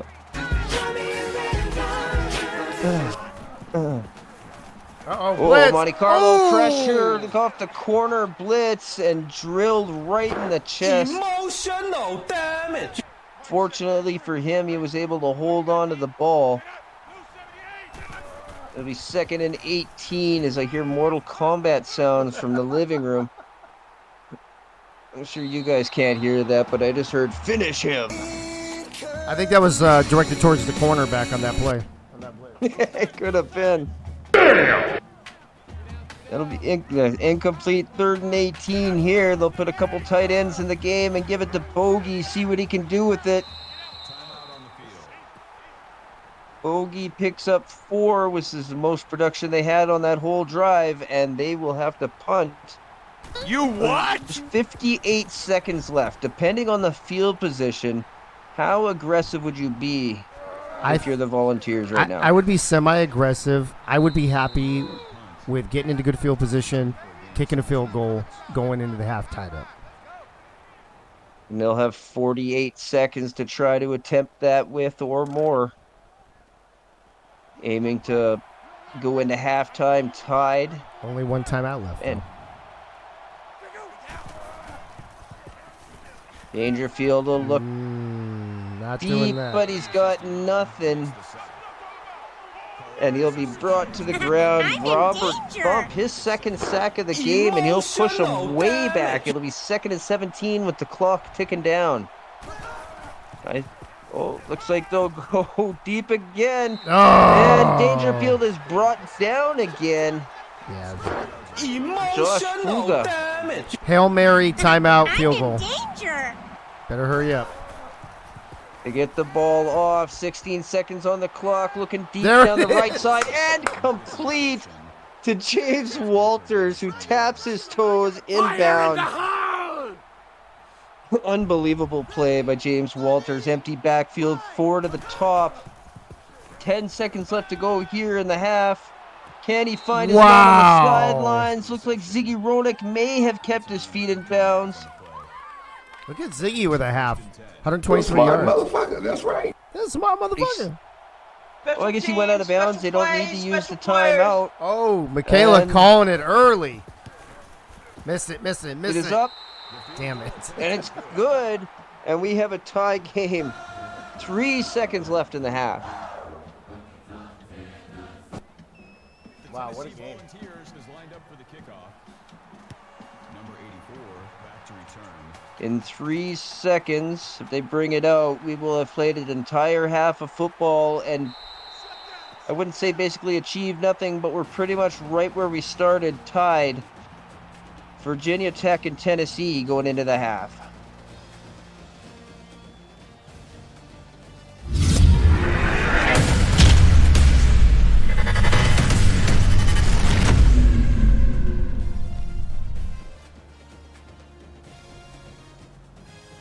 Yeah, I like that one. What's that? That's what I would do too. Oh, Michaela? Yeah.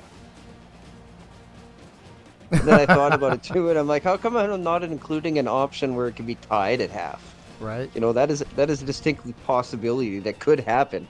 A lot. Demonstrated Fine, by I'll these start two including teams. it now. You don't do the predictions. I do it. So you could start doing. Hey, he's broadcasting. Everybody has their role. Virginia. Actually, every time when I'm actually just modding, every time I go to do a prediction, one seems to flash up on the screen because everybody can type faster than I can. Yeah. Hey, Keith So, says in the and chat, then- Virginia Tech put up 24 points with only 44 passing yards. How about that? How about that, indeed, as they have been getting it done on the ground. 186 rushing yards for Virginia Tech in the first half. The big numbers for Tennessee, 3 turnovers early, but they seem to have come into their own here in the second half, doing a much better job protecting the football, or the second quarter, rather, protecting the football. 262 yards in the air for Dangerfield, even though he's been sacked about 5 times so far in the first half.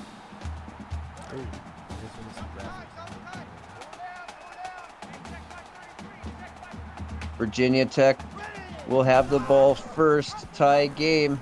So we start all over, 30 minutes of football to go as Raheem Blackshear picks up 3. That'll make it 2nd and 7. 2nd and 7. Hokies will hurry to the ball. Fake to Bogey. Monte Carlo throws to the left in the sideline. That one's complete. Raheem Blackshear out of the backfield picks up 15. I forgot to mention earlier, too, by the way. Tennessee in the pick'ems, 47-17. I was probably one of the 47.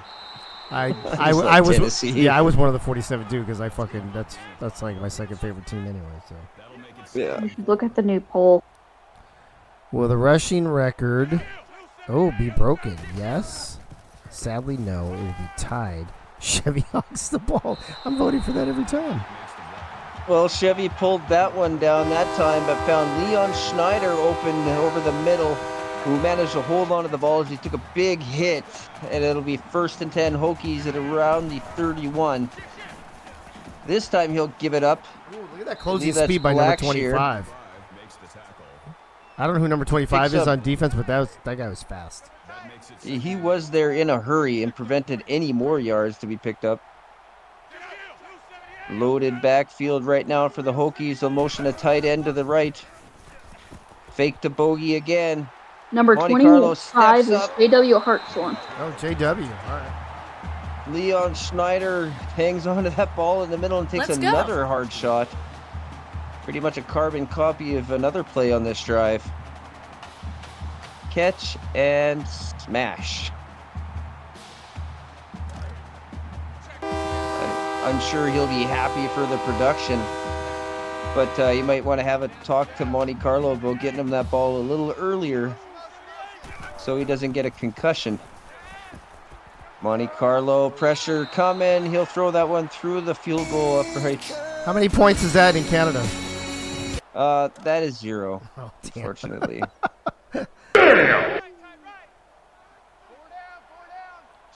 Yeah, that's still no fun there. But a ball hit off the uprights in Canada is live. Really? Yeah, because our field goal posts are at the front of the end zone. Oh, that's like right. lined up with the goal line. Yeah. So if you hit it, it didn't cross or whatever. Right. Yeah, it's still a it live falls ball. in play. Yeah, I get it. Yeah. Oh, if it falls in play, granted. Yeah. Right. Monte Carlo takes the ball, gets pressured. He'll get rid of it before it's a sack, but it'll be 4th down.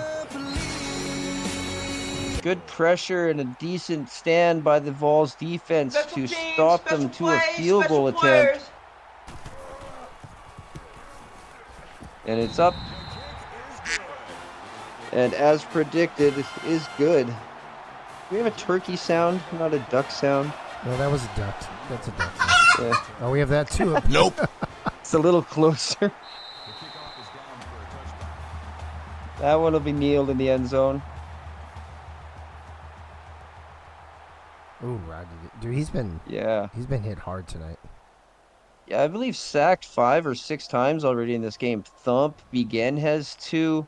One of their bots on the line has 1. Yeah, there you go, 5 sacks already. There you go, 5. He's been getting abused, but still put up 262 yards in the air in the first half.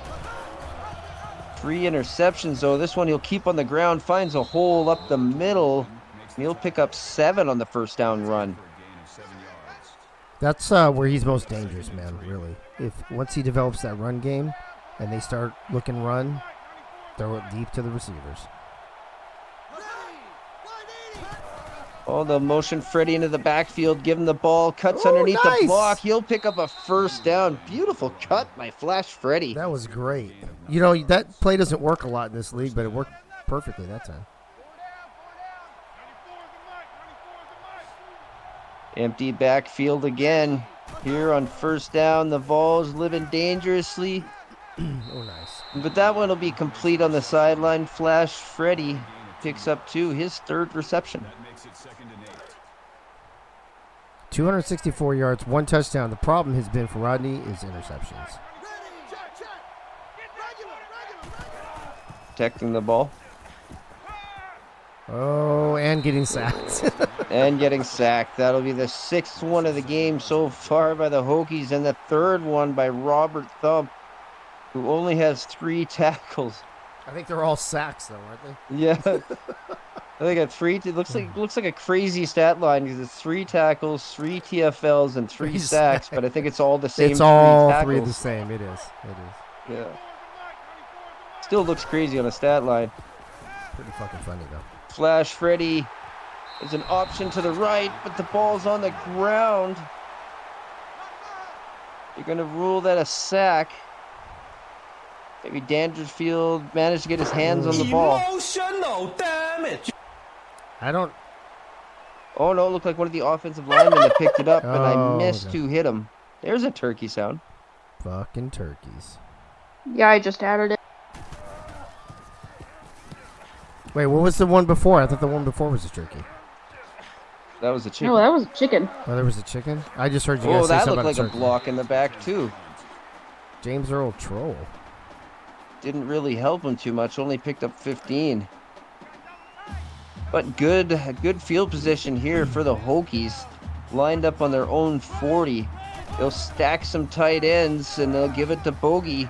Up the middle, breaking a tackle or 4. As he manages to pick up 13. Certified badass. And a first down on that first down run. What is that, 167 yards I thought I saw for Bogey? Well, sure, we'll find out right away. They'll give him the ball again. Contact in the backfield. He'll push back to the line of scrimmage and more. That is a man's run. 171 yards and an 11.4 average so far in the game. What do you have at halftime? First... He had like 150 something at halftime? Yeah. Well, that'll add to his average again. Another 8 yards. Yeah, sorry, you were about to say in his first what? Oh, and his first touchdown so far of the season. That he had to get on a 75 fucking yard run or whatever. Oh, here he goes again. Oh, Jesus Christ. Oh. Say hi to Kobe for us. Holy. Bobby Boucher, courtesy of Captain Insano, destroys Bogey, but here he is at it again, this time getting dropped in the backfield. Emotional damage. Man, his feet were above his head. Dude, that was insane. 2 candidates for hit of the season so far in this incredibly physical football game. And the fucking the punch Hokies and the Vols. And possibly the punch knockout of the fucking season when Rodney Dangerfield sent that guy back 3 yards. Chevy Monte Carlo can't get back to the line of scrimmage. James Klein, who my broadcast partner said is having a hell of a season. And I agree. Forces the Hokies to a long field goal attempt. What is that, about 52 yards? It's up. Nope. Oh, and it's good. And it's Play good. The gobbler again. And it's good. I guess Michaela's gone. Emotional. Special plays, special players. Couldn't find the gobble soundbite apparently. No, I was busy responding to someone. Ah, yes. Ziggy Roenick picks up 28 on the return. A 6-point game here as we close out on the, well, begin to close out on the third quarter. We are definitely in the latter stages of this game.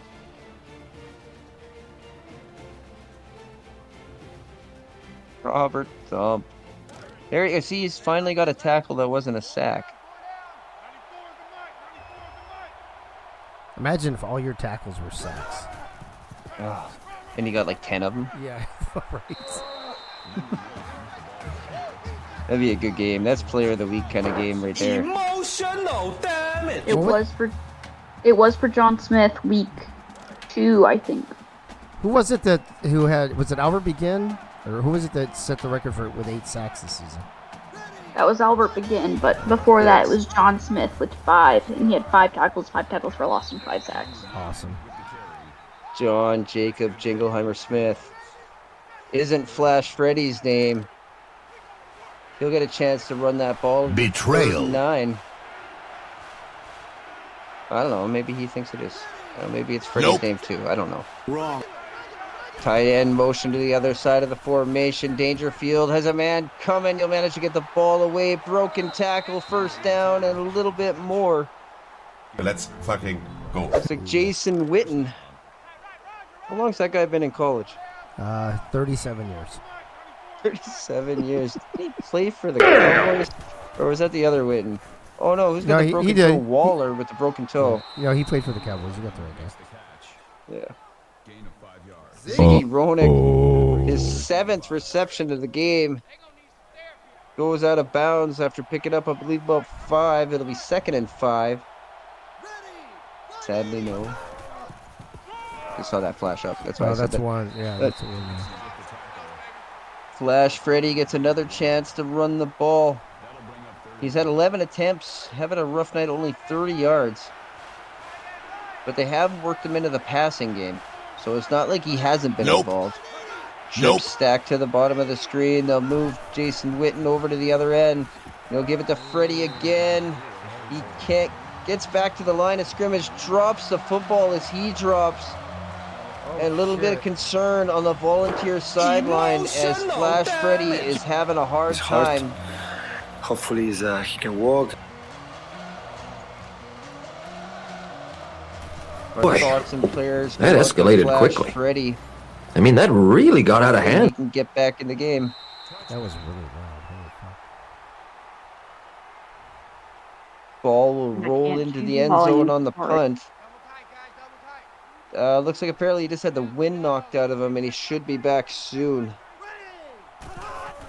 We get the report from the sideline. Nice fake.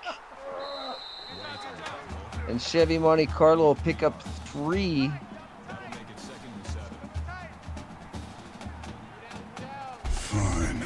Doing a good job to use Bogey Barr as a distraction. They'll do it again. Monte Carlo's got a blocker out front. He'll get the first down on a 10-yard rush. And the Hokies will work from the hurry up. Just outside or just inside their own 35-yard line. I got big boy pants on. Wide receiver motions out, motions in, and Chevy Monte Carlo will take the ball around the other side. Pick up about 7. It'll be 2nd and 3. Wait a minute.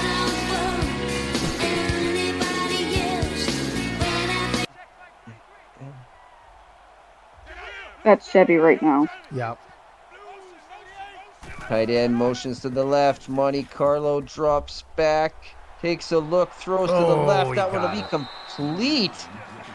That was a good throw to Hayes Deason. Picks up 12 and another Hokie first down. 50% completion percentage for Monte Carlo. He'll step back and will add to that total of completions on that play, finding Hayes Deason on the right-hand side this time. Wow. For another Hokie first down. Nice of Hayes to show up tonight. A little late. Oh, somebody jumped. False start. We'll get the call. You what? Looks like it's on the offense. Brother, this guy stinks! The sound booth letting that offensive lineman have it. Treating him like a redheaded stepchild. Oh, fake. They saw Bogey that tried to coming. keep this one himself. He'll get back We to have the red line of hair. scrimmage and no more. I'm pretty sure that was a wizard that took him down. Somebody let me know if that was the name of a Harry Potter. Corvarius Crouch. Is that not a wizard from Harry Potter? Dude, I looked at it just No, as that's when it, Artemis Trout. Yeah, okay. That and actually that guy was played by a hell of an actor. So it was going off the screen when I looked at it. I thought it actually said crotch. I didn't know. Crotch. Oh, that was a screen pass. Pretty much run to perfection. Oh. Bogey looks like he may have the first down. They'll give it to him. Let's fucking go. As he tiptoed down the sideline, it was going to be close. Looks like he stayed in bounds. 3 seconds left to go in the third quarter. They'll fake the bogey. Monte Carlo will keep it. Nice moves. But he just can't get into the end zone. That'll be the end of the third quarter with Virginia Tech on the 1 yard line. Put in your AACL approved emojis, including eggplants, corn cobs, 69s, middle fingers, eagles, everything but a 4, because 4s are for whores, according to management. Betrayal. I mean, unless that's your thing, and then I guess 4 away. And Chevy Monte Carlo fakes again to Bogey and runs out into the end zone. It's one more Hokie. As he gives... You're going for 2? Yeah. As he gave Bogey the finger again. Monte Carlo he got back, it. finds a man. Dante Ireland gets the 3-yard reception, and now the Hokies lead 38-24.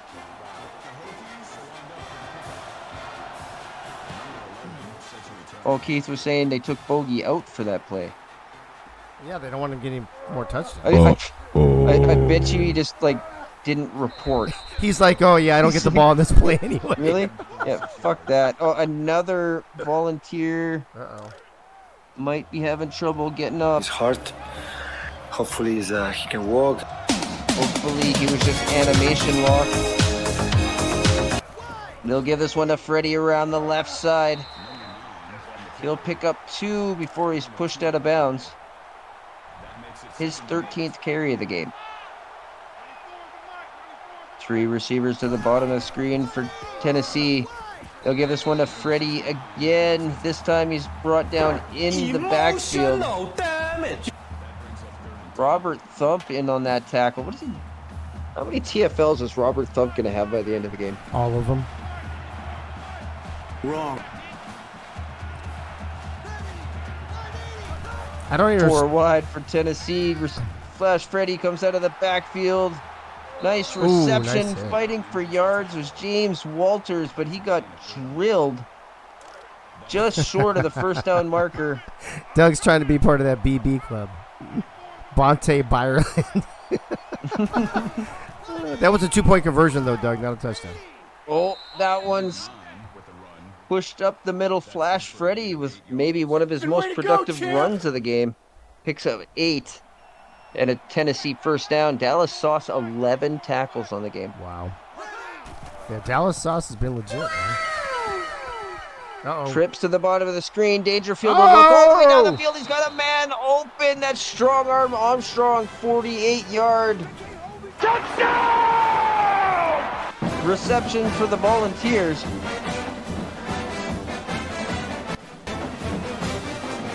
Just straight up. What? I'm sorry, I'm disappointed in that defensive back there. He just why didn't he just break and run with the receiver instead of doing that weird little shuffle thing? He thought he was in his hip pocket, but obviously he lost Armstrong on the play. Yeah, I mean, that's Armstrong's second touchdown? I think it's his second touchdown. Dave, you played Rocky Top too early. Sorry, I didn't know you. Sometimes I don't know who has all the buttons or whatever, and I don't remember hearing it, so I didn't know if you had it. I have a system down. Hey, fuck your system. James Earl Troll picks up Fine, 30 you can on do the soundboard return. now. Fine, you can do soundboard now.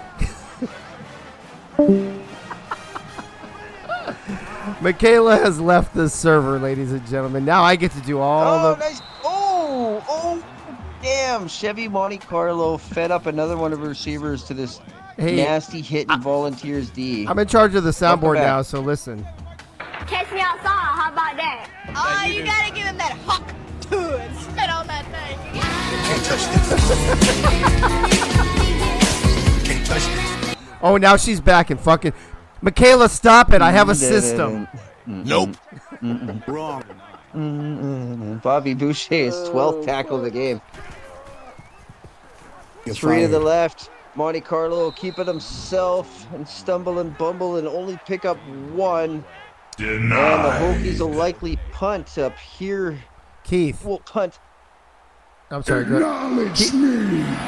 Keith, are you talking about Strong Arm Armstrong Torch Day Hate Day? I don't remember that. I want to go home. I don't want to. I don't want to. Ziggy Rodak picks up 12 on the return. Ziggy's had a great game. Let's go. Yeah, he's been the number 1 target for Dangerfield today. Dangerfield will keep it on the ground this time. Gets to the first down marker, shakes off a tackle, and is rudely thrown out of bounds. Let's go. Doing a great job with his feet that time. Yeah, that good. Winky. That's a great example of. That's a great example of what you talking about. How he chooses his moments, and he's very smart about what he does. Wink is in the house. What's up, Wink? He's a very efficient runner generally when he chooses to be.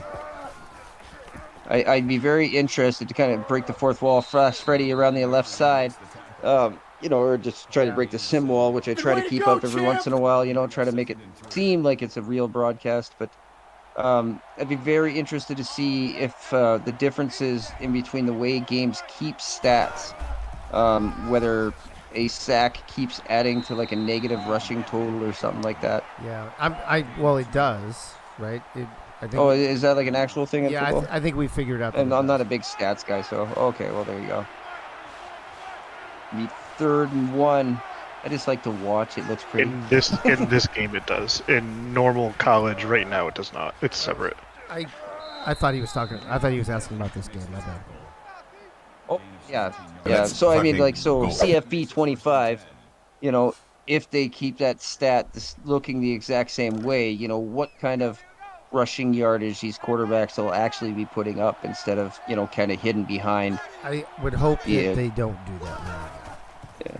It sounds like they're gonna have 0 rushing yards because it doesn't sound like the game's gonna be for us. Please don't burst my bubble yet. Don't burst my bubble yet. You're fired. A great run to the outside, but it's dropped. Dangerfield put the ball, look like on the money. But it wasn't squeezed. This time it will be. And James Walters looks to have a first down. Yeah, what a great game to come back to the hotel room to. Oh, this has been a great game. Absolutely. Good thing you didn't see the second game. It was fucking terrible. Notre Dame set a record for least points scored. Emotional damage. LSU beat them like 38-6 or some shit like that. It was bad. They had Notre Dame got 2 field goals in the first half, and that was it. And then in the first game, Nebraska crushed Syracuse 44-28 in the first game. Syracuse football sucks. Keith, I thought you said it was the ball up 7 to points. Freddie and right through the offensive line like it was Swiss cheese was Yogi Barr hammering him in the backfield. It'll be 3rd and 20 coming up. Emotional damage. The last 3 plays, they've been pushed outside of the AACL red zone, but Tennessee will try one more. One more time. Complete over the middle and into the end zone. Strong arm Armstrong, 21-yard Volunteers. Dangerfield's got a CFL-looking stat line with 3 touchdowns and 3 interceptions, but he's making it. But he's doing it right when it counts, and the game, pending this extra point, is tied. Wait, we count? Special teams, special plays, special players. You just thought what? They were incompletions. Interceptions? It was a joke because Tebow throws many interceptions. Yeah, I got you. Dude, I actually had to turn you up because I could barely hear you when you first started talking. Yeah, I'm using a new mic. I'm not sure if I like it or not. Like, this is my travel one. Okay, no, you're good. I'm just adjusting your volume on my own. Yeah, this is definitely the best game so far, Wink. The first two, not so entertaining. Monte Carlo keeps the ball again. He'll move around the outside, pick up about 4.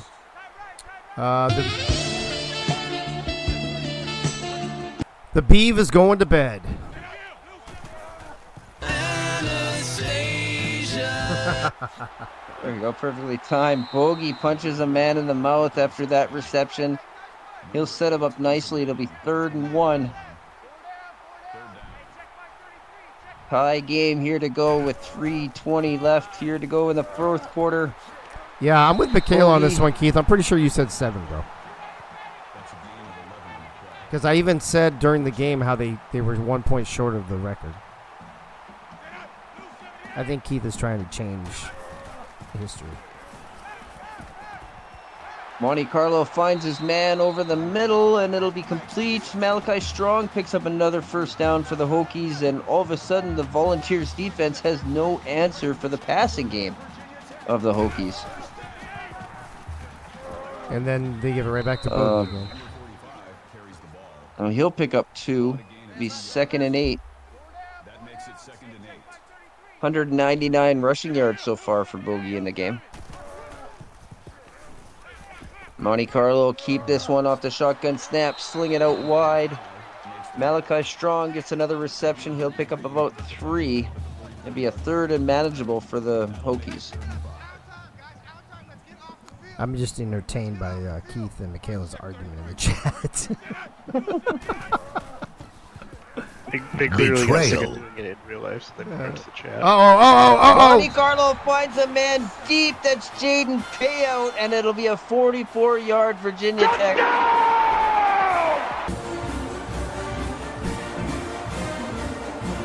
I guess that's the one good thing about not doing that too often in the game, trying to stretch the field like that. It seemed like they surprised the Volunteers defense when they did.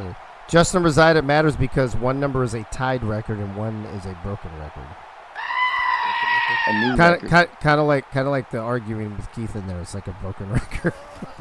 Special teams, special plays, special players. Wait, how can you have 6 for? How can you have 7 through 3 quarters but 6 for a whole game? Did they lose a point? What the fuck? That makes no sense. Oh, easy there, David Ware. It just happened like seconds ago there, buddy. The record for the 3 quarters is 6, or 3 quarters is 7, but the record through a whole game is 6. That doesn't make any fucking sense. Oh, fuck. Let's see. I love when they just stop the game to do highlights. Okay, he's saying that the 7 is specifically for this season. 6. Oh, 6. What are you laughing at? He's laughing. Flash Freddy picks up 9 on the reception down the sideline. Hold on, what'd you say, Michaela? Telling you to use your brain. I can't use my brain if you fucking saying backwards ass shit, motherfucker. He's pissed off. Well, that just made my night pissing Keith off. Tell Keith he's fired from stats. Unless he's talking about the season. No, I need Keith to do stats. He's very good at it. I very much guys, appreciate Keith doing his stats for us. The record for next year is going to be 9. Yeah. Rodney Dangerfield picks up 6 on the ground. He's explaining it to me again now. He said 6 points is the record for the 8-point era season. 8 minutes. The 7 points is 7 points is the least amount of points scored in 3 quarters this season. Okay. Tell him we don't work at asterisks. Just give us the final. The field. The Volunteers quick strike offense. James Walters. Backwards as hell. I can see Keith back there. Why did 7, 8, 9? Well, 87 beat 7 on that play, and also 21 en route to the end zone. And with 1:27 seconds left to go, I guess pending again. Bro, this is X point. We might have 3 more touchdowns. What a ball game. Woo! I mentioned in the beginning of the broadcast. Tech had this rated. That's what I was. Yeah, this was going to be a sleeper matchup. Both these teams playing for pride. Well, I'll tell you, the only person sleeping right now is Keith. Yeah, sleeping on the details.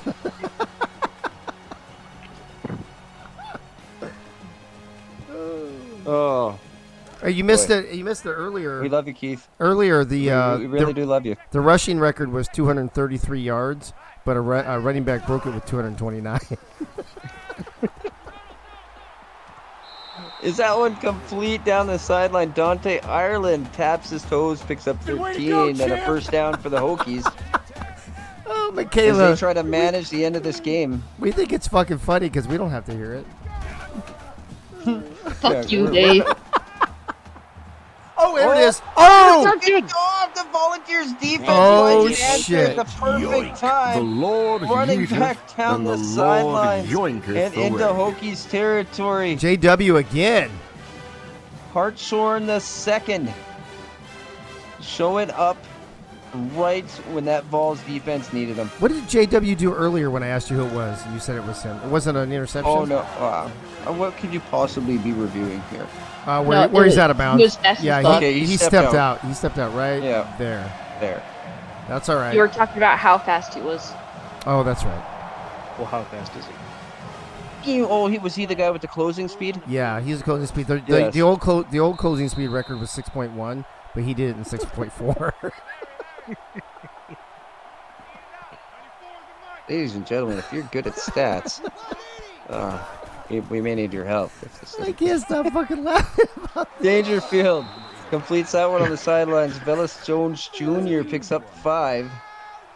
You don't even need to be good at stats. You just need to know, is this number bigger? You actually just than have to other you just have to make up numbers, man. It doesn't matter. Dangerfield keeps it on the ground. He'll be met before he gets back to the line of scrimmage. He'll work from the hurry up, though. Robert Thump, 4th sack of the game. Yeah, that was kind of a dumb play. TFL. That was a dumb play to run. Not really. I mean, it kept the clock moving. Yeah, but now you're pushing out of field goal range, and you're 3rd and 8. So now you're in a passing situation for sure. Teams that aren't named Florida can make this field goal. No. We missed 1 field goal tonight so far, I think. Oh, yeah. We've missed 3 on the season. Thank you. And when the Vols are done here milking the clock. Thank you, Day8 for doing Michaela's job. Oh, now she, after the ball snap. Sorry, I was trying to find a sound for Yogi. Wait. To the sideline. Did Keith just take over the soundboard? Yeah. Everything's backwards. All right, so 51-yarder for the Volunteers. 51-yarder for the lead.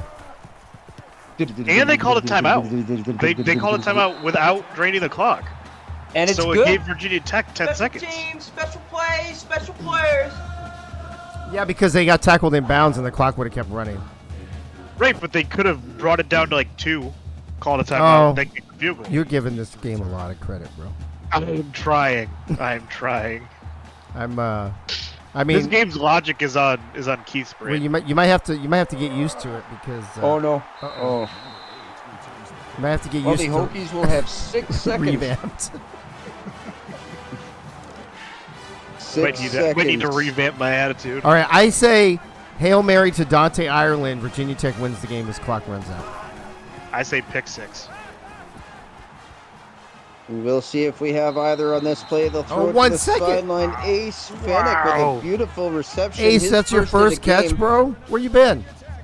Ace was busy working. He's always fucking working, man. Looks like this may be that OnStar Hail roadside Mary or assistance. Hail Access play. Oh, Chevy! Oh! Carlo can't get any assistance, and that sack will end the game. The Emotional Volunteers damage. win 48-45. That car broke down. Hey, Michaela, play that OnStar one again. That was great.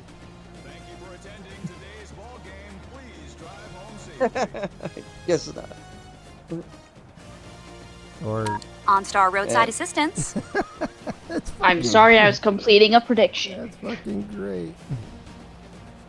OnStar roadside assistance couldn't help Chevy Monte Carlo on that last play as he got sacked. And as I said, Tennessee on the last minute field goal, beautiful drive down the field after the interception, 48-45, your final score. Sorry, I'm going to do my impression of Keith on the soundboard.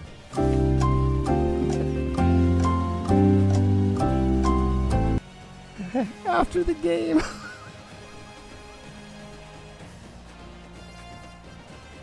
The Keith Love in the booth. Look at that run. Bogey finally getting his first touchdown of the game. Dude, he had to do it on a 75-yarder because they never give him the ball inside the 10. Yeah, inside the red zone, they won't even give him the ball, so he just, fuck it, I'll just do all the I'll field. do Give me it the whole field. myself. I'll pretend the whole field is a red zone, and I'll just do it myself. Fine. Yeah. I'll do it myself.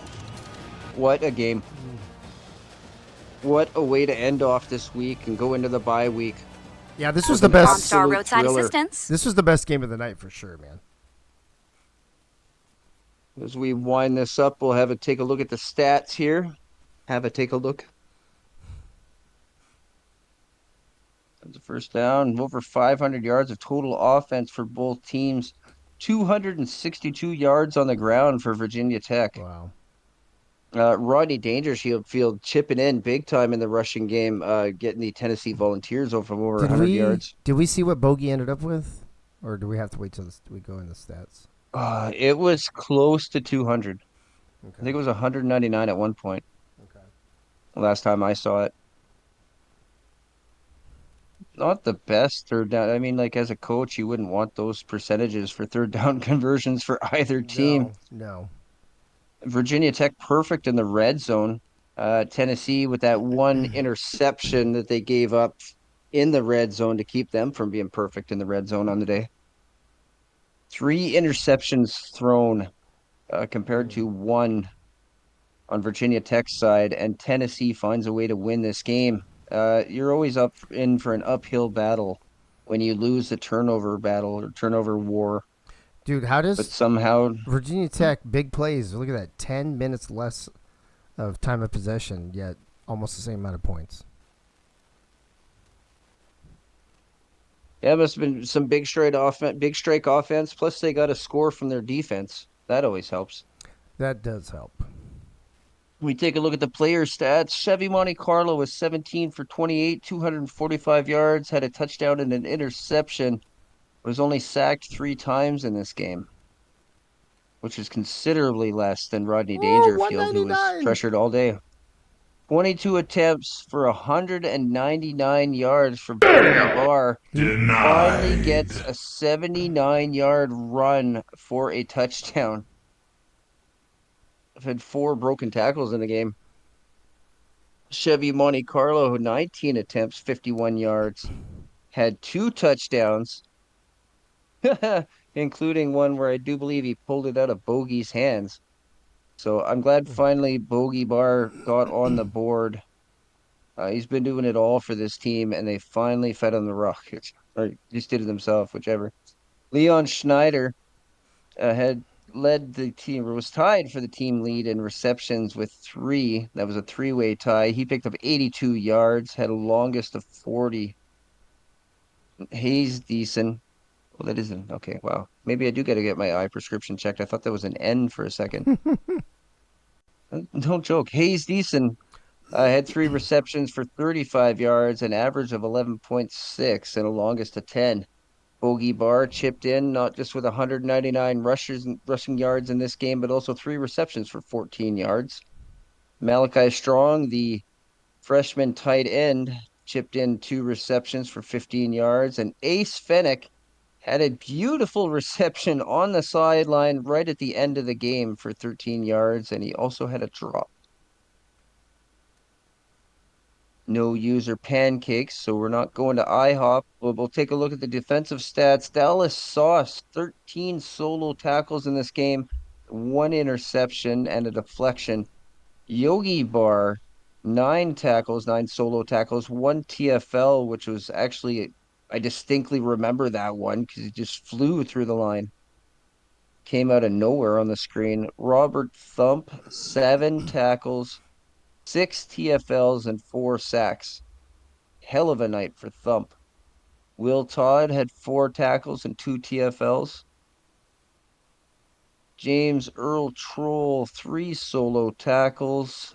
Albert began 3 solo tackles, 2 TFLs, and a sack. It must be far. The interceptions must be farther down the list, I guess. There should be at least 2 more. Oh, yeah. Rain Man with 1 tackle. I believe both the other interceptions were by a AI player. Oh, right there. Wait, Frankie Johnny and Dallas Sauce. Yeah, Frankie Johnny. Yeah. Frankie Johnny with what looked to be a huge interception at the time, taking points off the board, intercepting the ball in the end zone, and then putting up points on the board on his other interception. So I guess, even as an AI player, that's definitely worth a mention. I agree. Sebastian Games, 3 field goals, 3 made, and a longest of 52.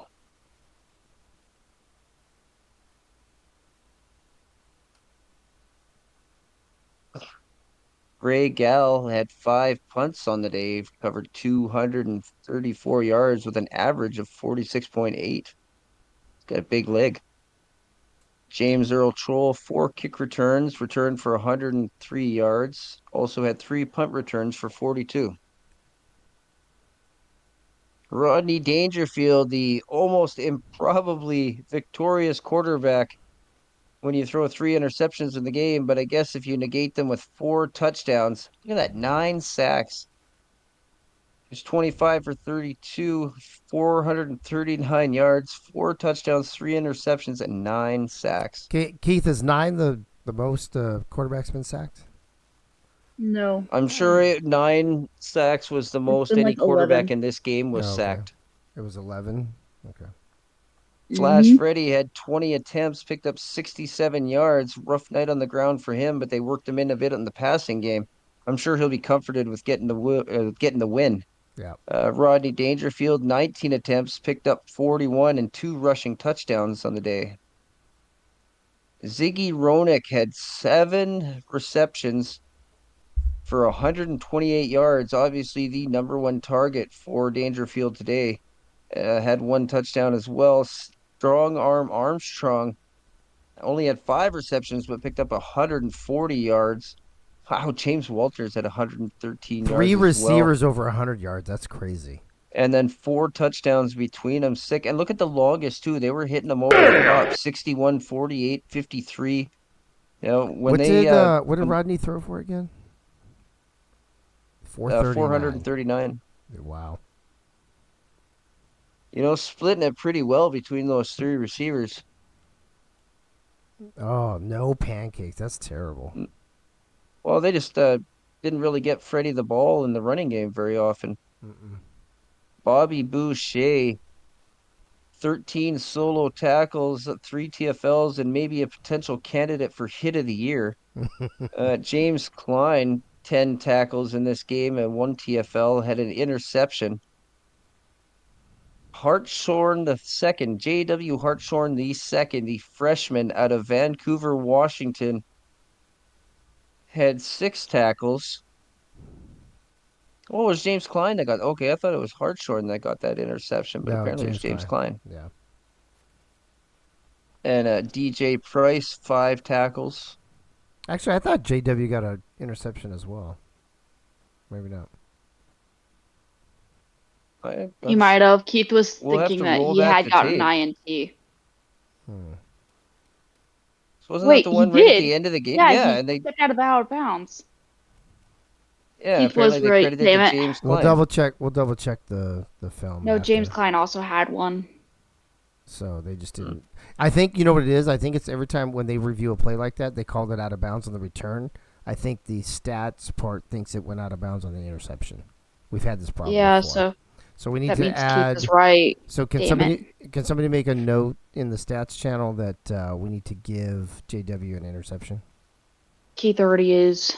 It's Okay. Keith. He remembers everything. Okay, perfect. All right, go ahead. Thank you, Keith. Where'd you leave off there? I'm Crazy? a big fan of Keith. I was going to talk about DJ Price Go ahead. and the fact that he got 5 solo tackles. And just a reminder, as per that conversation we just had, J.W. Hartshorn, your game-winning interception, more or less, will be recorded in stats. Todd Thomas, 5 solo tackles, 1 TFL and a sack. Josh Haynes had a same kind of stat line, 5 solo tackles and a TFL. Danny Carmichael stepped up with 2 TFLs and 4 solo tackles. And a sack. Oh, yes, there's a sack. Sorry. I missed that. I got distracted by Crouch again. You're good. You mean Crotch? I swear that guy's name looks like a wizard. What is somebody? Come on, Michaela. What's the wizard's name? Artie Crouch? Bartimus Crouch or Barty. Yeah. Yeah, see, there you go. There's a wizard named Crouch. And TJ Frosty had 1 solo tackle as well. Make sure I didn't forget anybody else up here. We're good.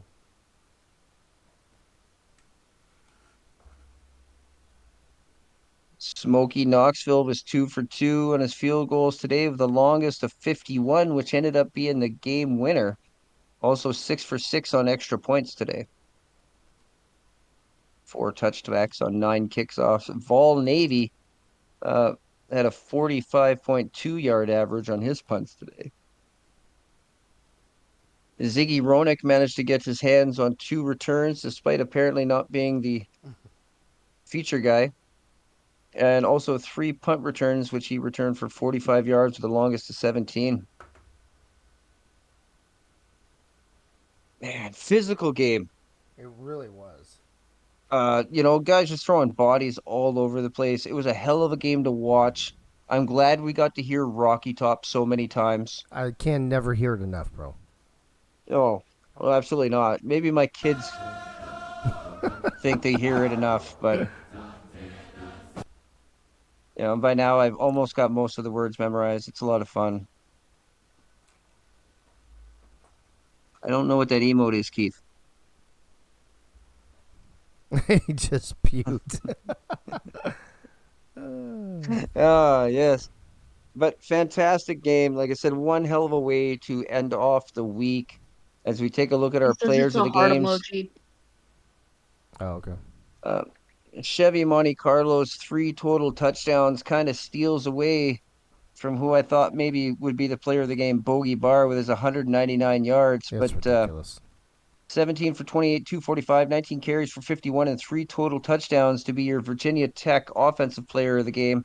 Rodney Dangerfield on the other side of the ball, the other quarterback, 25 for 32, 439 yards, 19 carries for 41, 6 total touchdowns, and despite being sacked 9 times in the game, came out with the win. Sacked 9 times and intercepted 3 times, came out with the win. So good credit to his toughness. Frankie Johnny had an interception that he picked up and ran to the same, or ran to an end zone, and then picked off another one in the end zone, the exact same end zone in the next quarter. Also added 6 tackles and a TFL to be your defensive player of the game for Virginia Tech. And the strong safety James Klein with his 10 tackles, a TFL, and an interception makes him your Tennessee Volunteers player of the game on the defensive side. Oh, it's a heart hands emoji. It shows up as a round ball in the Twitch chat. Yeah. At least that's what I see. Yeah, that's what I see too. It's one of those emojis not found, I guess, on Dave's computer. I see those every once in a while, so maybe that's what that is, Sounds about right. Yeah. But that'll pretty much wrap up week 8 here in the AACL. One hell of a game to cap us off. And if we have any more comments from Dave. Or are you just tired and want to go to bed? I'm just tired. I want to go to bed. You can wrap it up and pass it back to me. Let's send her back up to the booth. Oh, that's fucking funny. Anyway, Crazy, thanks for the call, bro. Loved it. I have fun doing games with you. Michaela, thanks for doing the board. Also, earlier on Game 1, we had Frank, Justin, Gunny, and Corn. Game 2 was me, Justin, Gunny, and Clams. And then me, or Crazy Canuck, myself, and Michaela on Game 3. Game 1 tonight, Nebraska takes care of business at home, 44-28 over Syracuse. LSU just completely dismantles Notre Dame. I don't even know what Notre Dame's going to do in a 34-6 rout in Death Valley. And then you just saw the most exciting game of the night coming down to the wire. Tennessee comes back from 14 down in the fourth quarter to win 48-45. This tonight, in case you don't keep up on the information, tonight was a makeup night for last Thursday night, which wraps up week 8. This is a bye week in the AACL. We're at the halfway point. We're taking a break. I'm going to be out of town, yada, yada, yada. When we come back next week, week 9, we're on the back half. We're on the back 9, basically, of season 3. In no particular order, here are your games for week 9 when we come back from the break. Alabama at UNLV. Auburn at Virginia Tech. That's going to be a good one. Actually, Alabama at UNLV is going to be a really good one, too. Kansas at Florida, old foes once again. Notre Dame at Iowa. Miami at LSU. Missouri at Tennessee. Penn State at Nebraska. We get the number 1 team in the nation. Yay. Yay. I'm glad, Keith, I'm glad you got 2 weeks to prepare for that one. And then Ohio State at Syracuse. Those are your games for week 9. If you think about it, it's going to be husband versus wife again. In which game? In which game? Oh, yeah, Penn State versus Nebraska. Yeah. And we just had that. Was that last week we had that? Yep. With Auburn you against and Nebraska. Lisa. Yeah, unbelievable. So that's what we got going on next week. So enjoy your week off. 1 week from tonight, I believe at 8 p.m. Eastern, will be the next AACL recap with Ray Bashan. Next Tuesday night will be the next, I don't even know what episode it is, but the next episode of AACL tonight, followed by a couple games. And then we'll have our normal Wednesday, Thursday games. We're on normal schedule for the next couple weeks. So appreciate everybody tuning in. Let's see, is Freddie here? Freddie, are you with us? Yes, sir, he is. You know I'm here. I don't know you're here. I don't even know why you even asked, man. Because I don't know. I guess I'm about to start missing. You might have to start missing something. You could have been taking your mom's cigarettes for all I know. I don't know what you're doing, bro. I know how that works. At this late at night, no, not this late. I don't know. All right, well, week 8 is complete, Freddie, so sing us into the bye week, bud. All right, AACL, turn out the lights, party's over. They say that all good parties must end. We'll call it a night, the party's over. Till the week after next when we start it up again. Good night, everybody. Good night, everybody. Thank you again for everybody that's in the chat. Appreciate all the support. And all the broadcasters, of course, can't do the games without you. I mean, we could, but it would be boring listening to those fuckers on the game. We have got that new NCAA 25 channel in the AACL server. So if you're messing around with the game this week, I'll be gone. I'll be out of town. That's the only way I'm going to be able to find out how the game's going. So please put your feedback in there.